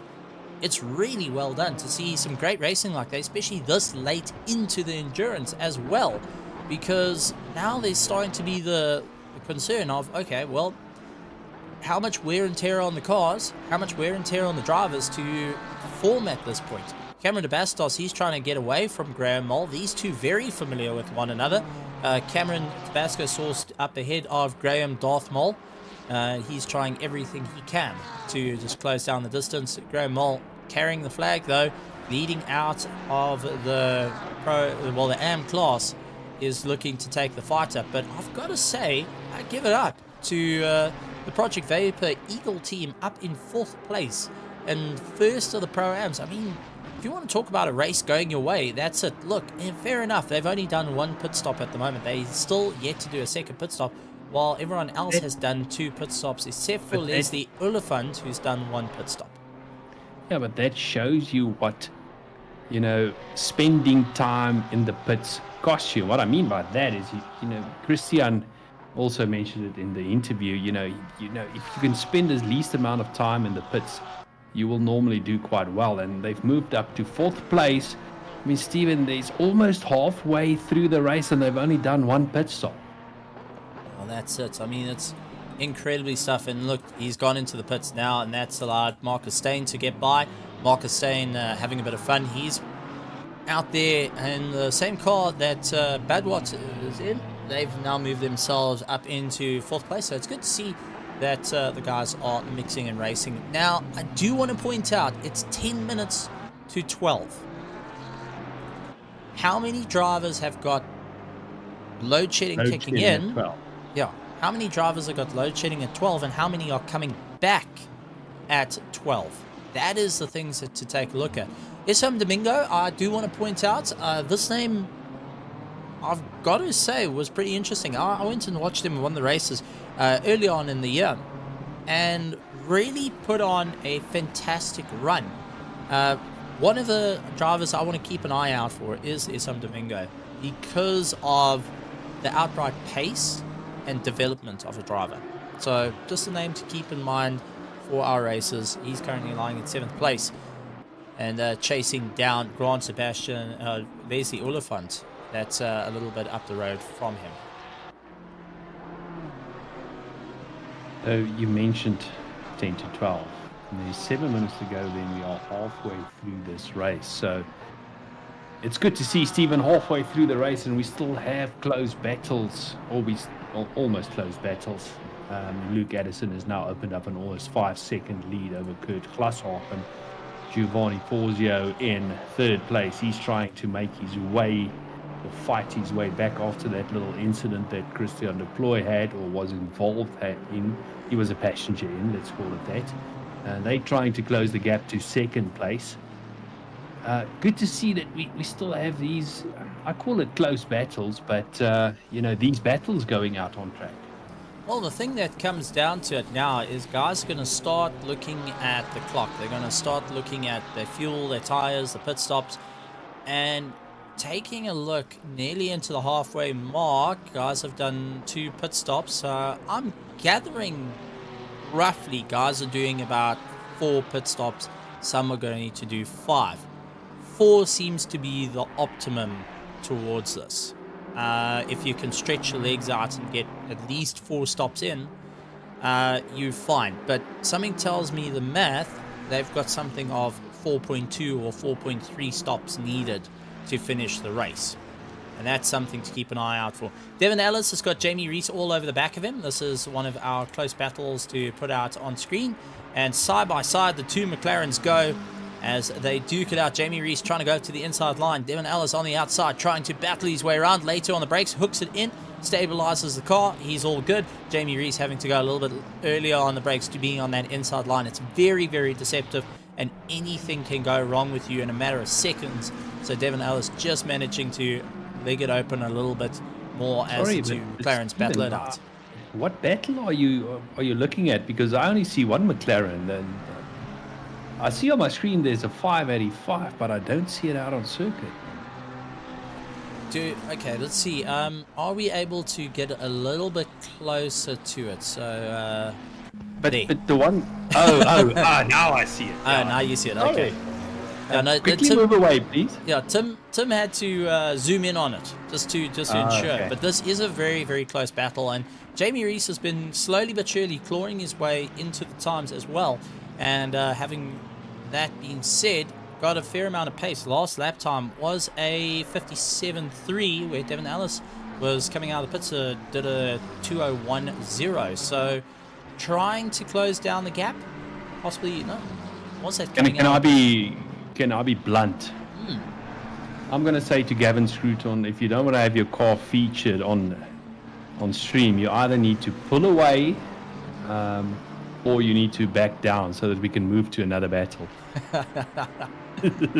Or don't mention it the first time. Yeah, just don't say anything. Jamie Rees trying to go around the outside into the NGK chicanes. No chance there. Dives to the inside for Coca-Cola. Looks for the space. No space there. But Devin Ellis goes out wide. And that's it. Devin Ellis dropping back. So we're going to have a bit of fun out there. Well, doing that, I'm going to keep an eye on this battle. But gentlemen, take us through as we see the likes of Giovanni getting into the fight.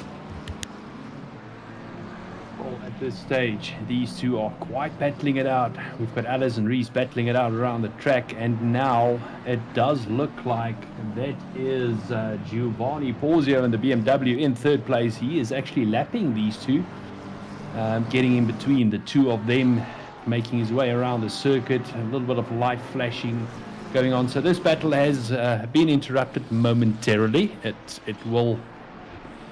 It will resume shortly, I suppose, as soon as Giovanni Porzio makes his way around Rees. I'm sure Rees will let him by fairly soon, so that the battle between Devin Ellis and Rees can resume, letting Giovanni by on the inside and now we can get back racing. So sorry, car 585, Gavin Scruton, we can't help, showing you on stream. Stephen disappeared. I don't know where Stephen is. I'm kind of stuck on this camera angle, and sorry about that. I do apologize. So 3 minutes to go before halfway. The race is starting to shape out quite nice. There's still a couple of battles going on around the track. One of them we are looking at. Devon Ali's trying to make his way back up to Jamie Rees, trying to resume that battle after Giovanni Porzio lapped the two of them. It doesn't look like any one of them really lost time there. Well, I would say Devon Ali's lost a little bit more time with the lapping that went on there. Oh, Stephen, sounds like you're back. Yeah, that's it. I hear a V8 idling in the background. Yes, big thank you to the family for going and helping out with starting things up. So it's all really good. Big thank you to helping out. So we're on to power that's going to hurt the polar bear, unfortunately. Do apologize. Yeah, well, the electricity you're using is made from coal, so yeah. It's going to be an interesting one. That being said, though, a couple of minutes to go, and I think as we're reaching into the halfway mark, this is a good time to take a little bit of a breather. We're going to let Tim go and give us a few shots of the circuit, a few bits of the fun. So stick around, see all the action, and the commentary will be resuming shortly.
And we are back. Well, I'm back.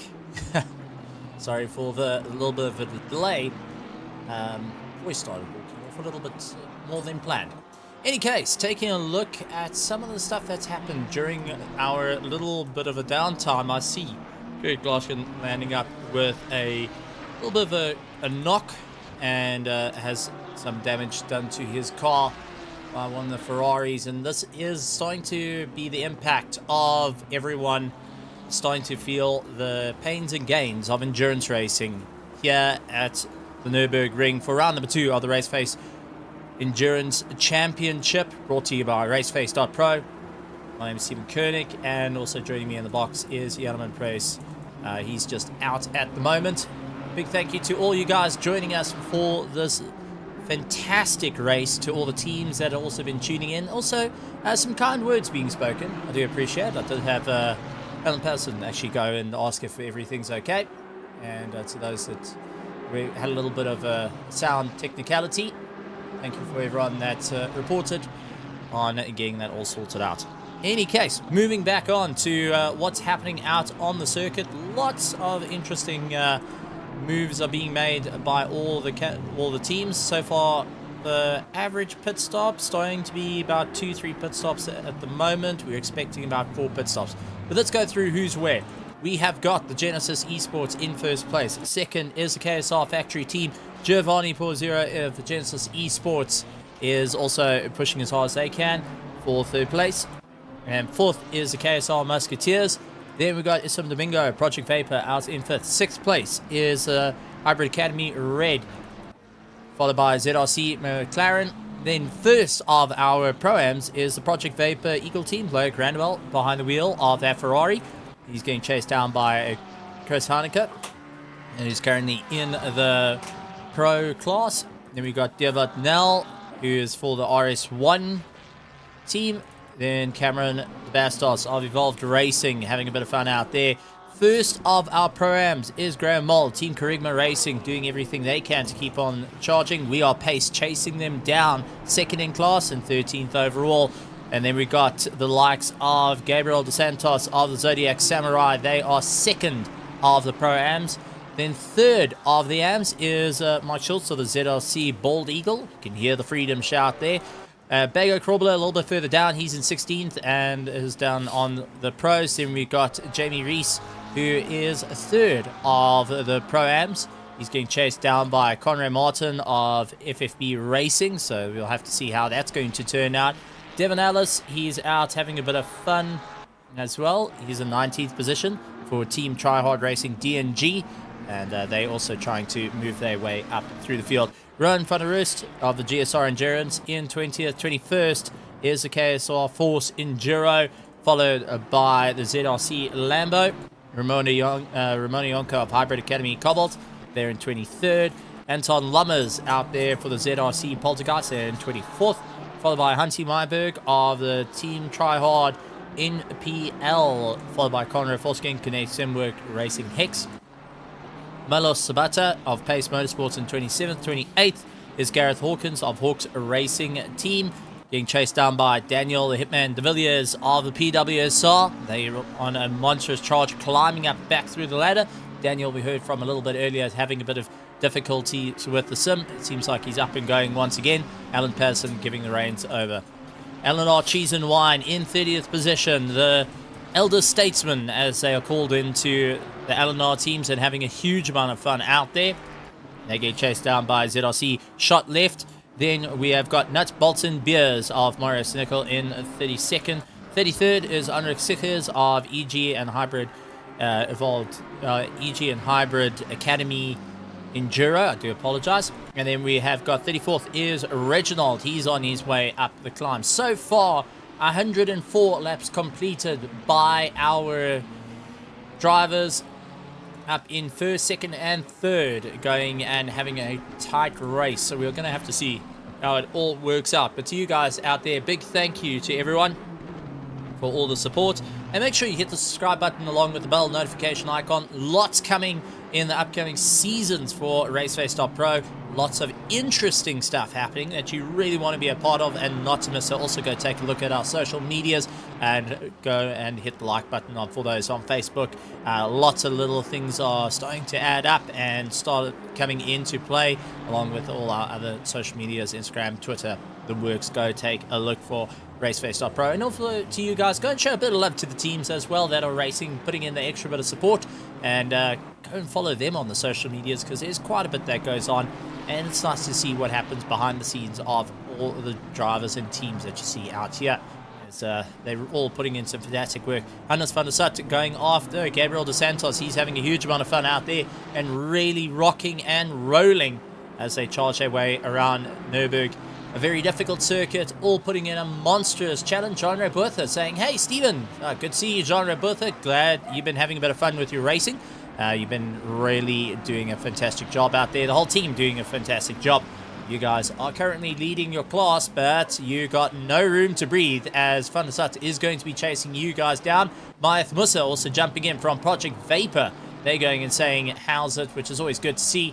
Nice to see the guys all going and having a bit of fun out there. Also, we got Ruan Heineke jumping in. Quandre Claessens. We got Kleinans also jumping in and shouting, how's it, Gavin Skirton as well. Just giving a bit of a shout out there as great. Good to see all the different teams, drivers and families starting to interact more and more for the championships, and especially the RaceFace Endurance Championship. It's been quite a staple. We've got quite a few on the line, and make sure you want to keep an eye out on all the calendars that's going forward to it. 2 hours and 34 minutes to go so far. 3 hours and 25 minutes completed of this, and I can tell you, voice has been a little bit on the ropes at the moment. So if I do disappear, it's not because I wanted to keep quiet. It's because I disappeared. Then I think a few people would have their wishes and wills for that. So as the race continues, everyone focusing on the routes to try and figure out what they can do. Cameraman Tim at Nurburgring, he told me he was going to Imola. Well, I think he is going to Imola, or it might be his twin brother Tim, because you have Tim 1, Tim 2. You know, all the cool people are called Tim, apparently. So yeah, that's the thing. He's going to be having a bit of fun. Dylan Hall going to be racing out. Unfortunately, the Czech team not going and having a bit of fun and causing a whole bunch of chaos out on the circuit here at Nurburgring. Instead, Dylan Hall is going to be representing the flag, racing in Imola. So good luck to you guys. Have a bit of fun out there. And don't cut the positions too close, might I add. So it is going to be a fantastic one. Couple of changes, couple of things happening on. Guys are really getting into some interesting stuff. The interview box is open for everyone that wants to come and have a chat to us. We'd love to chat to the teams, get a bit of an insight. Heinrich de Vet, though, landing up with a 15-second penalty added on to his time, so he's not going to be too happy with that one, and is going to have to try and figure it out. This is going to be one heck of a race. I see Ryan Otten's 30 seconds penalty. Ouch. Ouch. Okay, right. 22nd position, 30 seconds added on, and not going to be smiling too much on that one. So the teams are going to be keeping a very close eye onto it. Klaas Hagen trying to figure out what he can do to make his way around. He's got the L&R cheese and wine car going and putting a huge amount of pressure onto the back of him as they power their way through here at Nurburgring for round number 2 of the championship. And so far the KSR factory team have been putting in some fantastic efforts with the racing at the moment, but have been feeling the pressure from our first place car, which is the Genesis Esports, and also the Genesis Esports down in 3rd place with Giovanni and Christian deployed behind the wheel. A little bit further back, 17th place, this is Conrad Martin. He is chasing after Jamie Reese, and he's got Devin Ellis trying to chase him down as well. Quando Passi, though, is in a bit of a fight. He is 0.4 seconds behind the likes of Issam Domingo of the Project Vapor team. Issam Domingo doing everything he can to go and have a bit of a run. Ironically enough, I actually had a chat to Issam Domingo before the race, and he said, well, the main thing is they want to go and enjoy themselves, get good results, and also show off the color scheme as much as possible, because they take great pride in it. So to the Project Vapor team going and adding a bit there, it's the whole thing of don't scratch the paintwork, being the motto for them. But with Quando Passi really putting on the pressure, going and out, breaking himself a little bit, trying to get a little bit closer, And every time they get behind and get sucked into a bit of an issue. And I'll just take a look. SESA has had a little bit of a problem as well. He's had a bit of a whoopsie-daisy. Let's take a look what happened there and try and figure out over the curb. Trying to make his way through. He has got the Kerygma Racing car of Graham Mole just behind him. Outbrakes himself, goes out a little bit wide, a little bit over the marbles, and McLaren just gets a slow slide. He's able to get it back and falls off. And that's what I love to see. Some say Tim the cameraman only goes to Nurburgring for a vacation. In the comments, we have started it. It's finally happened. Has it finally happened? Some say. Yes, a some say has come through from John Robertha. Thank you. That's just made my weekend. Right. There we go. Hey, Tim the cameraman only goes to Nurburgring for a vacation. There's not a lot to do in Nurburgring. Well, there we go. A couple of things have happened while we were out a little bit, Janneman. We got a 15-second penalty on 19th place. Heinrich de Wet landing up with a 15-second penalty. Ryan Ottens has just gotten into the car and has got a 30-second penalty added to his time, which that is not going to help him there. We did see a bit of a collision during the break as well. Kurt Glashagen landing up with one of the Ferraris, going and losing it, and unfortunately going and colliding with the front of the car. So they've got a little bit of damage to the car to go and sort out for, but they're getting chased down by the Eleanor Cheese and Wine car. Ferrari are having a bit of fun behind them. So a little bit of changes here and there for everyone. Closest battle on the circuit, Issam Domingo and Quan Duplessis also having a huge amount of fun out there. Loic Randall first in the Pro-Am class up into 7th position. So there was a little bit of an interesting run between the Pro-Ams and the Ams. But take a look. We got Graham Mole for the Kerygma Racing. They're up into 11th place. 7th place is the Pro-Ams. And our Pros are first to 6th before they get eventually having cars breaking it up. But at the moment, Issam Domingo and Quan Duplessis, they're fighting it out for 5th and 6th, not only in class, but also overall position, and going hammer and tongs with the last 2 hours and 28 minutes left of the race. It's still on the cards, and taking a look at the current weather, it doesn't look too all wet weathery out there. Does it look dry? As dry as my dad jokes, if I can put it that way. Well, Quan Duplessis, he's trying everything he can to make his way past Domingo, flashing lights, trying a bit of intimidation. But Domingo not budging, trying to break the toe down the pit straight. And again, we see a BMW outrunning a Ferrari down the pit straight. Stephen, you said they quick in a straight line. I'm not seeing that. Well, they are quick in a straight line, but the BMW having a bit of a better corner exit can get the power down a lot earlier, and having that extra 2 or 3 kilometers works to go and close down the distance. Also, how much wing is that Ferrari running to try and stabilize? So Quan Duplessis at the moment is trying to stabilize the Ferrari as much as possible through the corners, and having to try and figure out what he can do, while Issam Domingo, as we've learned, the BMWs can just hug the curbs, no problem, and doesn't have too much of an issue. Yeah, definitely. As Christian also said in the interview, Christian Duplessis, that we did with him, they can basically fly through the last chicane, so the BMWs can take a bit more corner, as we see a little bit more flashing there. I wonder what Quan is trying to do with the flashing. Do you think it's an intimidation factor, or because they're racing effectively for position, they're in exactly the same class? I don't know if that's flashing that looks more of the game reflection that's flashing there. Yeah, that was game reflection. Or maybe just on the inside. Tries for the inside line, didn't win it there, but he's going to have the drive. Now he's just got to keep it all together. Issam Domingo is going to make this very, very difficult.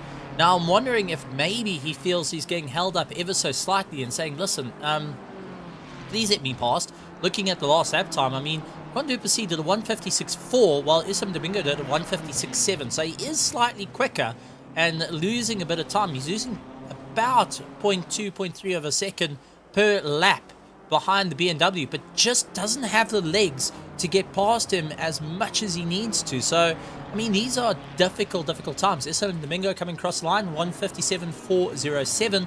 Quadruple C, 157.435. He's hunting it down. He runs over the curb, loses the drive, and then has to try and get himself sorted out.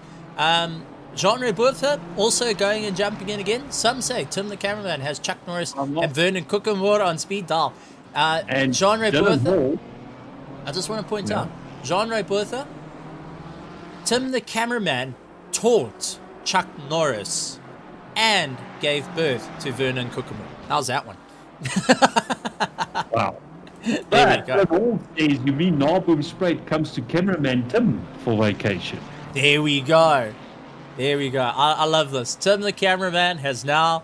This is all I wanted. It took 2 seasons to get it right. Yes! Sorry. I just love it. Tim the cameraman. Gotta love him. You know, and some say birds watch him. Well, he is a nature lover. I mean, we saw it when Daniel Rowe, I think, had a disconnect. He looked at the trees and all of those kind of things. So we know he's a nature lover. But yeah, let's see what the next joke might bring. Somebody running a little bit wide there up ahead, but this is turning out to be a nice little battle between Domingo and Quan du Plessis. Domingo not budging, as we said. They're in the same class. They're racing for position. They're racing for 5th position, so it's right up there in the top end of the field.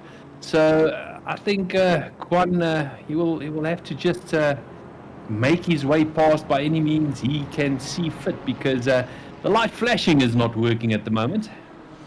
Bernard King pulling into the pits, and he's just been overtaken by these two. Quan du Plessis trying to go a little bit later onto the brakes to try and get past Issam Domingo, not having any luck there. I'm not going to say, especially this late into the race, the guys are having some great racing out there. Some very, very close action. I mean, if you go further back, Hansi Myberg, who has not climbed out of the car, he's been running from start to finish. I think he's running the whole race by himself. Has got Conrad Volsking trying to look around the inside. Takes a dive, and the BMW of Hansi Myberg having to hit the brakes rather hard, trying to slow the pace all the way back down. So a couple of guys really putting in the hard work. I mean, Loic Randebel, he's got Chris Heineke trying to chase him down. Chris Heineke getting caught behind the likes of Reginald and trying to get a little bit more drive. Reggie not giving too much room though, and only slacks off now, but that's just given Loic enough of a run to try and open up the distance, just even if it's a fraction at this point. Quan du Plessis still onto the back of Issam Domingo, looks to the inside. Is he going to pull it off? Very, very close, and Quan du Plessis going in a little bit onto the dirt to just try and get himself set. So, I mean, this is very, very interesting. Well, talking about that, we do have Dylan Hall, who was in the chat. So, Dylan, welcome, buddy. Glad to have you here. And you might not be racing, but you are putting a bit of support for a couple of the drivers out there that you're used to rubbing wheels with. How are you doing today? Absolutely fantastic, guys. I'm actually enjoying it. We did a little prep this morning for the race, and we were like about half an hour away from our qualifying. So just chilling and watching the racing is absolutely fantastic. Absolutely awesome. Now, taking a look at the racing out here, Nurburgring, a very tricky circuit for a lot of drivers. I know it favors the more technical drivers versus the high speed. And what we're seeing at the moment is a bit of a mix. The BMWs having a bit of straight line legs over the Ferraris. The Porsches also having a bit more rotation. You're a big fan of the Porsche, as we know. But the BMWs are definitely a force to be reckoned with in these type of races. And most definitely, I'm actually quite surprised that the BMWs are faring so well here. But the reality is the amount of straights that you got and the ability to get up to those top speeds is just showing that pure grunt. We saw it in our race, specifically at Spa, how dominant the BMWs were. The poor little Ferraris while they were up at the top there, the BMWs were absolutely killing them. It's going to be a very interesting thing. And now you've gone and rubbed wheels with a lot of these drivers, and you know the level of competition that's in it, not only just for our Pro class, our Pro-Am class, and our Am class. The guys all giving it everything they got. The pace at the moment being a consistent 155, 156s through the majority of the field, even though there's only 2 hours and 20 minutes left and 3 hours and 39 minutes done and dusted. It just shows you the consistency of these drivers, and the guys are really trying to pull everything out the bag, especially for round number 2, just to try and maximize points for the championship. I know you guys unfortunately are not in this race, but I'm sure that you're taking a few notes of the guys that are around and trying to figure out what's going to be the best tactic going into the round 3 of the Endurance, where I'm sure that we'll see the chick car coming back in. Yeah, most definitely. And look, it was definitely one of those oversights by some where we're like, oh, check out, there's a race here, let's do that. Imola sounds like a lot of fun, and not checking that calendar up front. But yeah, we will definitely come and have a go. And it's so crazy to see a lot of these drivers, because the drivers are all mixing through all the different communities, which is absolutely fantastic. And you're talking about being consistent. Is we had the likes of Ryan Ottens, Marcus Dane, Charles Wilkin, and these guys were running within, not to mention Jadwat Bashir, and they were all running within 0.2 of each other for nearly 35 minutes, 40 minutes before the pit stops were there. So from a consistency point of view, this is what these guys are made of. They're made of getting those lap times in over and over and over, and that makes the difference between a really good endurance racer and one that's going to struggle. It's absolutely awesome stuff. And Janeman, you have a bit of a history with Dylan, as we all know, but I'm sure you have a few questions that you'd like to just poise to him. First of all, I'd just like to clear something up with Dylan. Some say, Dylan, you taught cameraman Tim everything he knows. Now I want to know, where did it all go wrong? This of him focusing on trees and grass and all of that. Because this is not a recent thing. Why can't we get it out of it? So, I'm going to definitely take my hat off to Stephen, keeping cameraman Tim alive. Cameraman Tim was basically started as a joke, and that was purely when. In the early days of replays, and big lunge on the inside there by yes, what a move. I don't know if that was for position, but that was a great overtake. So I got distracted there by the action. That was actually a blue flag. That was Alan R. Cheese and Wine getting past second place. Wow. So if you're gonna have a go, you might as well send it like that. So obviously the technology wasn't that great in the early on, when we were still racing Project Cars 1, and was where I was dabbling with some replays, and you would change the camera, then all of a sudden the game wouldn't catch up, and it would be showing a tree, and then it would try and catch up, and by that time it already moved to the next camera, and we kind of gave that a personality of cameraman Tim, and whenever there was something that went wrong, it was cameraman Tim. Cameraman Tim can do something. You still can't get it right. And we still keep hiring him, and yeah, so he's followed all the way from Project Cars 1, Project Cars 2, and still come through here at Assetto Corsa. He's now at Nurburgring, so that's absolutely fantastic. He's also in iRacing, by the way. Oh, really? Yeah. The legend of cameraman Tim will carry on. He started doing some camera work on iRacing, but yeah, every now and again, when we saw the incident earlier with Daniel Rowe, we were trying to figure out what happened to Daniel, and cameraman Tim was staring at the trees. Obviously saw a pretty birdie or something. Yeah, and, exactly. Trying to figure out what it was, and losing focus on the racing. Well, all in all, it's been absolutely fantastic, and it's good to see, as you mentioned, different communities getting involved. Just trying to strengthen the sim racing scene in South Africa. We've got quite a few big names that are, you know, participating in the series, in all the different series. It's good to see some old familiar names that started out when ACC was originally in its beta stages, guys going and having a bit of fun out there. And you know, that's I think has been the best part about it, is seeing the communities work together, chat together, and try and just grow the scene in total, trying to figure out what's going to be the best way moving forward. And whether you're a casual guy that jumps in and wants to have a bit of fun, or you're up to taking things a little bit more seriously, everyone has an opportunity right the way through the field. And there's racing Mondays to Sundays. Most definitely, and we've got to the point where there isn't a day where you aren't able to jump on. The likes of the bigger community hosting platforms, if you want to go and race something on a Tuesday night, you're going to find something locally. You want to go race internationally, you're going to find it, and that's just the reality.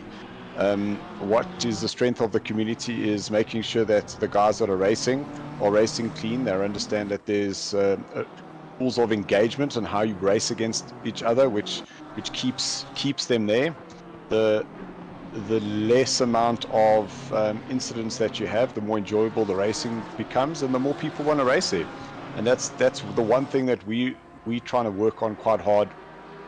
Not when we're saying in our own community, it's just that when you go to other communities, just make sure that that's kind of the mindset, is that you don't want to go and stuff it up and say, well, oh, this guy comes from XYZ community, he's a bad driver, we don't want to go there. And that's kind of the message to everybody. Awesome. Now I'm going to put you on the spot, because I know you're getting ready to rock and roll and go and represent the flag overseas, which is it's always good to see, and good luck to you on that one. Both Janneman and I are going to be representing the flag this evening in a Porsche Cup car.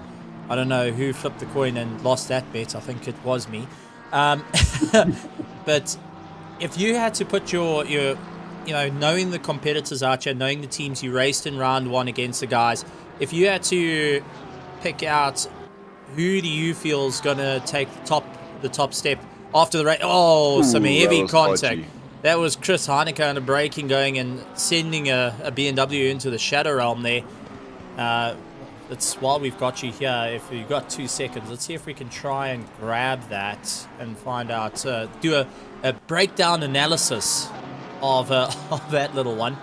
It does look like that is one of the Pace Motorsports cars just ahead of the Classic Car Motorsport, going under braking, and just going dead straight under braking, locking up a little bit, and a BMW into the shadow realm. I mean, it is a tricky corner, but that is something we do see rather often, is the guys are underestimating how the gradient of the hill can affect you under braking. And unfortunately for one of the Pace Motorsport cars, they got sent to the shadow realm there. Hopefully not too much damage done to the car, but surely not some happy faces.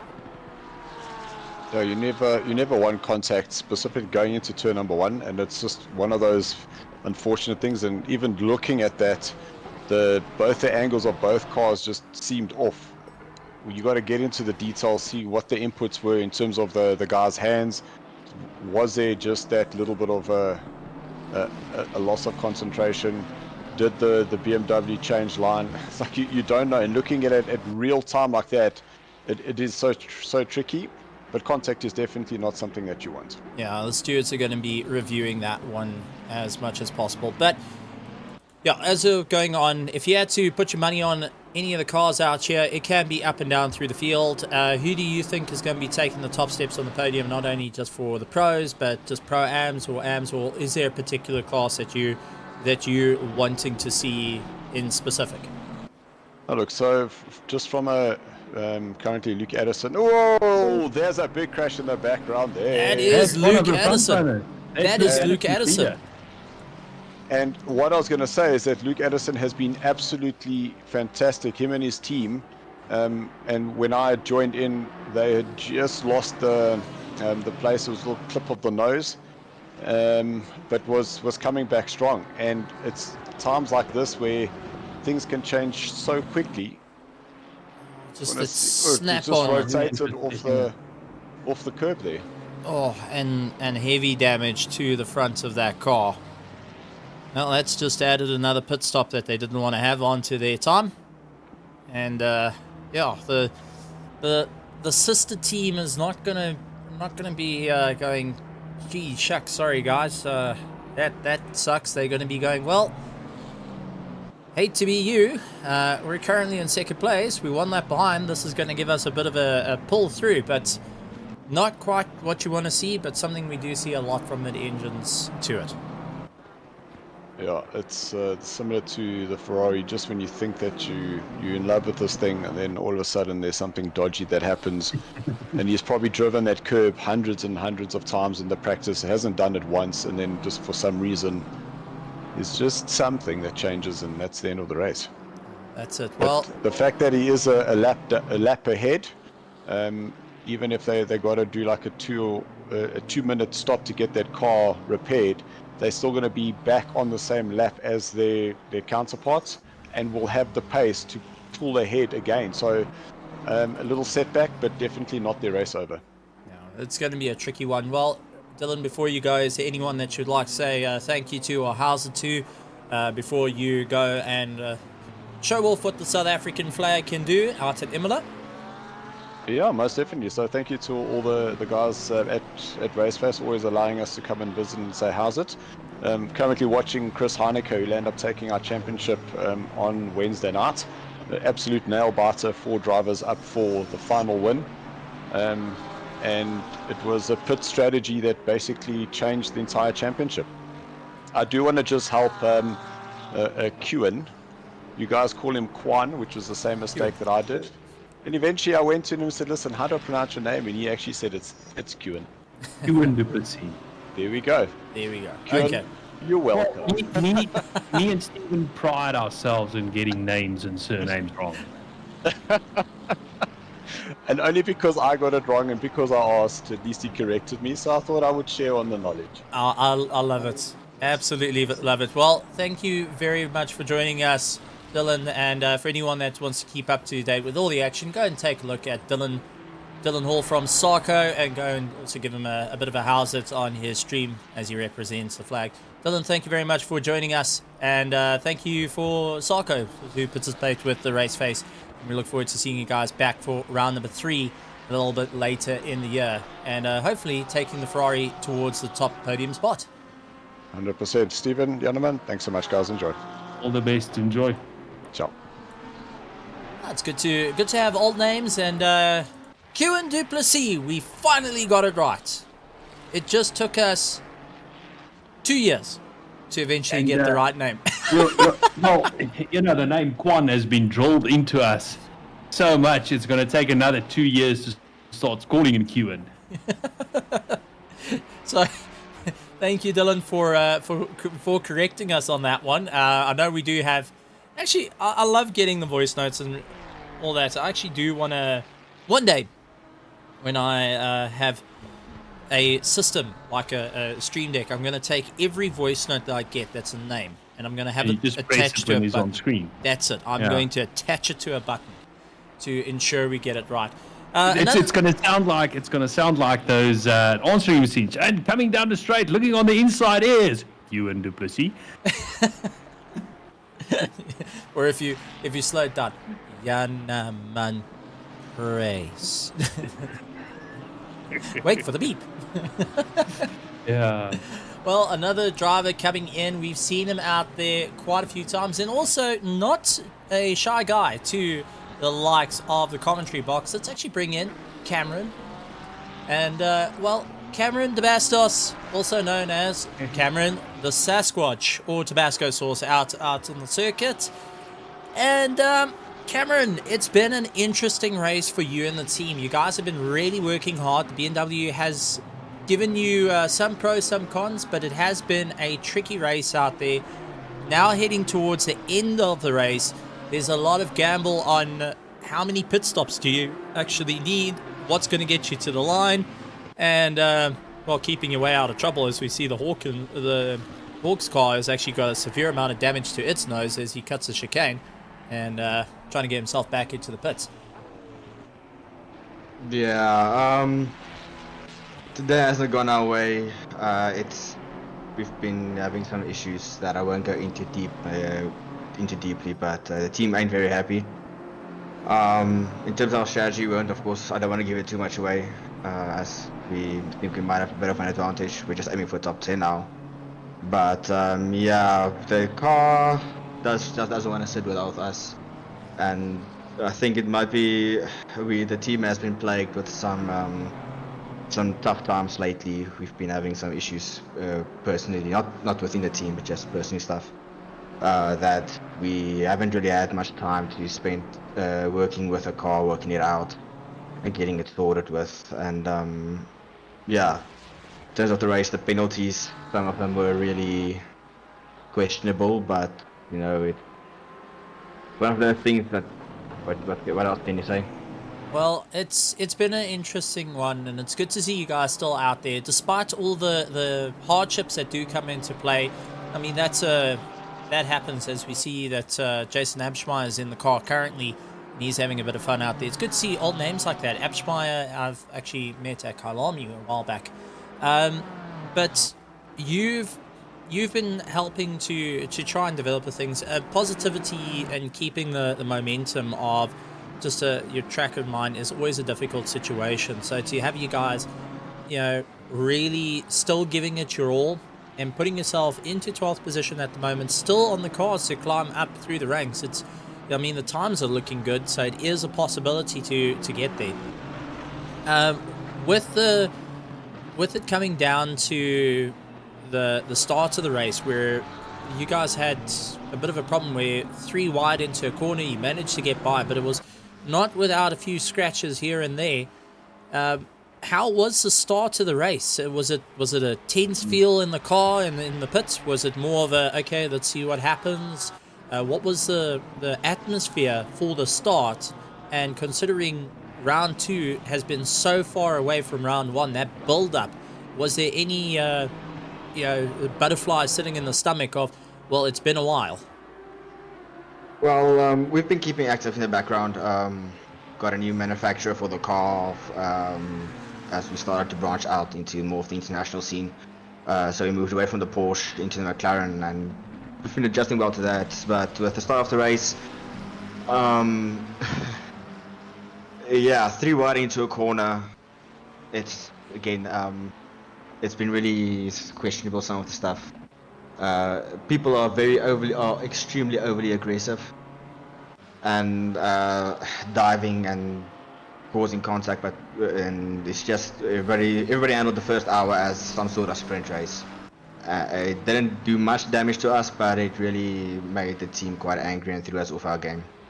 I think taking a deep breath and going through it. But Janneman, I know that you usually have questions, and I mean, Cameron's around. We love having him around. Cameron's actually one of the few guys that gives us gears every so often as well on the Discord, which honestly I love it to pieces. Jan, any questions from your side to the EG Evolved Racing team? Well, Cameron, sorry to hear that things have not been going your way really this race this far, but we, basically 4 hours done, 2 hours to go. Have you started looking at a potential finishing spot that you're aiming for, or do you think it's still too early for you to do that? Are you still taking it lap by lap, just try to be consistent and, minimize any penalties or so that might come your way? Well, our goal going into the race was top 10 at least, and so far it looks like we've been clawing it back quite well. So hopefully 10, maybe 9. I only did one stint, so we placed Jason in, as he likes this track a lot more than me and Christian. So, and he clearly has shown it already with the way that his pace is already flying. So hopefully we can claw back some pace. I just had a shock off a stint, so we'll see what happens. Yeah, not really sorted, but we're hoping for top 10 and hoping some of our competitors in the standings might get some penalties. Okay, well, we'll put in the word that the next races need to be either Alton Park or Snetterton for you. Snetterton I can handle. Alton Park can Staying is a gloomy weather state. I hate that track, and Steven knows why, and he keeps referring it. I'm gonna find you, and I'm gonna make you pay for that. I'll warm up the kettle for a cup of coffee. Don't stress. As long as it's not in the Lamborghini or Porsche, I'm more than happy. Awesome stuff. Well, Cameron, thank you very much for joining us, and good luck to the entire team. Please send our regards. You guys have been doing an absolutely phenomenal job despite the tricky conditions out there, and yeah, keep the head down. You guys have got this. You got the momentum to do it. We've seen it before. We've seen you guys pull a rabbit out of the hat in the sprint series and in the grid championship last season. I'm sure we'll see you guys doing it again for the endurance as well, as we tick down the remaining times of 2 hours and 27 seconds to go. Yeah, thanks. Hopefully we can do something, but yeah, we'll see what happens. But thanks again. Well, all the best. I just want to ask, if you want to say hi to anyone or thanks to anyone, feel free. Remember PG-13.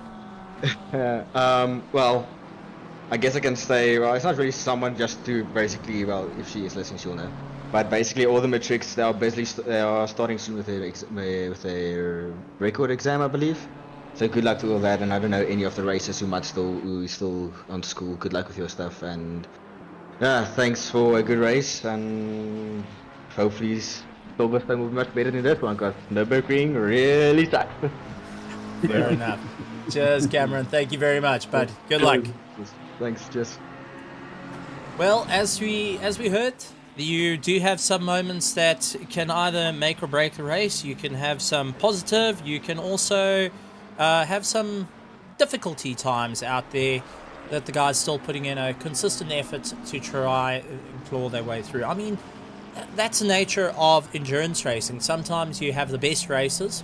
Sometimes you don't. I mean, we've had it before in the LMP1 car where we landed up in an unfortunate accident, and then we were in last place behind GT3s and have to try work our way past blue flags.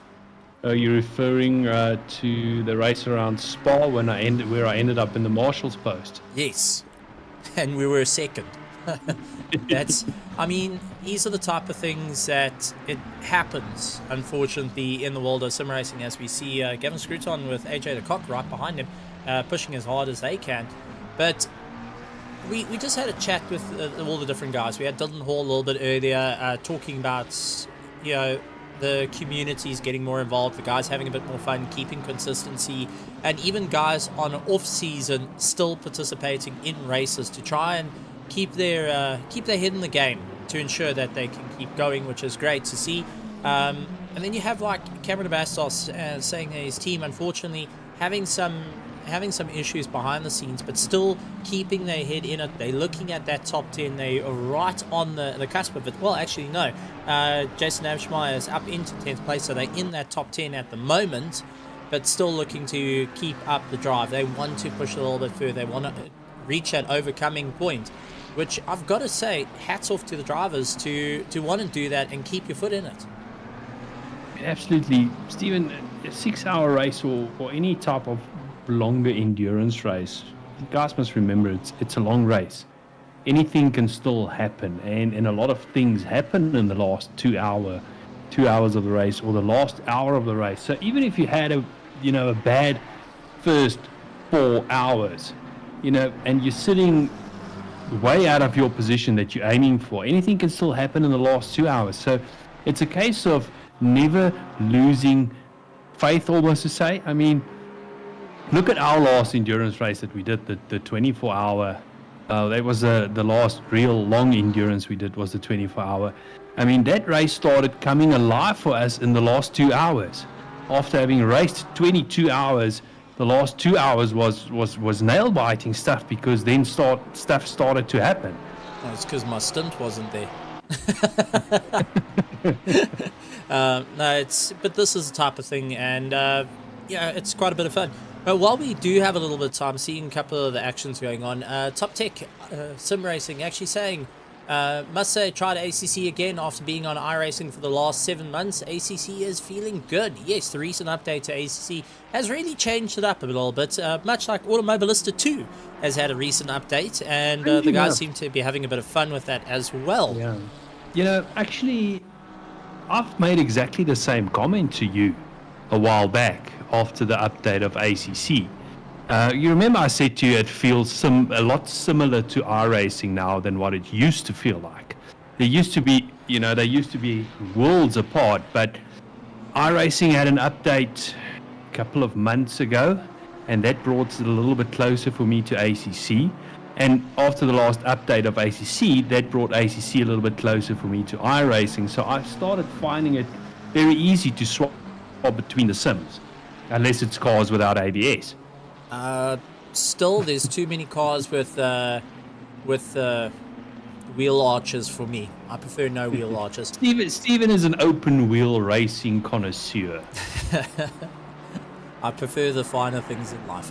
But taking a look at a couple of guys saying today I'm learning can't save tires, got to learn how to save tires, and or can't learn how to save, well, not saving fuel, but got to learn how to do it, which is, you know, a couple of guys saying that they're going to have to branch things out, try and figure out what they can do and how they can move forward.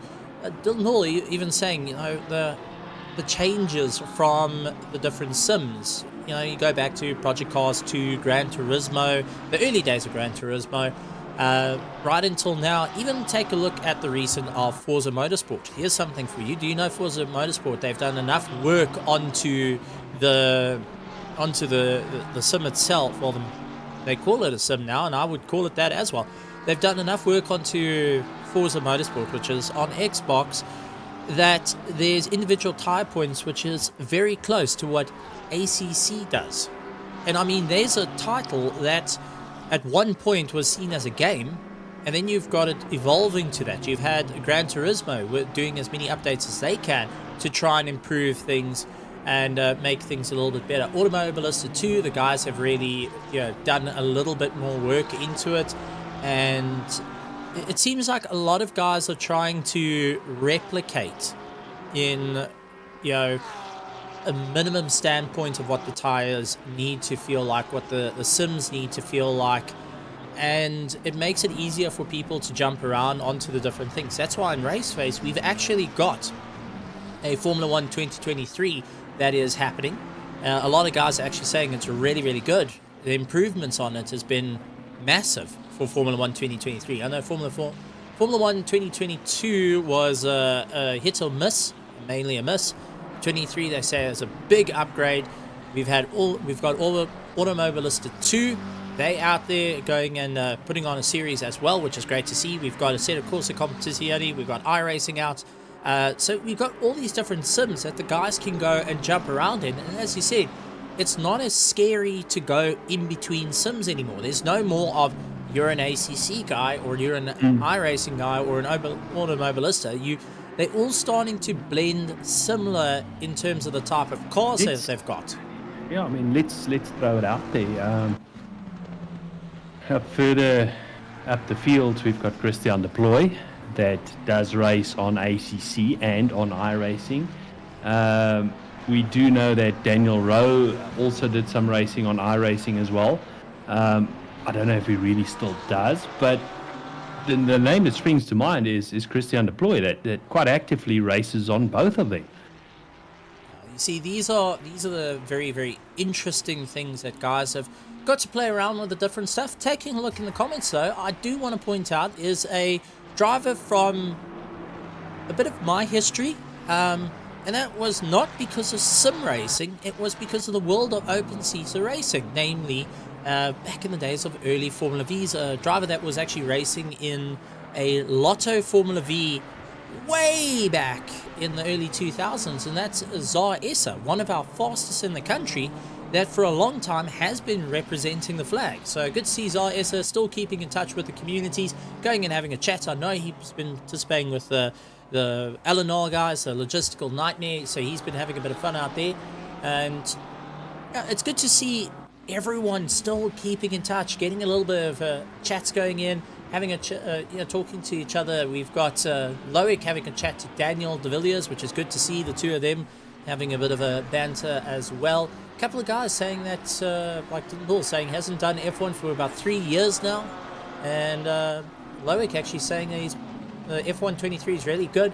He's not in the RaceFace season at the moment. He might look at it a little bit further, but he is trying in other communities and says that there is an improvement of note. So it's good to see those type of things coming into play, and the guys are just having a huge amount of fun getting to knock around, try something new, and experience what the world has to offer, but also at the same time showing off why the South Africans are the best in sim racing out there, hands down. That's why we've been leading the charge numerous times, and I'm just going to say, Jardia, who? Well, Stephen, on that point, I mean, we talk about F1, the F1 sims. People say you can now start calling it a sim, not a game anymore. You spoke about Forza, you spoke about Gran Turismo, and I think what a lot of these developers have realized is if they don't develop, I'm going to call it a game this time, if they don't develop a game that is realistic, they're going to start falling behind.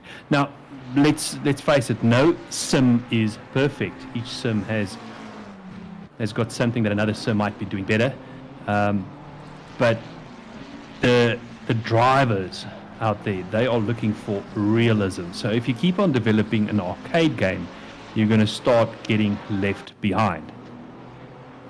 I think to a point, if you've got an arcade game that is easy to jump in, go have a blast, that's great. That I prefer. Like example, I really enjoy picking up the controller and going and playing Gran Turismo 5.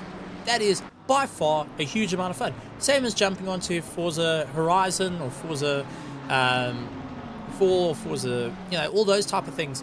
You can pick up a controller, go have a bit of fun, have a wheelie for about 30 minutes to an hour, and then walk away from it. Where the sim racing side, if you want to step into the having these type of championships, you've got to develop something that improves. I know iRacing has recently put out that they are starting a career mode in the iRacing. So you have a solo career mode so you don't have to do the multiplayer servers, but that's already been done so far in the past. I mean, Gran Turismo's had it for years and years and years. You've got, the multiplayer was behind the scenes, not in front, where ACC had multiplayer in mind as first versus the career mode, but the career mode is still lots of fun, especially when you're on the podium and you get to see the three cars all parked together, and it's great. Where Formula 1 was focused on the career mode versus the multiplayer aspect, which is, I've got to say, it's quite a bit of fun. But talking about that, we've got a race at the moment with Gavin Skirton, AJ de Kock, and Charles Darden getting involved into a fight, 3-car train, and Luke Addison is stuck all behind them. It does look like Gavin has got a bit of a difficult time as he's trying to get past. Yeah, that's Meld. No, Meld is just going and visiting. He's checking if there's clientele that needs to be picked up there. Okay. Yeah, just so you know.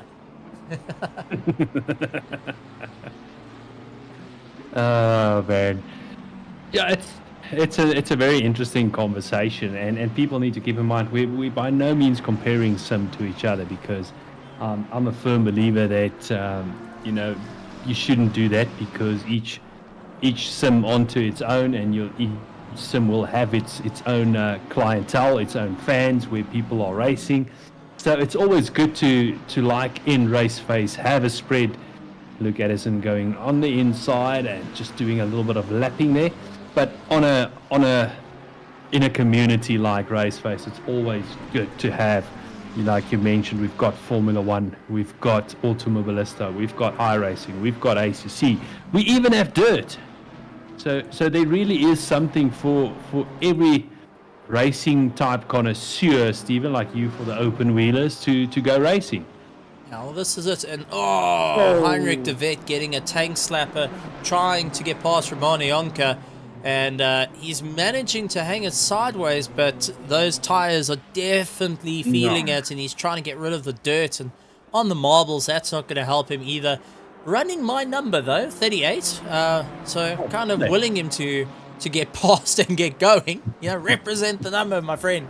But Romani Onka has been doing a fantastic job trying to keep it all together. But this is what we've been interesting. We talked about the front guys a lot. We talked about what they've been doing. Also, down a little bit further back, the guys have really been performing. There's some great racing out there. Ryan Ottenso, 30-second penalty. That's still looming over his head. But they've clawed back. They've really clawed back to try and get themselves going. It hasn't been the easiest race, but they're still trucking on. We got 34 cars still out there. I want to point that out. 34. We started with 33, knowing that there was going to be 34 to come in for the endurance. We had disconnects, but the guys not giving up, not knowing when to quit, have still kept going. And I've got to say, I love seeing it. Whether you're at the front, whether you're at the back, soon as you can go and say, I crossed that checkered flag, you have done so much out there. And to the guys that are racing by themselves, which is no easy feat to do. You're going to wear yourself out. To run to the bathroom is the most difficult thing in the world. Done that before. But, you know, you got to put it out there. There is a couple of guys that couldn't make it, unfortunately. And that was, I know that we had the McCalls busy saying, listen, they're trying to find someone to try and help out. And it would have been nice to see, like Morgan McCall racing, or even Junior McCall to jump in and have a bit of fun as well. And this is the type of thing. You may see one or two drop off, but to see the guys still putting in a huge amount of work and having a bit of fun and showing off the skills that they have got, it's just amazing. Endurance racing, by far, I think brings out the best in the guys, because you will have the sprint racer guys, and it also gives the guys who are not as quick an opportunity to show off what they can do. By saving both fuel and saving tires, you can cut down a pit stop, which your team desperately needs, and that will just blast you up the ranks. So that's why I think when it comes down to the last 30 minutes of the race, well, let's see who's saved enough and to get themselves going. Absolutely. Stephen, just to come back to another point, and you mentioned there were guys doing this solo, 6 hours. Now, 6 hours is something that you've done more than once. I've done a 6-hour stint as well. But my question to you is, what's the mindset of doing a 6-hour stint? You mentioned bathroom breaks. There's certain challenges that you've got that the other cars that have got more than one driver don't have. So what's the mindset of doing a 6-hour stint? Okay, well, before I answer that, Top Tech IT Sim Racing, just want to let you know RaceFace is both international and SA. So if you're outside the country, you're more than welcome to join in the championships in all the different sims. Just head over to www.RaceFace.Pro and go and enjoy. The link is in the description. Back to your thing, the mindset. Okay, Gavin Skirton and Charles Darden having a bit of contact. AJ de Kock. Yep, there it is. That is it. He's waiting. He's trying to get himself going as Darden gets out. I think the mindset that you got to look into it is, it doesn't matter if you're doing 6 hours or you're doing an hour. The aim is to keep it consistent, find a lap time that you can run comfortably in. It doesn't have to be the fastest lap time. It can be about a second off your lap time or half a second off your lap time, and try and run consistently to that and pace yourself. You know, if you start feeling tired, if you start feeling worn out, rather take that 2-minute break or hand over to your team to say, listen, take the run, I'm feeling a little bit off, and let them carry a little bit of the load. I mean, this is all the type of things that you've got to think about, because your ultimate goal is to see the checkered flag at the end of it. And you do want to give yourself a sort of goal to go for, a top 10, a top 15, a top 10 in class. You know, that's the sort of stuff to keep you motivated to keep going. Even in real racing, in the IRL world, that's what you want to do, because anyone can tell you, from doing F400s to cars to single-seaters to sports cars, doesn't matter what you're in or how fast you're going, the main thing is you want to keep yourself at a consistent pace that you're going to be happy to do for as long as you can. The less time in the pits, the better. And that's the ultimate aim for everyone out there. And that's why I think sim racing actually is a lot closer to real racing than one would like to think, is because the mental game that sim racing has is, yes, you're not experiencing G-forces, but you're trying to feel everything through the steering, or even these points, there's guys making active haptic feedback in pedals. I mean, Fanatec has got motors that you can feel when the ABS kicks in, and you're trying to gather as much as you can, not only through visual sight, but through the feel in your hand and your foot. A lot of it through your hand. So you're trying to really focus, and that's a lot of mental strain to it. And you'll see a lot of real-world drivers actually do battle with that, because they're having to take a 2D plane and put it into a 3D picture in their head.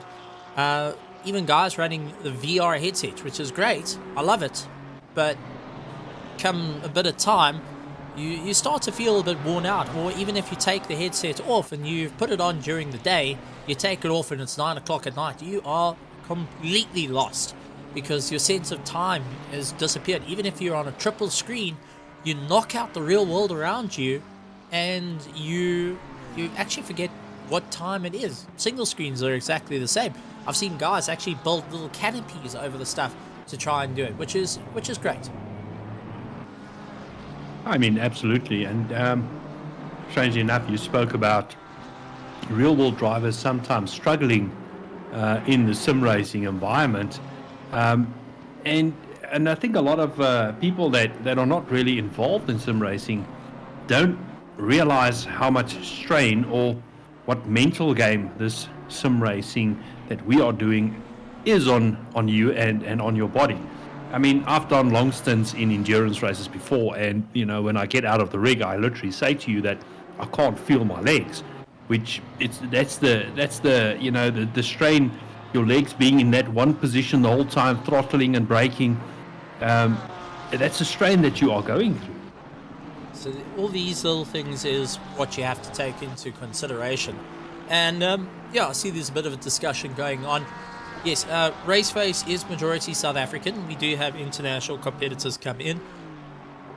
International competitors are allowed and more than welcome to do it. We actually want to see more of the international guys, purely on the fact of, well, we've got out and race in international races. We would like to have you guys come to our playing field and get to have a bash at you guys on our grounds instead of the other way around.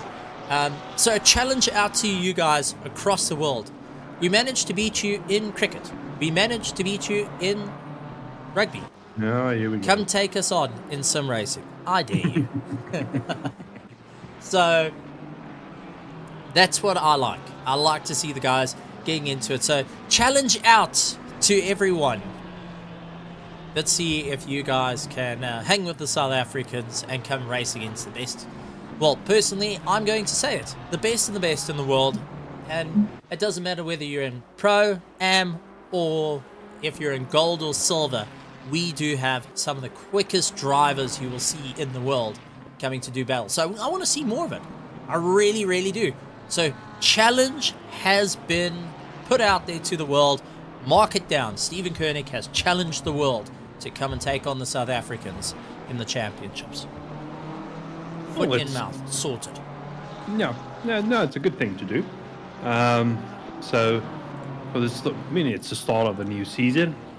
The championships are kicking off this week, starting on Tuesday with iRacing. Wednesday we're back on ACC. Thursday also ACC.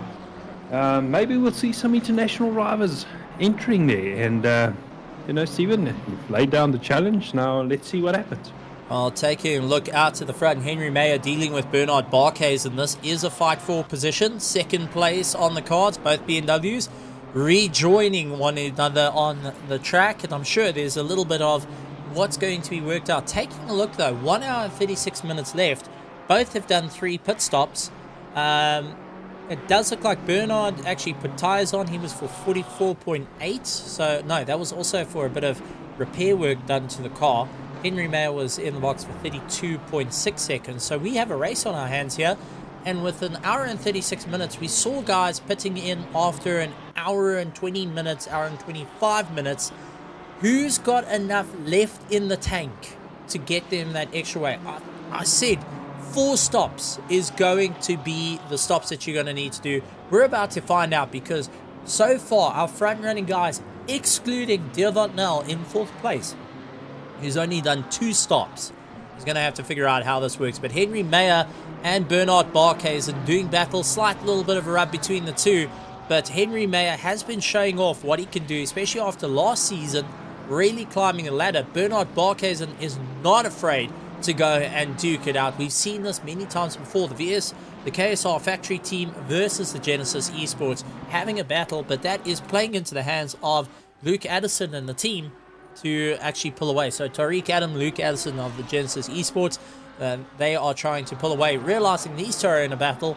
They're 47 seconds up the road, and that's only going to keep extending at this point. I mean, absolutely. The more Mayer and Barkhuizen can keep each other busy, the more that's going to allow Luke Addison to, as you said, Stephen, stretch out that lead.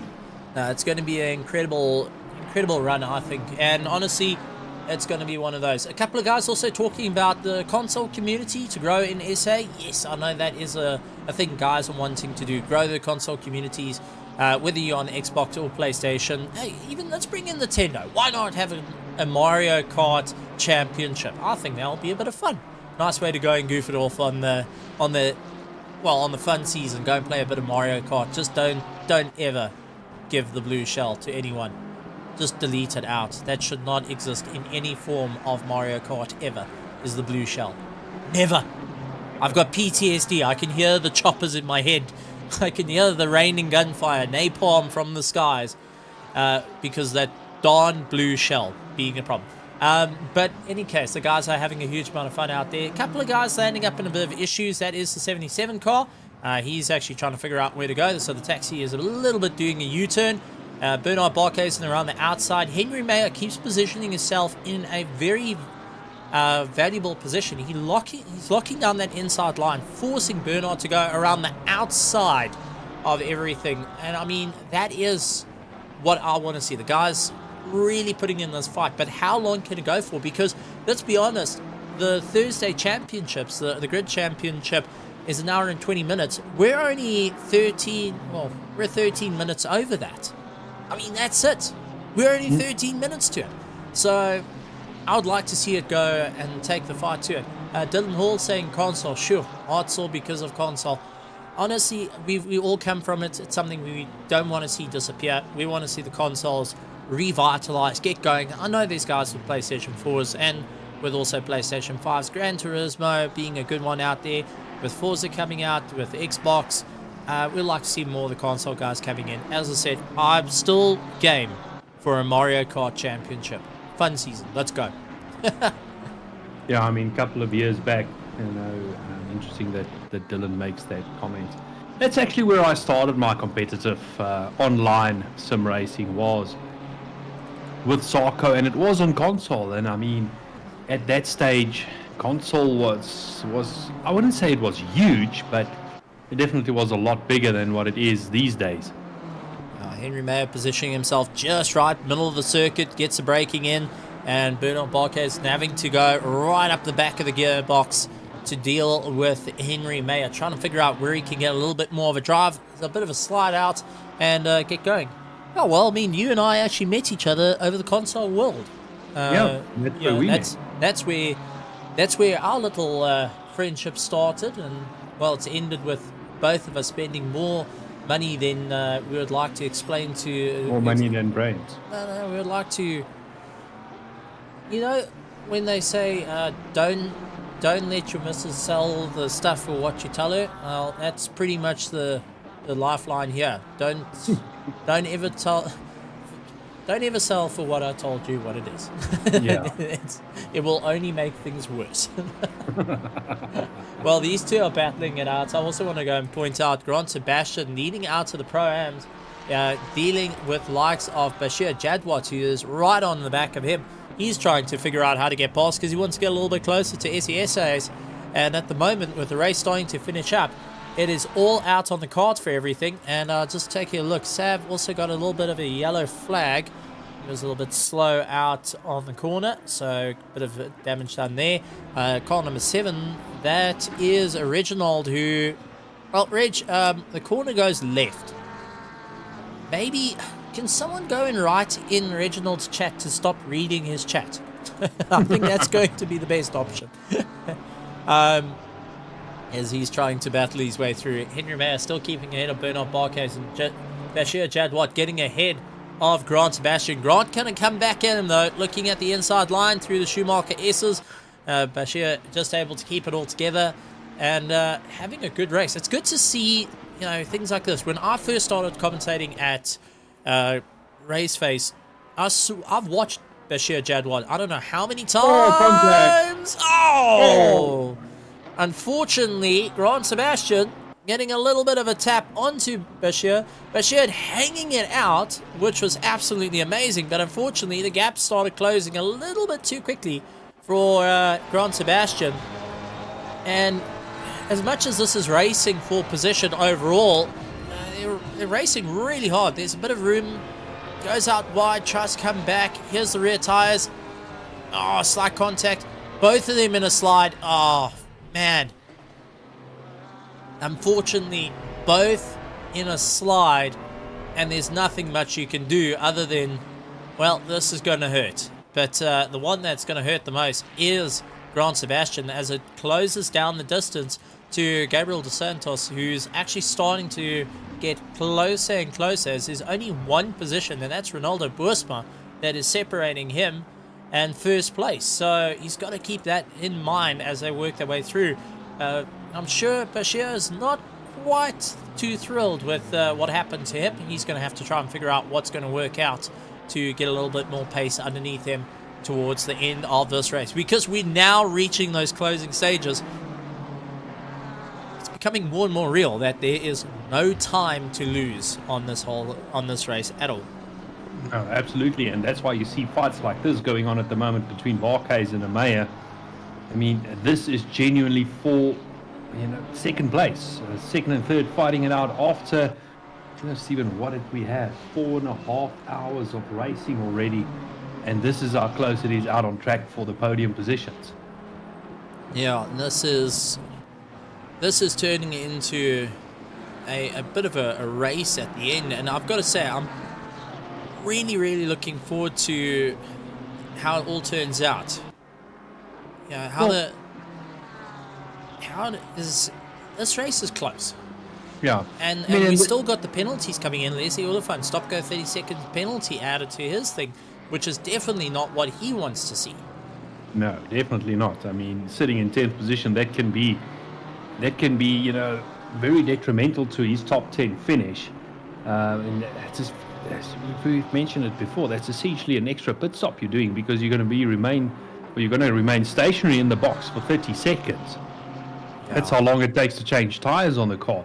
But we're reaching that point in the race, Stephen, where people are going to start calculating and doing all those calculations. When last did the cars you are battling pit? Will they have to? Oh, Leslie, well, trying to get into the pit lane, getting a tank slap, but trying to slow the car down enough, and that's just going to add a bit of time for damage repair. And man, if you want to talk about abusing your brake pedal, that's it. That's the moment you start seeing if a thing's made out of plastic or if it's made out of steel. Yeah, absolutely. I mean, we're having a look here, Henry Mayer and Barkhuis, in the fight between the two of them. I mean, Stephen, that's where Genesis and the guys from KSR, they're going to get the calculators out, see when last did the other team pit, try and figure out if they have enough fuel to reach the end, or will they have to pit again, all those kind of things, to try and figure out a strategy, how to leapfrog them, or how to keep the other team behind, as we see Barkhuis in that slipstream getting a little bit squirmy. He's really pushing that BMW and he's trying to get past Mayer. Well, in this situation, I'm gonna put it out there. We've actually had this before, where if you've got a little bit more fuel, if you've got some spare to burn, you tell the guy to really step it up, put the pressure on, and go. and start trying to make the other chap burn fuel, burn those tires if you got a little bit to play with in the cars. We've actually had that before. We've utilized it.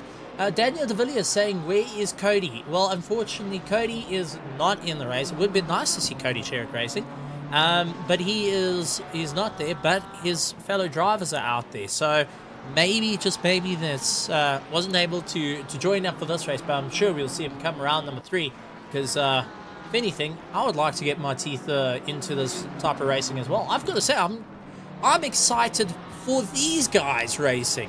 And I'm sitting going, well, I don't quite like ACC, and I'm not a fan of GT3 cars, but, you know, it looks a bit fun out there in all the different classes. I've got to point it out. It's brilliant. Like Grant Sebastian, he's sitting in first in the Pro class. He's sitting in 9th. Then you've got Kalen Mauer, who's jumped himself. Oh, never mind. Contact, and that is for 2nd place. Oh, the Porsche having to take evasive action there. Bernard Barkhuizen coming into contact with Henry Mayer. And let's see if we can jump back, because I want to see in car with Barkhuizen of what that looked like, because this is into the hairpin. So looks for the inside line, backs it out, gets a power, turns it in, has the door closed, and unfortunately there wasn't much room to go there. Oh, stewards are going to be busy on that one. Yeah, that's exactly what I wanted to say now. I think the stewards might be busy on this one, and there might be a complaint coming Barkhuizen's way. The thing is, it's a very... Oh, you're going to be looking at the B-pillar rule and looking at all angles on that one. Yeah, I don't know. Well, we got just a report in from Mr. Porsche GT. Good to get a little bit of info. Thank you very much, Porsche. Saying Cody is doing the last stint. Okay. So, well, actually, what I wanted to say to you, so that is very interesting. So they're going to utilize all 3 drivers. But what I wanted to say to you, Stephen, this only being a 6-hour race, this might be around where one of the drivers opt to not race, because for a 6-hour race, you only really need 2 drivers. Yeah, and if you got a 3rd driver, just let them do the minimum amount of time that's required out there and allow the other 2 to get the legs on. Well, fair enough. Fair enough. We've seen guys do the switcheroos on those more than once. So it's good to get that type of info. And I would like to say a big thank you to everyone out in the land of the grandstands of RaceFace, going and giving us the information. It's good to have you guys out there. It's good to have you guys chatting to us. Otherwise, we would have been 2 lonely men sitting in chairs watching the world of sim racing, talking to each other over a microphone. Don't do a white van story, please. But thanks to you guys for keeping us a company as well, and giving us all these little stories, these little interactions. I gotta say, I quite love it with the guys being able to give us a bit of a chat like that, and giving us these type of insights that really work. I mean, we're going to chat about all sorts of things as well, not only about the amazing racing that we're seeing out on circuit, but also just a bit of fun out there. That's, I mean, absolutely. I think the likes of the Formula One commentators, can learn a bit from us. They must do something similar where they can interact with the spectators. Well, Martin Brundle tries, but he gets left in the lurch more than once on the grid. That's for certain. Luke, Cody, and Tariq were doing a 6-hour race in a Ferrari last night that ended at 1 o'clock this morning. And they won the race. Well done. And well, maybe that little stretch of, well, Cody, you get in at the end. Maybe Cody drew the nice long straw and said, well, guys, I'm going to get some sleep. You folks, on the other hand, good luck. Yeah. I got the longest straw, so you guys have got the problem. So interesting enough to hear these type of things, and the guys going and representing the flag. So, I mean, that is just really, really good to see. A couple of things I do want to point out. Hansi Myberg, he's been out alone the entire race. Now, Hansi Myberg does a lot behind the scenes, folks, and I can't stress this enough.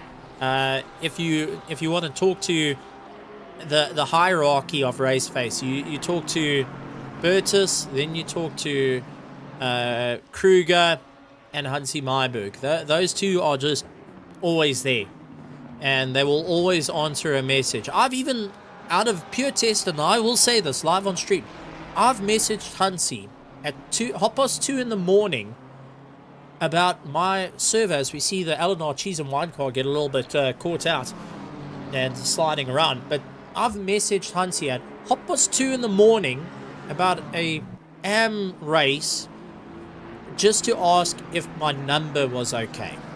And that was out of pure fact to see if the guy was awake. True as Bob. 2:45, I got a message, your number's fine. That was on a Tuesday, well, a Wednesday morning, just to say my number's fine. I'm sure he wasn't happy about me going and sending a message, but he replied. So, hats off to him for that. Well, now he knows you tested him. Yeah, and that's it. Hannes van der Sut actually saying I had the Windows Explorer deciding to open up full screen early in my first stint. Never alt-tab so quickly. Luckily, I didn't cause too many issues. Well, that's... You've had similar issues before. Yes, that's it.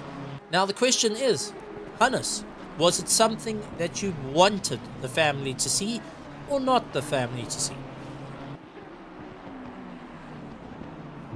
Yeah. That is... Why did you... That is it. I mean, why did you alt-tab so quickly then? Yeah, that's it. Was it a... You know, no, it's not a general, okay, let me get it round, alt-tab, there we go. Was it like a frantic of, oh no, you can't see my bank account. You realize that I've just bought a brand new direct drive system with a load cell pedals, and I've just got myself a semi-cube pedals. Can't let people see that. Or was it a, oh, the commentary's a little loud in my ear. Who knows? Only one person can answer that. Maybe two, because Tim the cameraman's watching you. Tim always knows. Tim always knows. That's it. Tim always knows. Taking a look at Leslie Oliphant, he's got Graham Mull right behind him, and this is pretty interesting to see the Porsches. Leslie Oliphant managing to get ahead, but he is actually being blue flagged at the moment. Sorry, no. Leslie Oliphant is in 13th. Graham Mull, this is fight for position, actually. And Graham Mull is second in class. He wants to try and get closer to Kalen Mauer. Kalen Mauer is up into 11th position at the moment and is entering into turn 1 under braking. So he's trying to keep it all together. But Graham Mull is starting to close that distance down to them. Another one, Grant Sebastian, who is in 9th position. He's trying to break away from Gabriel dos Santos, who's just pitted. So Gabriel's doing his final pit now. I would think he's doing his final pit now, and Grant Sebastian's going to keep it going with only an hour and 18 minutes left. I mean, that Ferrari in the pits, you know, they've kept it going quite good. I mean, they've kept the amount of pit stops to a bare minimum, so I think you're correct. With 1 hour 18 minutes to go, that's going to be their final pit stop. And they got to bring it to the line where a lot of these guys, and you know, it's something that I want to say, a lot of these guys, where if they pit now, they might not reach the end of the race because they're going to be short of fuel by about 10 minutes. This is going to be, it's going to be risky. This is, you talked about bringing the pens, the paper, and writing down everything, and you calculating, you're going lap by lap. What's your fuel? What's your fuel? What's your fuel? What's your tires? And you're going lap by lap to try and figure it out. This is what's happening right now for everyone through the field. Our closest battle is Graham Mull and Leslie Oliphant. Everyone else is roughly about 5 seconds away from one another.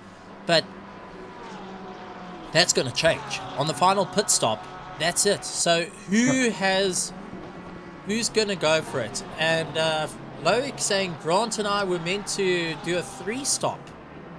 So they went and figured out how to save just enough to ensure that they get themselves to line. Maybe switching the engine mapping a little bit to get themselves.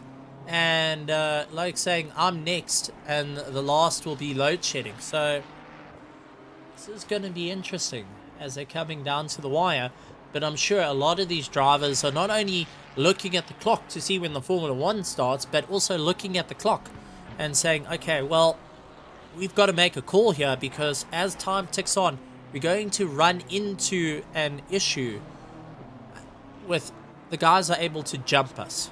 We have to figure out what's going to be it, and you can't leave it till too late. And once you go under that hour mark, you've got till the, 6th place in the pits. There you go. Will So they have enough fuel to reach the end?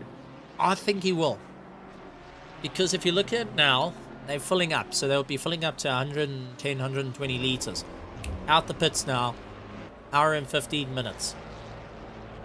He should have at least a lap left in that tank. Should. Should have, could have, would have. Yes. Should have, could have, would have.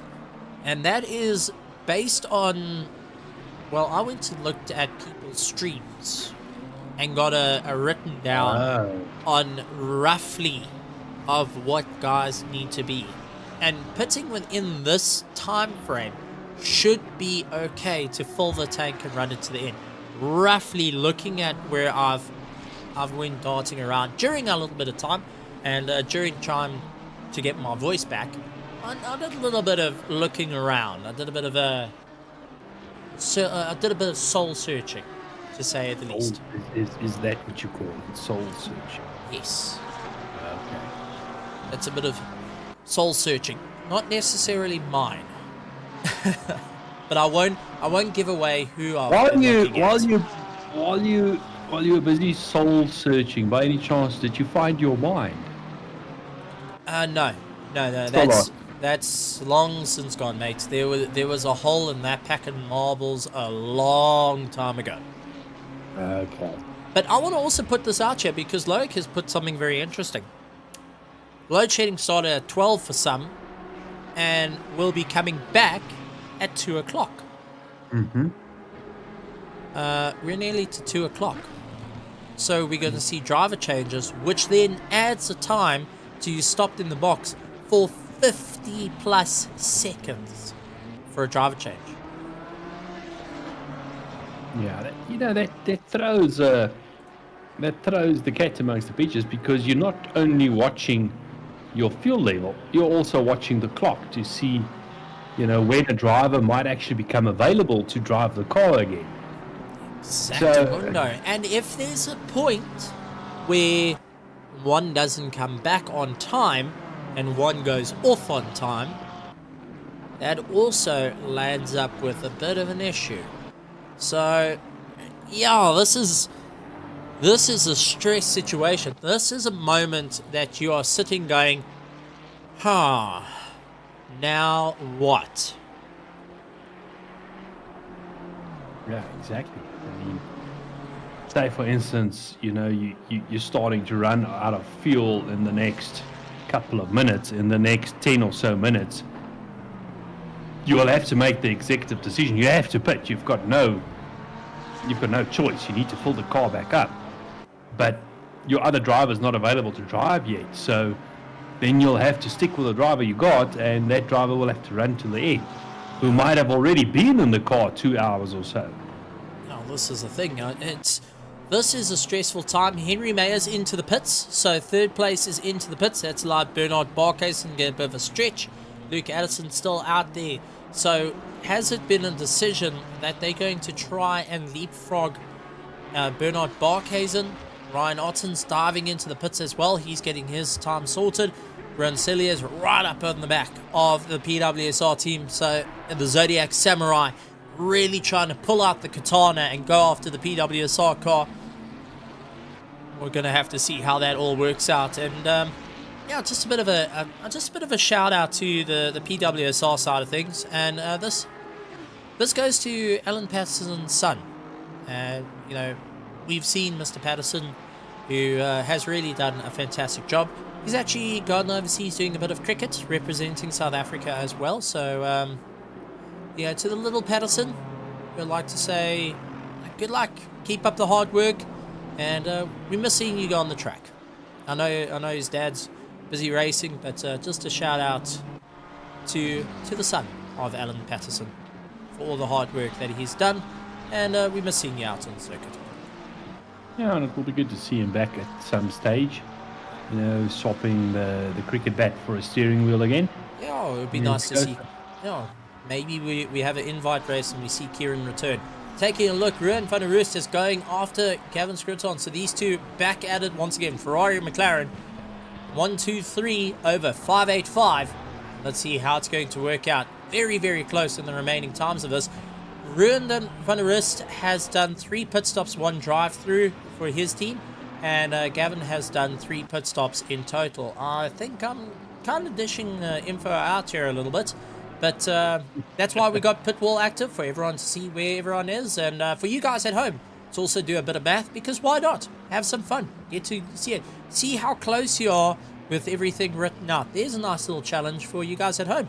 Write down who do you think is going to be able to take it to the line, and how many pit stops do you think is going to be needed to get it to the line. Giving it to you guys out at home, and you can use the Pitwall link in the description to find out. I think it's going to be an interesting one, Stephen, to see what's going to happen in the remaining 1 hour of 10 minutes of this race. But currently, we've got Mr. Scruton running a little bit wide, and that's a lot. Ruan van der Roost. Yeah, that's Ruan van der Roost now getting past, and Ryan Ottens also getting a little bit of a climb there. So Ryan Ottens took a bit of a charge, moved himself up. Sorry, that's not Ryan Ottens, that's Daniel Rowe that's actually in the car, and managed to close it up. And then we got Michael Schultz. He's keeping an eye on these guys. He's in 14th, and everyone ahead of him is a blue flag. So he is waiting, trying to figure out how can he get past 21st, 20th, and 19th position that are just right in front of him, and trying to figure out what is it going to be needed to done. Is he going to take the risk? And now this is it. Are you going to take the risk to try and launch yourself past them, or are you going to rather just let them race, try and figure out where things are going, and take it on from there? Yeah, I mean, absolutely. And Stephen, Daniel Rowe, currently 19th position. There was a stage not so long ago, it seems like an eternity ago, but that Daniel Rowe is actually leading this race. That's it. Gavin Scruton pulling into the pits. He's getting himself sorted for his final pit stop, and will be out there. But yes, as you brought it up, Daniel Rowe was originally one of the top contenders, but unfortunately Murphy was sitting there with that number 10 socket and 13 spanner to really change things out.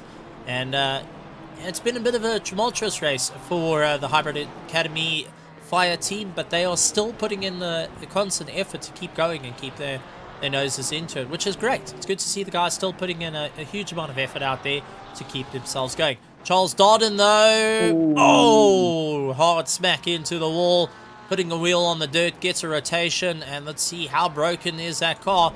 Jump on board. Let's see if he straightens it out. Is that steering straight? Looks like it. There is some damage. There's going to be light aero damage, maybe some suspension. Tires are going to be aching for sure, and you can see just sliding out. I think tires overheated, so he'll have to just get it settled down so they can do a true assessment of the car. But that's definitely gonna hurt. The only thing that can count in his favor now is maybe they haven't done their final pit stop yet, so maybe they can get the car fixed on that. But if they have, then that's another pit stop waiting to happen. I'm looking at it. They've done 4 pit stops already. Last time in was a 43, so they've put a new set of tires on that car. I think that was the plan, to try and stretch it out, and unfortunately the little bit of damage that's come into play, yeah, that's pretty much said it all. We're down to 33 cars though. Going into 32, we have got this car over here. That is the Sabata car. They have retired it, unfortunately. And just actually taking a look, Reginald saying no rain. So Reggie was banking on the rain coming down, and unfortunately not to be. But he looks to also be out of it. Reg, if you are available, you're more than welcome to come and say how's it in the commentary box. It's always good to have Reginald, fellow commentator and also South African influencer. But yeah, unfortunate to see that you've had a bit of a rough run, but you still managed to keep it up and going. Badwatt now into the pits. He's getting himself sorted out for his final. Kieran Patterson saying thank you, Stephen, and thank you, Yanaman. Appreciate the support. Looking forward to getting back behind the wheel soon. Go PWSR. Oh, there we go. I am now happy. We get to see Kieran back in the comments. It's good to see that. And hopefully, Kieran, by the time you come back, you would have scored a couple of hundreds and taken a couple of wickets. So it will be good to have you back. Well, there we go, Kieran. There's your car. Just showing it off a little bit. Why not? I think, Kieran, you must actually let us know if you're a batsman or a bowler. I actually don't know. I know when I tried cricket, they put me as a fieldsman, but they stuck me in the grandstand to ensure that they at least had a chance. Catch the six. No. To go and bring the waters. Ah, okay. So you were a water boy. My hand-eye coordination is as valuable as some of the currency. That is the matter on it. But joining us in the commentary box, and I'm really looking forward to saying hello to it, is the one, the only, the Reginald. Sir Reginald has arrived. Good afternoon. Afternoon, everybody. How are you guys doing? Oh, good in yourself. You had a little bit of a late start to the party due to load shedding, and it seems like not getting to see the checkered flag as much as you wanted to. Yeah, everything was looking all cool and awesome. I was trying to recover 30 laps. Initially it was 40-something laps, but I was trying to recover the 30 laps, but my pedals ended up eventually just giving me an issue. The accelerator pedal was actively on under braking, so hence why the 2 spins that I had, and then I was like, you know what, the 3rd spin, I almost took out the leaders, so I was like, okay, cool, let's retire this. It's you got to a point that you don't want to wreck anyone else's race, and rather come back fighting next time, sort of thing. Oh, very good too. That is true.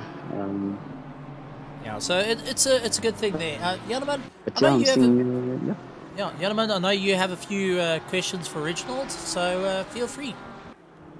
So, Reginald, me and Stephen were chatting about it while you were out on track.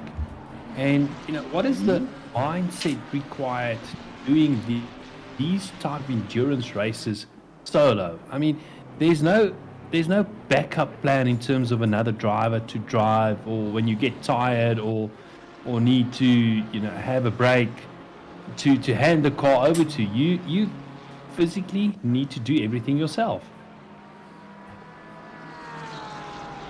Yeah, look, to be honest with you, it's a lot of prep. So one of the big things is, you gotta fight off fatigue. So in order to fight off fatigue is you gotta make sure today, you gotta make sure that you eat a whole lot earlier than you think. So I would suggest pretty much 3 hours before the race. Just for those people who are not gym fitness or to say actively working out with different hobbies or anything like that. So I would say 3 hours before the race. So at least then your body has digested everything and your body's not deciding to pump all the blood to your tummy so you can keep digesting. So you gotta go in with pretty much a solid, you could say empty stomach, but not really completely empty. So you want to make sure that your body is not distracted with anything else besides you and whatever activity you want to do. So that is the first thing you gotta look at. And the second thing, it's just making sure that the setup is it doesn't,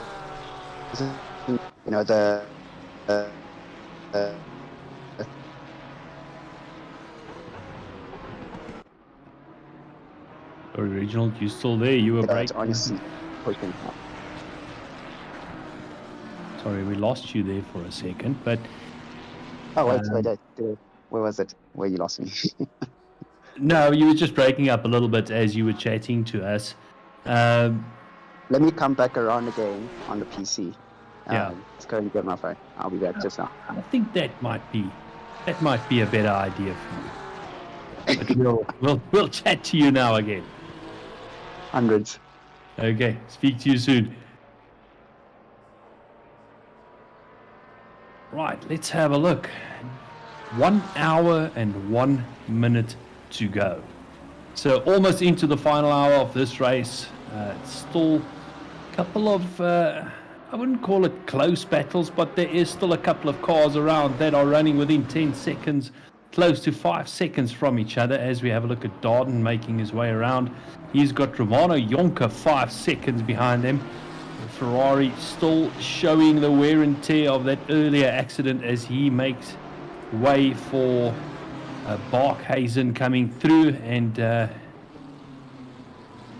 Barkhuizen trying to claw his way back up, currently running in second position. Christian Deploy is in the car for the final stint. He's going to bring the car to the line, so they've decided Christian Deploy is starting the race and finishing the race. Fourth place we've got Boersmark, fifth place Christopher Radloff, sixth place Nicholas Manuel, seventh place Jan Kleinans, eighth place we've got Jadwat, ninth place Amsmeyer, and 10th place we've got Loic Randabel. That's our top 10 at this stage, and in 11th place Leslie Olifant just outside the top 10. So we're now reaching the stage of the race where the final pit stops have been done, and it's now a race to the line. So this 6-hour endurance race has, I wouldn't call it now turned into a sprint race, but no more pit stops to be done. The only pit stops that can be done now is because of penalties that need to be served. Well, taking a look, I think at this stage, if further penalties are getting dished out by the stewards, and saying that, we've got Graham Mole heading into the pits. So they do a fairly, I wouldn't call it late last stop, but Graham Mole heading into the pits for hopefully what would be their last stop in the race. Sounds like I've got my co-commentator back, Stephen. yeah, I've forgot to unmute myself on the Discord side. You see, this is where it would have been nice to have one button to control them all. Taking a look at... Did you switch back to electrical power now? No, not yet. Not yet. Oh. I've got a little bit of time there. Luke Addison is still needing, so the Genesis Esports out in first place need to do one stop. They've done 3. Bernard Barkhuizen and the KSR factory team, they've done 3 stops only. Then we got Michael Schultz down in 12th. He's only done 3 stops. Ruan Cilliers, they've actually done their pit stops. Graham Mole, they've just pitted now. So a couple of guys are still needing to get themselves all the way through, but with 58 minutes to go of the race, we're running out of time.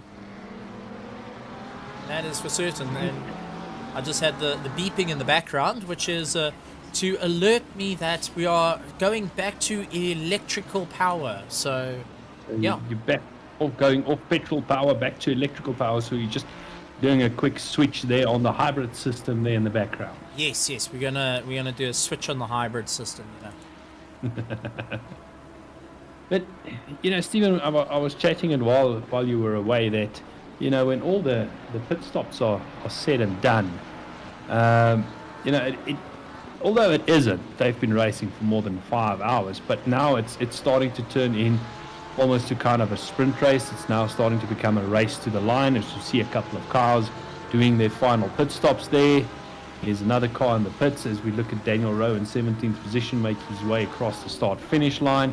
So essentially kind of starting to turn into a sprint race.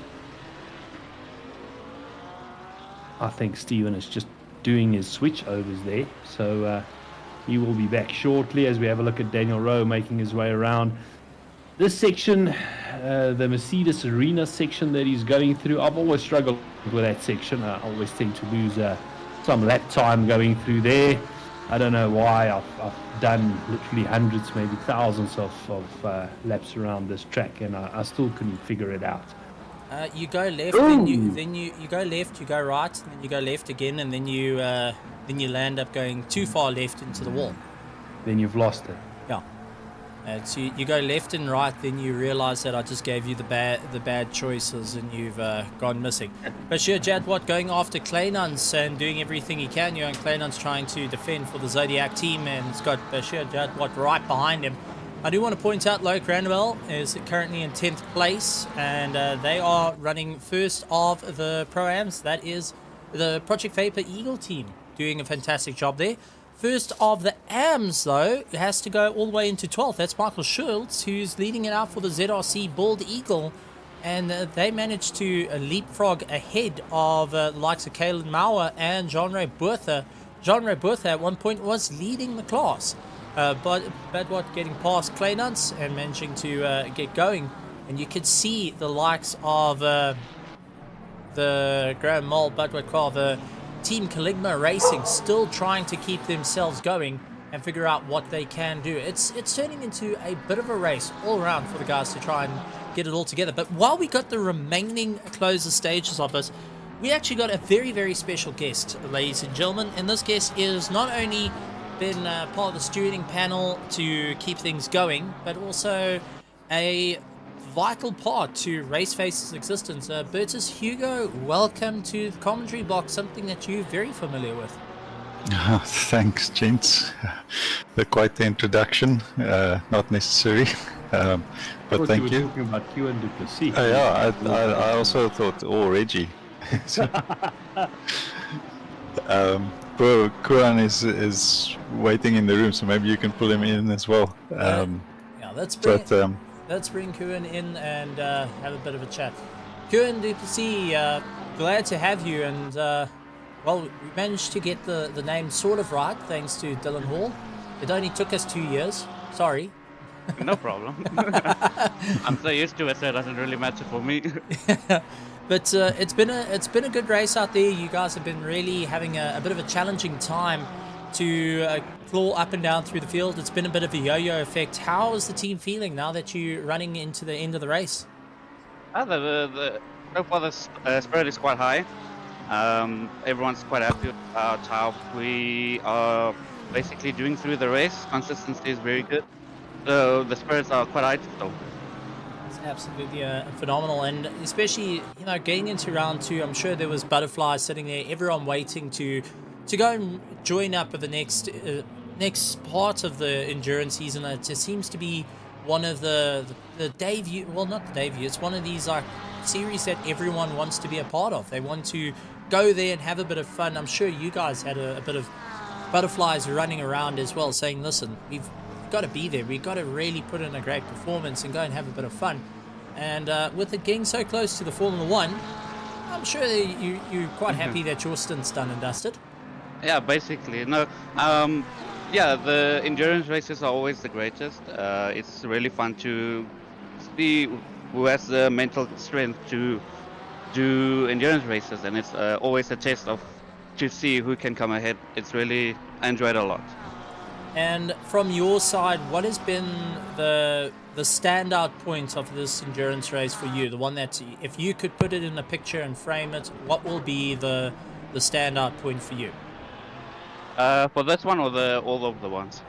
For this one, for round number 2. For this one. For me, I would be quite happy about my consistency, if I can put that in a frame.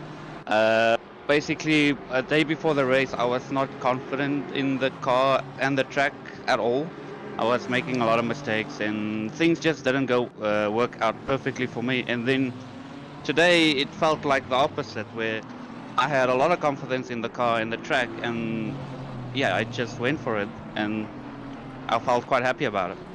That's awesome to hear. Yellowman, while we got Mr. Duplessis in the box, is there anything that you wanna ask the young man? Well, we spoke about it just a couple of minutes ago before you joined us, that we're now reaching the stage of the race where the pit stops are basically done. Any further pit stops, that might happen might be due to unforeseen circumstances. But are you on track? What you aimed for in this race? Do you think you'll finish in that position that you're aiming for, or do you still have a fair amount of work that needs to be done in the last 50 minutes of this race? I think if Christopher can keep it as it is currently, we should be getting to our goal this race, which is 4th place. That would be a huge end to us, basically. So you got a bit of climbing to do. 5.7 seconds to close up the distance for the team. You're currently with Christopher Radloff and Ronaldo Boersma in the car ahead of you for the KSR Musketeers team, and I know that's Bertus' favorite little going and having a soft part for the KSR team. But the challenge is out there, 5.7 seconds. I know that you got a bit of a charge. So before we let you go, I just want to say, if there's anyone you want to say thank you to or challenge out there, I put the challenge out to all the international guys a little bit earlier. But if there's anything that you would like to say from your side, just PG-13, no swearing. Yes. Keep it positive. We'll try to keep it as positive as possible. No worry. I would like to thank everyone for basically getting the whole endurance series to work, basically, and then as well as the commentating about it. I think the commentating and trying to get the RaceFace name out to public is this is one of the greatest ways to go, and then to show what we can offer, basically. So I would like to just thank every driver, every admin, every spectator basically watching and having a lot of fun. Thank you very much, Kuhn. Glad to have you here. And Kuhn Duplessis, folks, and it's not Quan Duplessis like we've been saying for the last 2 years. Once again, I do apologize. No worries. Didn't know you came from Asia. It'll take us another 2 years to get it right. No hard feelings. No hard feelings. I'll remember it when you come lapping past me 6 times in a 3-lap race. I'll remember. Just get his name right. It's fine. Thank you very much. Have a good one. Thank you. Thanks you as well. Cheers. Thanks a lot. Oh, it's good to have that, and bit of a interesting chat there. I just want to bring Bertus up to speed. I don't know if he heard this, but I think it was a couple of hours ago. Stephen went and he literally challenged the whole world to come and race here. Yes. So unapologetically challenged the entire world, because we've come always and race. Well, that's the thing. We got asked about, is RaceFace international? Well, yes, we are, and we challenge everyone to come take us on. We have got ACC, iRacing, Automobilista 2, Formula 1 2023. Come take the fight. More than happy. We'll take you on all the grounds. Don't be surprised if on Tuesday evening, if a certain Max Verstappen was watching your stream while he was getting ready for his Formula 1 race, if you have a Mr. Verstappen on your grid on Tuesday evening. But who's that? I mean, he's some Ferrari driver. I mean, if he wants to really prove himself, then he should come around. And registrations is always open, and we have a grading server up, so you can go and grade, and then we can allocate him to the Pro Am. See if he'll fit into Pro or Pro Am, or Yeah, if he doesn't grade, then he'll start out in the Gold Division. Contact. That's Ruin Cilia's going up on the inside, one of the Ferraris, and having unfortunate contact there. Not quite what Yoko Kutsa wanted to have. So the nuts, bolts, and beers definitely. I think. Showing us his skills there. And just managing to jump out the way and get going. So yeah, a little bit of an interesting time out there. Some of the guys getting a little bit excited towards the end.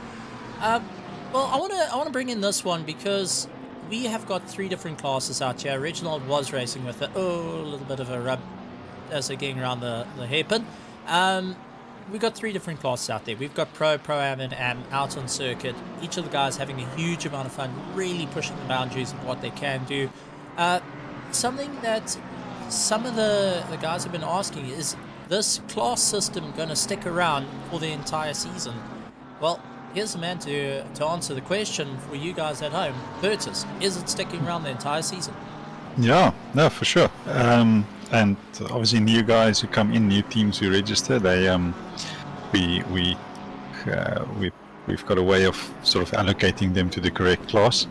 But yeah, I think it adds quite a lot to it. The guys are enjoying racing in class, and I've been in a couple of team discords, and then they obviously look at the overall position, but they also talk about, okay, we are second in class, or we are third in class, or so it's I think it's adding quite a bit in it, and it makes it much more interesting, especially for the mid pack and the guys lower down the order. I mean, we have 34 cars on the grid today, and we still have, and that's just a shout out to our drivers and our teams. We still have 33 cars on the grid through load shedding and all those things. So thanks for that, for the guys keeping at it. But yeah, I mean, they all have something to race for. So I think it helps a bit. And yeah, I mean, if you start 20th, 25th, 30th, chances of you racing for a podium or racing for a win is quite slim against the guys we have up the order. But with the new class system, you can really go for it. You can get to a podium or a top 5, or set yourself a target. Well, this is the thing. It's even not only in endurance racing, we do have it for all our sprint races that are happening during the week. We've got those class systems to, get the guys that may not be the fastest in the world, but they have an opportunity to go for a trophy. I mean, taking the case of Reginald, well, Reginald should be in pro. He races with us AM guys and just tries to call himself an AM. Sandbagging. Yeah, definitely. Sandbagging. Yeah, big time. Pro. Reg, I still haven't beaten you, so and I'm the world's fastest backmarker, so that really says something. But this is the whole thing that's been rather interesting, is the guys have really been putting in the work to develop the racing, to have these different classes, and it doesn't matter what your skill sets are, whether you're the fastest or the slowest, you get to race against people of your same skill sets in these different sims, which is great to see. And Tariq Adam, right at the last, is just stuck in the fastest lap time of the race. Nice. Guys, I just want to ask, is this the start of the race or the end of it? Because at 1:53.8 with 44 minutes to go, did someone light a match underneath the chap? Just tell him that there's no bonus points for fastest laps in this series, but oh, but yeah, I think Tariq kind of suffers from the same syndrome that me and Steven has, where Steven, where we tend to put in the fastest lap in the last 10 minutes of a 3-hour solo endurance. He's just starting to have fun now. That's usually when I put my fastest lap towards the end of the race, just because that's when I actually start to know the track.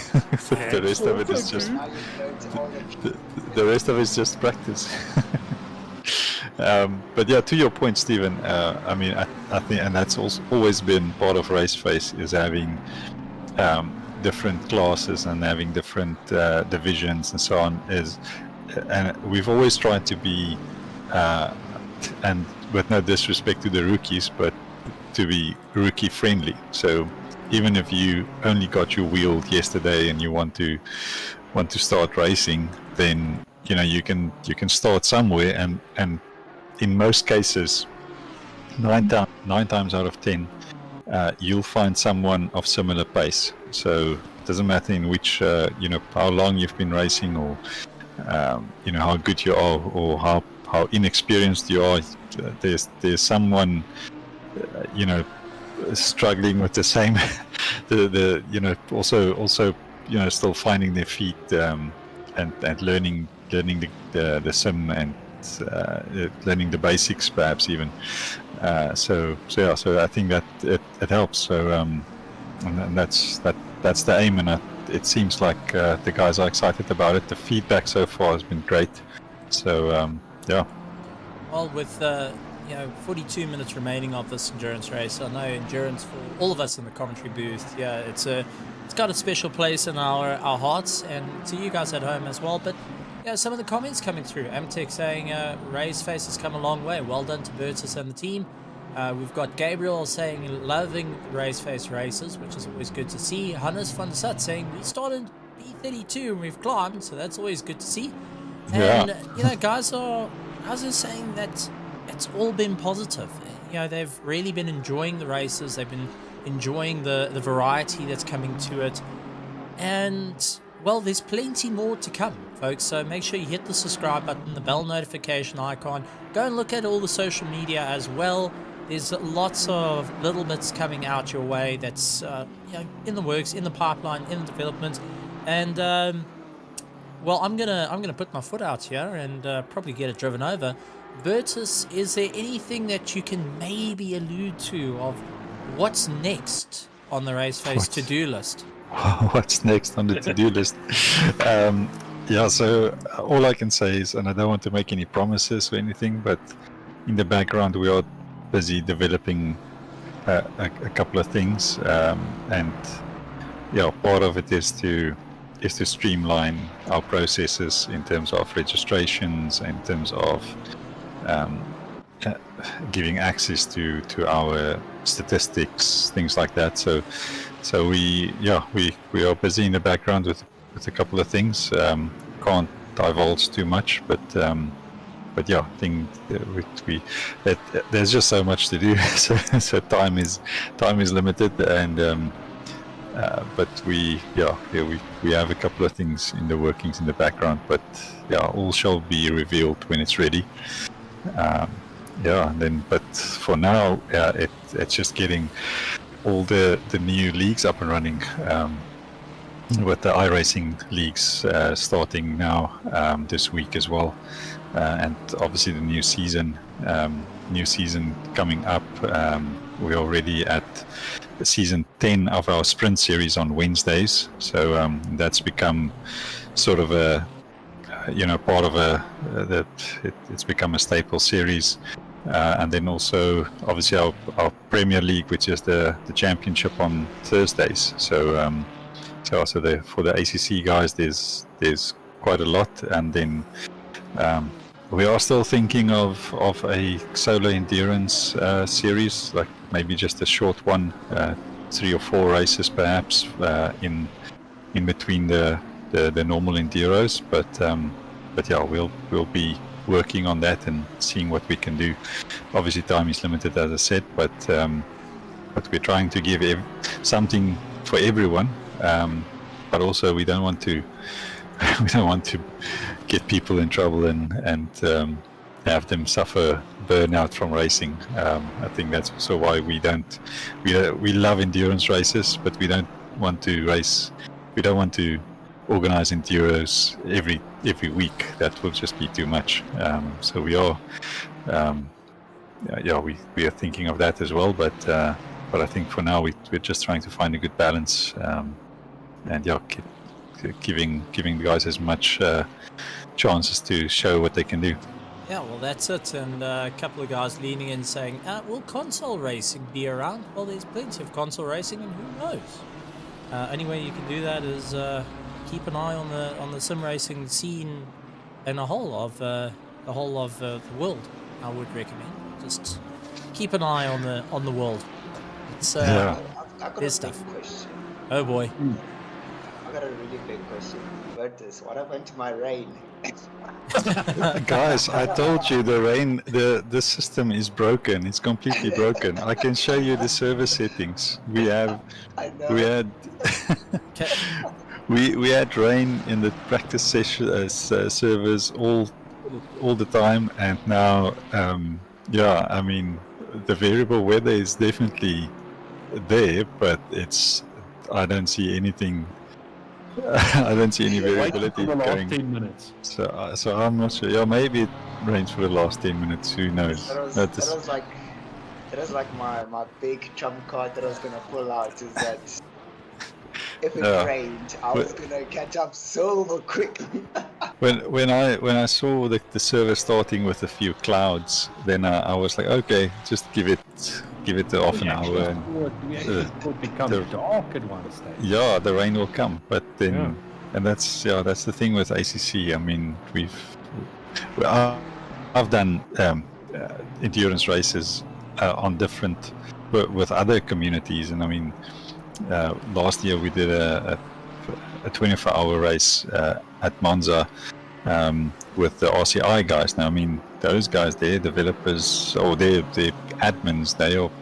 They know the Kunos guys. So I would think that, you know, if anyone would get the rain or the weather right, it would be them. And the rain or the weather was actually good. It cycled through a few dry and wet stints in the first 5 or 6 hours of the race, and then it got stuck on a wet cycle, and it just stayed wet for the last 18 hours of the race. And I mean, we've seen that last year with our Bathurst race. It started out wet, went dry for an hour or so, and then and for the rest of the 12 hour, the last 10 hours, I think, was just wet, and so I don't know. I give up.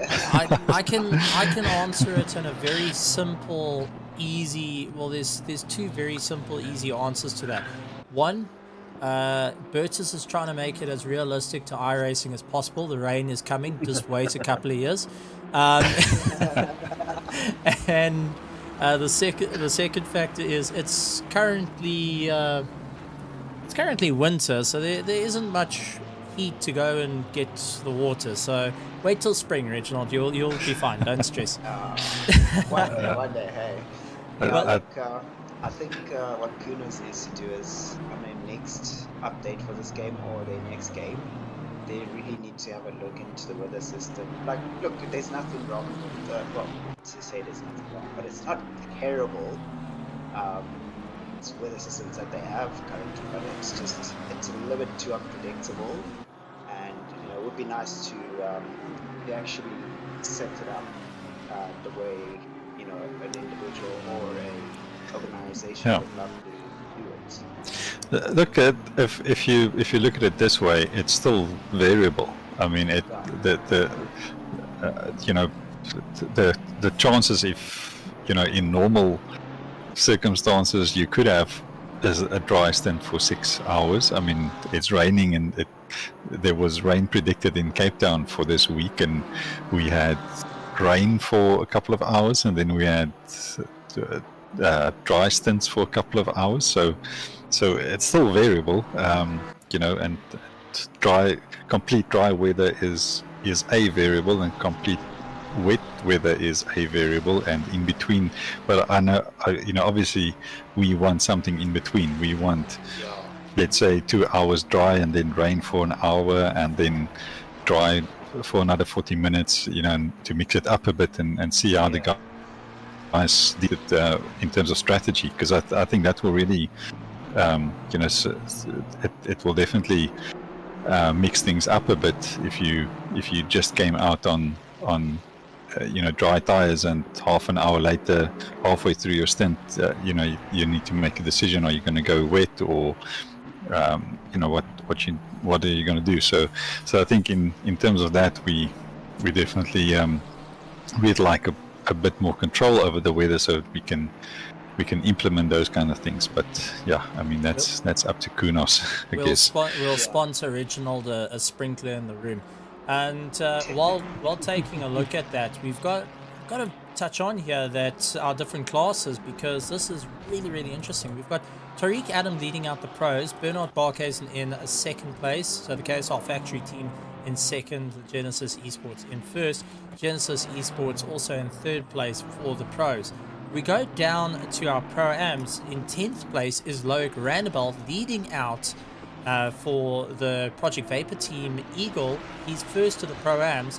Then you go down to 12th place. Kalen Mauer is chasing down, and he's trying to make up a little bit of room and close it up. So he's into first place for the We Are Pace. First to the AM, closing down the distance to Leslie Oliphant ahead of him, who's actually in pro. Then you got Celias, who is second of the pro-ams, trying to catch up to an AM driver. Then you've got Schultz second of the AM, and Jean-Ray Bertha third of the AM. So the Caligula Racing is trying to make up a bit of ground to the car just ahead of them, 0.7 seconds is the ZRC Bald Eagle. We got 31 minutes left, and it's still a podium can change for our AM class. I mean, this is what it's come up to. I mean, for the amount of racing that has been done right the way through the field, there's always something to look at, and it's come down to our AM drivers really putting foot down. Tariq Adam, though, going and breaking record after record after record every time he's getting there. He seems to be a lot more happier with the tires, the temperature, and the fuel usage. They've got 4 pit stops in, and if they could pull the rabbit out of the hat on this one, for despite having a bit of a rough start, I think a first place trophy is not going to be too bad of an ask at this point. But he has to try and get past this little battle, which is for class position, and they're not going to just lift off the throttle to allow him to go. That's for certain. Absolutely. I mean, they're in their own battle there, as we see him, trying to make his way past the one Porsche, another Porsche in front of him. So both those Porsches, Stephen, are trying to let him go past without losing any sort of time to remain their battle once he's lapped both of them. Now trying to slide his way through, but this is always interesting, and my question goes out to you, Reginald. You watching the AM class being this close, this is a class that you actually sit in, and what do you think's going through the mind of like Michael Schultz at the moment, where he's got the leader overall and leader of pros, that's kind of being a little bit of a buffer at this point to keep the third place of the AM class at bay?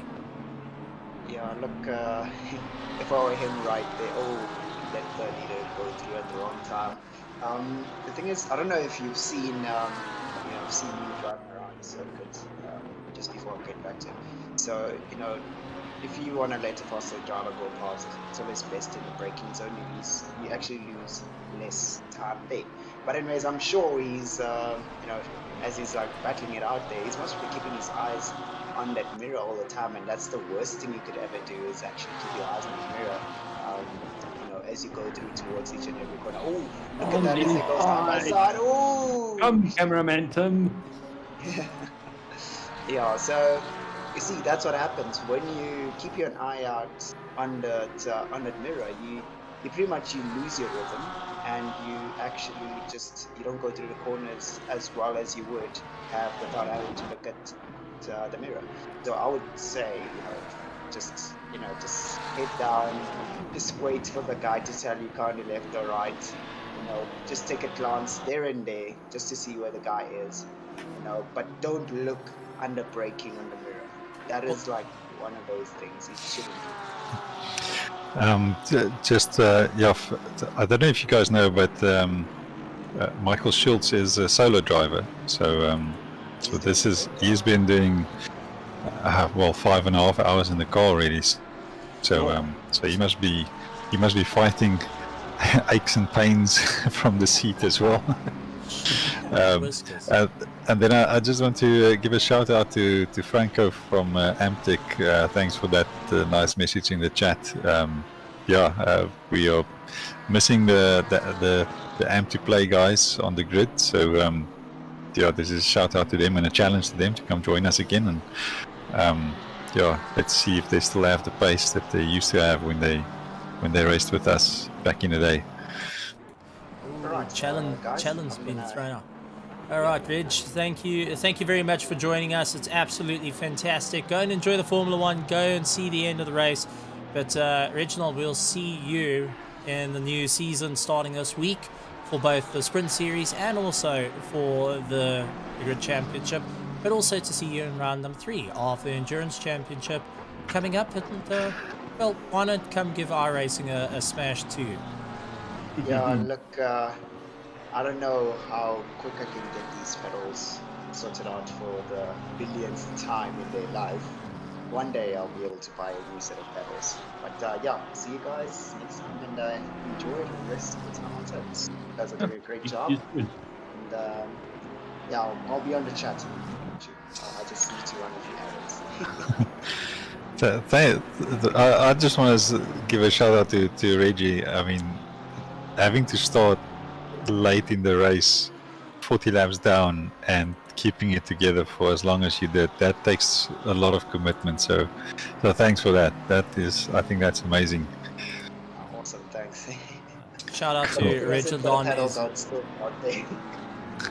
go take a look at his channel, Reginald, for all the races there. Thank you very much, Reg. We'll check you next time. Absolutely amazing stuff. We're down into the 26 minutes left of the race, 26 minutes and 42 seconds. And Bertus, we have seen penalties were dished out left, right, and center early on. So the stewards were incredibly busy during the course of this race. And heart goes out to the stewards for all the hard work that goes into it. No one wants to be sitting out races and go stewarding, but at the same time, it's a thankless job. So that's for yeah, no, you're always in trouble. So yeah, I think it's just you can never get it spot on because there's no one is ever going to be happy with the penalty. So yeah, I just want to say thanks to everyone who's supporting us and for all the patience with the stewards. And there has been a couple of appeals as well where we had to go back and review. And I think the stewards, they're really trying to be as fair and as consistent as possible. But yeah, again, we're all human. We make mistakes. But yeah, I think all in all, it's been good. It's been cool. Not too many crazy things happening, but yeah, there were a couple of incidents which kept the stewarding room busy. So, but yeah, I mean, I think there were, yeah, I think the overall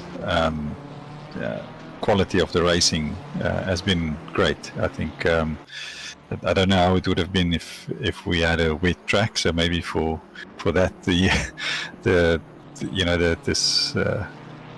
rain staying away might have been a blessing in disguise. But sitting there with a cup of coffee and just busy shaking. Yeah, exactly. It's hats off to the stewards. It's a thankless job, but someone's got to do it, and we're really glad for it. It's also same to like all the social media that's been going forward. I've got to give a shout out that's been going out there. We've had Janman not only going and putting out the social media side, but we've also had Christian Deploy doing a lot of our graphics, and that's also a very thankless job. Yes, he's out on the circuit, and doing a fantastic job while doing it, but also for the graphics, he's been doing it for quite some time. So got to give a shout out to the guys who are working behind the scenes: Brandon Kruger, Hansi Myberg, Doe Herber, Paul Herber, even Gurney. No, that guy's a doers. That's it. But yeah, no, big thank you to all the guys that are putting on the hard work, but also to you guys, the spectators, the drivers, the families, for supporting and really going and giving us a climb. So far, we've had 521 views. We've had concurrent views. At one point, we had 50 people concurrently going. Our chats have been going wild. We've been having great conversations with you guys, and even just getting to interview the teams as well, getting a bit of an insight of how things work. Despite, we got to see some really interesting things. We've seen some heartache. We've seen some laughs as well. But just everyone has a story to tell, which is always lovely to see. It's always nice to see the guys giving a bit of a story to it. So seriously, I'm rather happy with it. I'm also extremely proud of all the racing. There's Gavin Scruton going and getting it sideways. Gavin, I haven't shown you on stream too much. Don't go and lose it. Car 585. It's not like we're highlighting you at any point. Yeah, better move away. Okay, guys, from my side, I need to run, and I think there's a couple of incidents that we still need to look into. But thanks so much to you guys for the I mean, you guys are also doing a 6-hour stint without a break. So I think it was a 5.5 hour stint, to be fair. It's fun. It's great, and thanks so much, and thanks to everyone else, everyone on the stream, everyone, all the drivers, all the teams committing their time to it, and I yeah, sorry for the guys who couldn't make it. I know there were a couple of LNR guys who couldn't make it because of other commitments. But yeah, I think it's great to have a 34 cars on the grid. I mean, that's amazing on a Sunday morning at 9.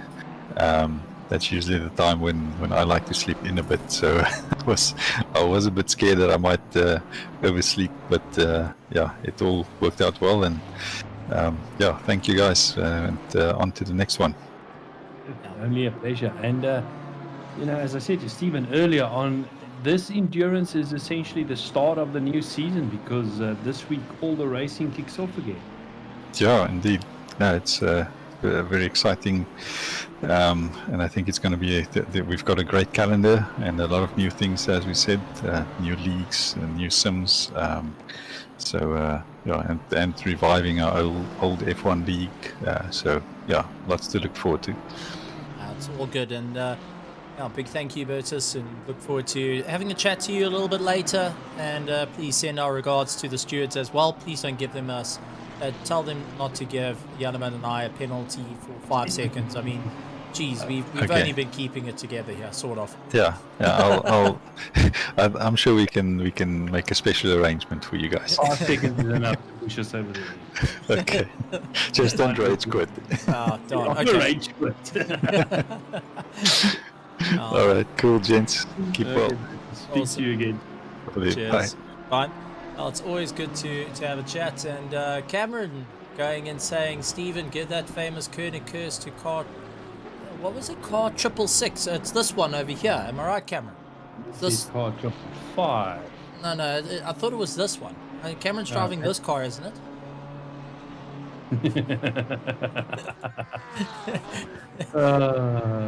Yeah, and well, we're now reaching that part of the race where the drivers will do anything they can to gain the upper advantage, or gain the upper hand, I should say. So, you know, we as commentators can't promise anything that we will be of help. I think we need to record a you know, terms and conditions that runs quickly, that we can play every so often. Flashes, you know, across the screen. Yes, just saying that we cannot be held accountable for the run it as, you know, ×4 speed. I think actually, you know, we need to speak to Bertus so that before the, you know, on the entry form there's a T's and C's and an indemnity form that says the commentators cannot be held liable for any commentator's curses dished out. Well, I never believed in the curses too much, but Cameron says, as I said, that we lost the rear, so... Sorry, Cameron. Hi, Bowen. Oh, man. Oh. So... I say nothing. I say nothing. I plead the fifth. Yeah. Well, we're trying our best. We're trying our best. No, it's honestly some great racing. We've seen this whole race really transforming. With 18 minutes to go, though, it is an outright charge for everyone of what's going on. And taking a look at how these guys are just really stepping it up at the moment to just get those final positions, get those final times. You know, championship points to bag at the moment, but Tariq Adam leading out his class and leading overall. Bernard Barkhuizen in second place and second in class, along with Christian Deploy third in class as well. He's trying to make up a bit of time. In 10th place, we got Loic Randabel. He is leading his Pro-Am class, with Kellen Mauer leading his Am class. Second in the Pro-Ams is Ruan Cilliers for the Zodiac Samurai team. They're trying to make up a bit of ground at the moment to get a little bit closer to Loic Randabel just ahead. And then we've got Michael Schultz. He's dealing with second in class at the moment, with Jean Robertha trying to close down the distance to him as well. So the guys are really just stepping it up, trying everything they can to move forward. So keep an eye on it. Ronaldo Boersma, though, he's starting to gain a little bit of time. He's trying to close down the gap to Jason Abschmeyer. He's about 4.6 seconds. Nicholas Manuel, 1.8 seconds behind Christopher Radloff. So Nicholas Manuel, for the Project Vapor team, is not out as yet. He wants to go after the Ferrari as quick as possible and show the Ferrari that the Beaver Teeth has something to go for at this point. So keep an eye out on that. A little bit further down, though, a very close battle. Gavin Scruton versus Harry Duplessis. They are having a great time out there, and Harry managing to get past and really showing off why so serious off the back of his car, and I'm sure Gavin is not looking forward to seeing that.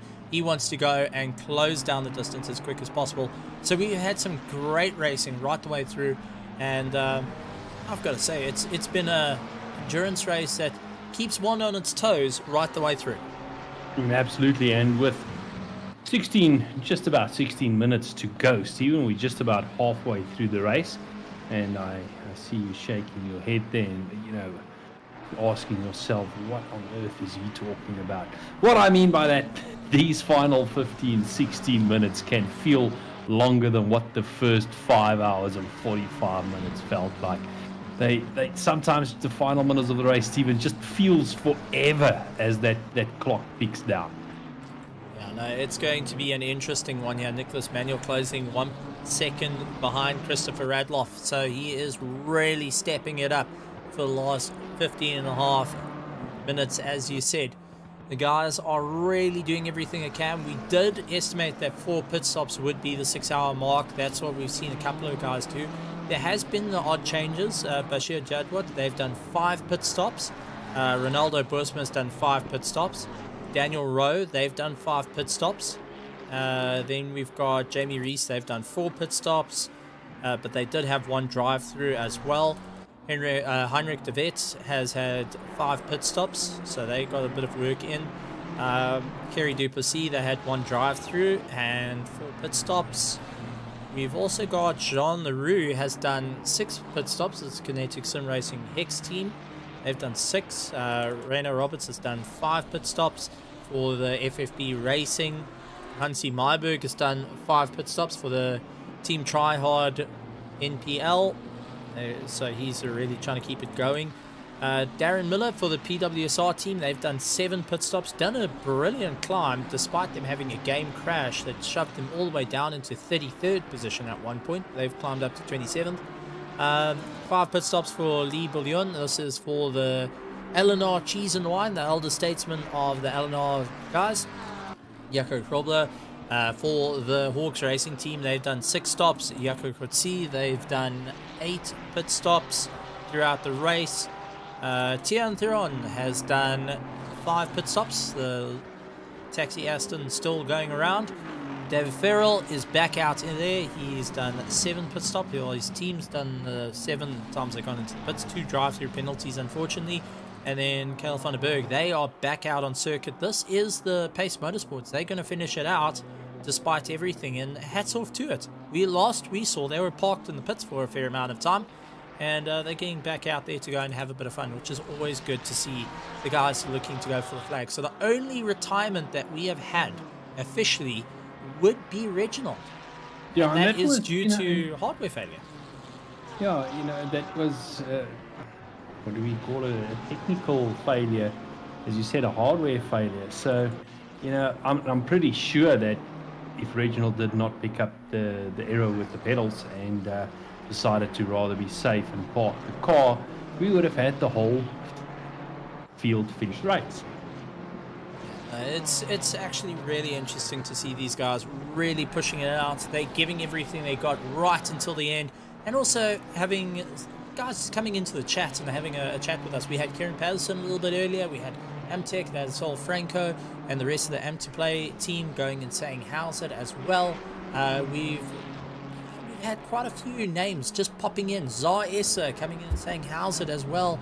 Yeah, these are just brilliant to see the guys. The interactions are coming in fast and furious out of nowhere, which is always good to see, especially for endurance racing. It tends to bring everyone out of the woodwork and everyone out of retirement. Taking a look, Christopher Radloff is going to be watching his mirror like a hawk at the moment, because if we have to jump on board with him right now, look in that little review mirror on the right hand side, you can see the beaver teeth of a BMW of Nicholas Manuel of closing down under braking and really getting into it. So now the pressure comes on, because for 4th and 5th position, we've got a race. And a little bit further back, we got Ronaldo Boersma, who's within a second of Jason Abschmeyer for 7th and 8th position to do battle. So we're in for a bit of a fight right to the end. And remember, they were aiming for that top 10, so they did manage to get it well into the top 10. But the main battle is this one for 4th place between Christopher Radloff and Nicholas Manuel. They are battling it out. Stephen, it's always good to see that after basically 5 hours and 48 minutes, we still have these close battles out on track. You know, this position is by no means done. Anybody can still take it. There's half a second between these two cars. This is it. This is where the stress starts coming in, and you just tell the guys, go. Whatever you do, just go. Drive the wheels off the thing. Fold the rear view mirrors in. Don't worry about what's going on behind you. Just focus on what's going on in front of you. Yeah, and the other question is, how much have they got left in the tank? How much have they got left in the tires? Because they both completed all their pit stops and fairly early on, so they're going to be running these tanks right to the end. And I think there's going to be spacing for about a lap, so they've got to be very careful. Ronaldo Boersma, he's going after Jason Abschmeyer. Now, remember, Boersma has only done 5 pit stops. So the KSR Musketeers, they've done 5 pit stops. Over the Evolved Racing, they've done 4 pit stops. So Ronaldo Boersma and the team have got a little bit more left in the tank, and they are really pushing right onto the back of Jason Abschmeyer at the moment. But Abschmeyer is no push around, if I can put it that way. He is more than happy to go and put his elbows out and get ready for a fight. And this is what we love to see. The guys really go and duke it out, and not afraid to go and give things a bit of a rough time as they fight their way through. We see Hansi Myberg also, he's trying to keep himself going after quite some time in the car. But we are now with less than 10 minutes to go. It is going to be this absolute battle. From 4th and 5th, 7th and 8th are going to be duking it down to the line.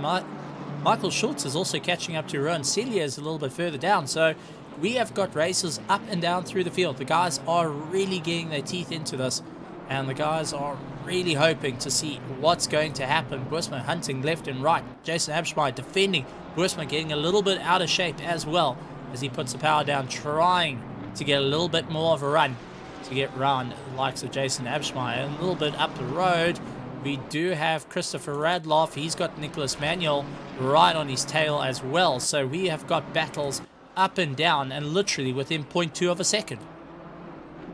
Yeah, and with only 9 minutes to go, it's excellent to see these type of battles, Stephen. So we'll hop back and forth between these two, and unless there's a third battle that's developing closer to the end of the race.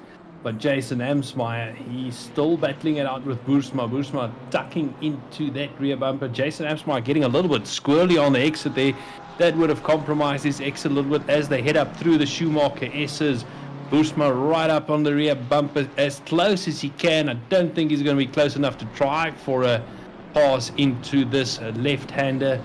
So I think he's just trying to get as close as possible as he can. Maybe lining up for a pass down the back straight, if you would like to call it that, to the chicane, or maybe down the pit straight.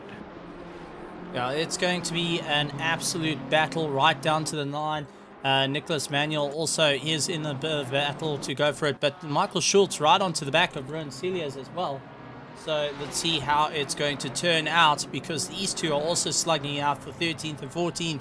And Celias, who is holding second in class, has got Schultz, who is also second in class. So we have got the two battling it out. You've got Boersma and Abschmeyer, who are fighting out for 7th and 8th in class. They're trying to take it down to the wire. Nicholas Manuel and Bashir Jadwal also going and getting, well, Christopher Radloff and Nicholas Manuel are going to do battle. And these are the little things that are coming into play as the drivers make their way through. The remaining minutes of the race is coming down, and let's see how it's all going to work out as the time starts running out. Not a lot of time left now, a little bit more than 7 minutes as we see Boersma flashing the lights and Abschmeyer letting him know that he's there, but it's up to date. He's been unsuccessful to pull the pass off, tucking in again under that rear wing, trying to get as close as possible, maybe looking on the inside a little bit, but don't think he's close enough, Stephen. He's there and thereabouts, but not close enough to actually make the pass. They're running very consistent lap times as well, and I see that Michael Schultz getting past the LNR Cheese and Wine car. It was slight contact there, but he has still managed to get going. Oh, as we jump up to Christopher Adloff and Nicholas Manuel. Nicholas Manuel sending up the inside. Slight contact between the two, running really close to the wall. And now Nicholas Manuel hoping to utilize the power of the BMW to avoid the battle that's going to happen behind him. Christopher Adloff tries to go for the inside, swaps around, goes around the outside, really putting the power on, and just not getting the same drive as what he needs. Jason Abschmeyer going defensive. He's got Ronaldo Boersma for company. The Evolved Racing has got a problem with the KSR Musketeers right up underneath his bumper as well. So we have got battles right the way through. With 6 minutes to go, though, it is going to be all-out war for everyone. Slight flash of the lights. Ronaldo Boersma saying, I'm coming, buddy. Don't you forget it. As he goes and tries to figure out how to get past Jason Abschmeyer. Jason Abschmeyer going and ignoring the lights and saying, listen, I'm not bothered about this. I'm going to keep going. Nicholas Manuel getting ahead of Christopher Adloff after a little bit of argy-bargy. But now Christopher Adloff is going to come back at him and do everything he can to ensure that he's going to get by. And you can be sure that the Chloe is sitting right next to Christopher saying, go, go, go, buddy. You got this. I believe in you. And it's going to be an outright fight right to the end. It is going to be one of these battles that we have to keep an eye out for. Bruin Cilliers has got Michael Schultz as well. They are fighting, all of them are fighting for overall position. But this is how close it is. This is a battle 0.4 of a second. Jason Abschmeyer, Ronaldo Boersma, 0.4 of a second. Nicholas Manuel and Christopher Adloff sitting 0.4 of a second. These are our closest battles currently on track. And there's 3 battles, 4th, 5th, 8th, 9th, 14th, and 13th are all going, 8th and 7th going at each other tooth and nail at this point. Christopher Adloff was a little bit untidy through the last chicane. That has allowed Nicholas Manuel to put out a little bit of a gap over him. So back to this battle between Boersma and Amsmeyer just in front of him. Amsmeyer also, Stephen, managed to do a slight little, or pick up a slight little gap between the two of them. But Schultz and Sil here, 0.1 of a second between the two of them. They are not finished with 4 minutes to go. No, not at all. And then you got Jamie Rees and Heinrich de Wet. They are going at each other as well. So the guys are really doing everything they can to take the fight and pushing as hard as possible right to the line. And this is turning into hang on for tooth and nail. In the chat, Cameron saying Boersma's ping is red. They can't reach him. So he does not have contact with his team at this stage. So Boersma at this point is, he's got Jason Abschmeyer ahead of him, but that's all going to be work. Michael Schultz has got Rion Celias. There was contact. Oh, and the contact once again. That was with Daniel Rowe. Daniel Rowe getting a little bit of a clout from Celias. What on earth happened? This was between Schultz and Celias. They landed up with a bit of contact into turn 1. Schultz trying to go for the inside, switches around, goes for a bit of a cutback, dives up on the inside, contact into the rear. And Celias going into the wall, tries to straighten himself out. And here comes the rest of the field. He's stuck in no man's land, spins around, tries to get going once again. There's Daniel Rowe. Oopsie. And that has also helped Jamie Rees go and try and close down a bit of a gap. But Heinrich de Wet going and getting past Rees, who went a little bit on the grass and losing out. So, I mean, these are the battles that are going on. And right at the end, guys are hanging on for dear life. They are just trying to figure out what's going to work for them and how they're going to claw their way through. It's just, it's a battle right to the end at this point. I don't know about you, but I don't think I have any fingernails left. Yeah, well, you should see how I'm sitting here, keeping a very close eye on the timing screens, on what's happening on the screen. 2 minutes to go, Stephen. So there can't be more than 2 laps left, really.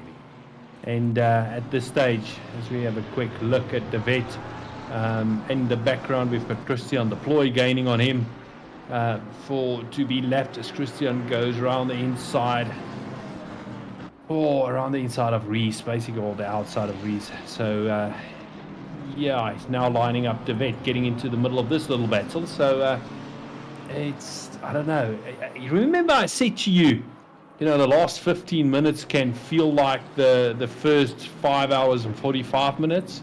That's how it's starting to feel like. Well, you can see that Ethan Lacuna has caught up to Jamie Reese and is doing everything possible to try get into that toe. Point 1. And then we've got Bernard. This is second place.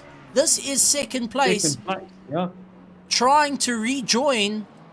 Bernard Barkhuizen gets a spin. Let's try and figure out what happened here. Go back about 30 seconds. He's into the toe. Goes out wide, trying to keep it all together. Nice and tucked, neat.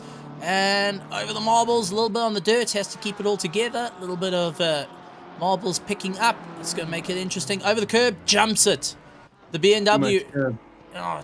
Far too much. He only has a 27-second lead over Christian Deploy. Sounds like a lot, but when you have an incident like that, that gap can disappear in an instant.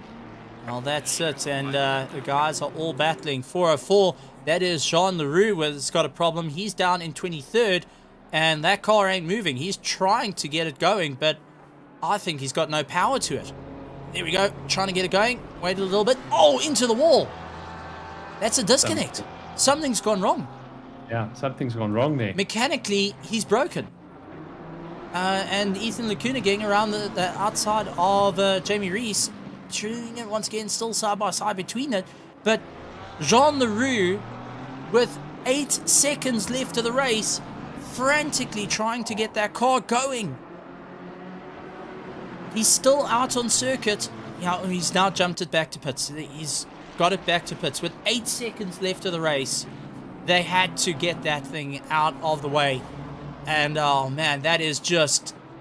Oh, it's heart-wrenching. Jason Amschmeyer dealing with Ronaldo Boersma, our leader, on his final lap and making his way around.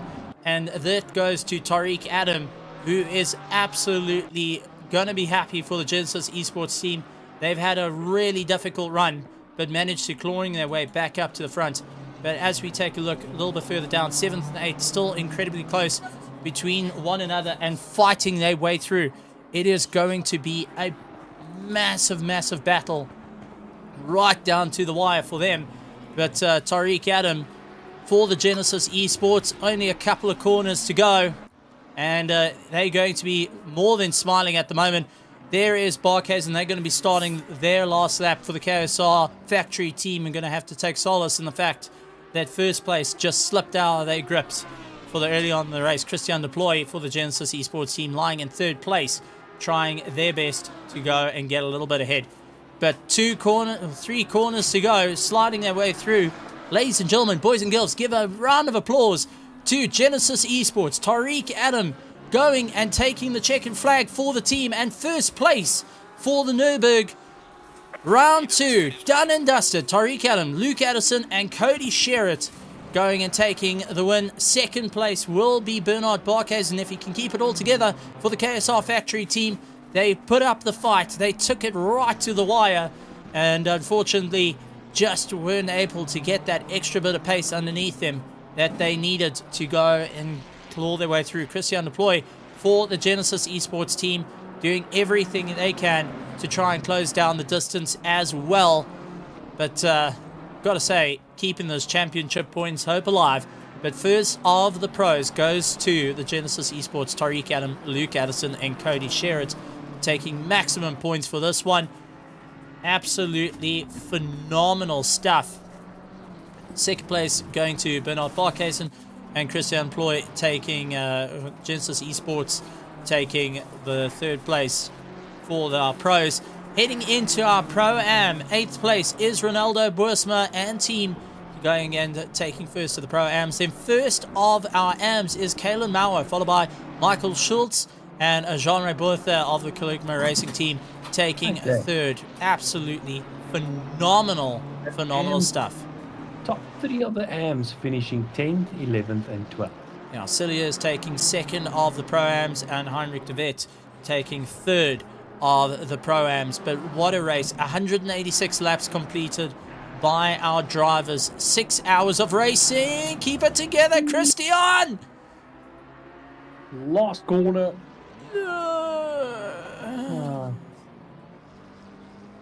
Just drive it through the pits. Drive through the pits. Take the safe. Yeah, we caught that one right at the end. But what a run to this. Janneman, I got to take my hat off to it. It's been an absolutely phenomenal run. And, well, there's nothing more to say other than what a race. There is nothing more to say. I mean, this race came alive in the last 15 minutes. We had battles up and down the field. Close battle, Stephen. And then Deploy also treating us to a spin there on the last corner of his last lap. So, got interesting.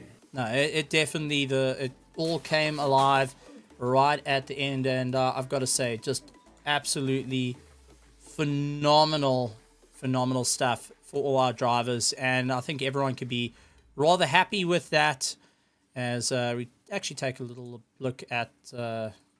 we're going to take a little bit of a look at the highlights, but my system decided, nah. So let's see if we can try and restart that. No, it's deciding that it won't do that. Okay. It just says no. It just says no. So absolutely phenomenal stuff out there. And, well, that brings us to the end of the round 2 of our Nurburgring. Thank you to all you guys joining us out in the world of RaceFace, out in the grandstands. Glad to have you guys here. It was really, really a huge amount of fun. But to bring things to a bit of a close, because we are in a bit of a time situation, coming up, round 2 of our F123. 1st of August, we head out to Suzuka for our RaceFace F123. And then we have got round 1 of our TCR Championship Season 2. So keep an eye out on that. That's also out on the 1st of August, this Tuesday coming up. And then we're moving on to our Grid Championship starting on the 3rd of August. So keep an eye out on it. Just before then, on the 2nd, we will be moving also for our Sprint Championship. They'll be heading out to Suzuka as well. Don't forget, we do have our AMS 2 F1 League. That starts on the 5th of August as we look to have a bit of fun to go and really duke it out. But, Janneman, anything from your side in closing before we say goodbye and farewell to our guys and farewell to Nurburgring for now? Well, Stephen, it's going to be an awesome week of racing that's lying ahead. You know, the first week of the new season, jam-packed full of new, championships starting out, both on iRacing, Automobilista, F1, ACC. I think it's going to be a good one. That's it. Well, to everyone out there, thank you so much for joining us here at RaceFace for the GT3 Endurance Series round number 2. From myself, Stephen Koenig, and also my co-commentator, massive thank you to Janneman Press. And we'll see you guys next time. Same place, same time, same everything, really. Make sure you hit the subscribe button, hit the bell notification icon. Follow us on all our social medias, Instagram, Facebook, Twitter, out on YouTube, where you guys are seeing this now. And also head over to our Discord, and if you're interested of going and participating in any of the races, as you heard earlier, we do have our registrations open at RaceFace.Pro. So take a look at us on the website as well. It's open for all international and local competitors around the world. So we'll see you next time, guys. So from my side, I'd like to say good morning, good afternoon, good evening, and goodbye, everybody. Cheers, everyone.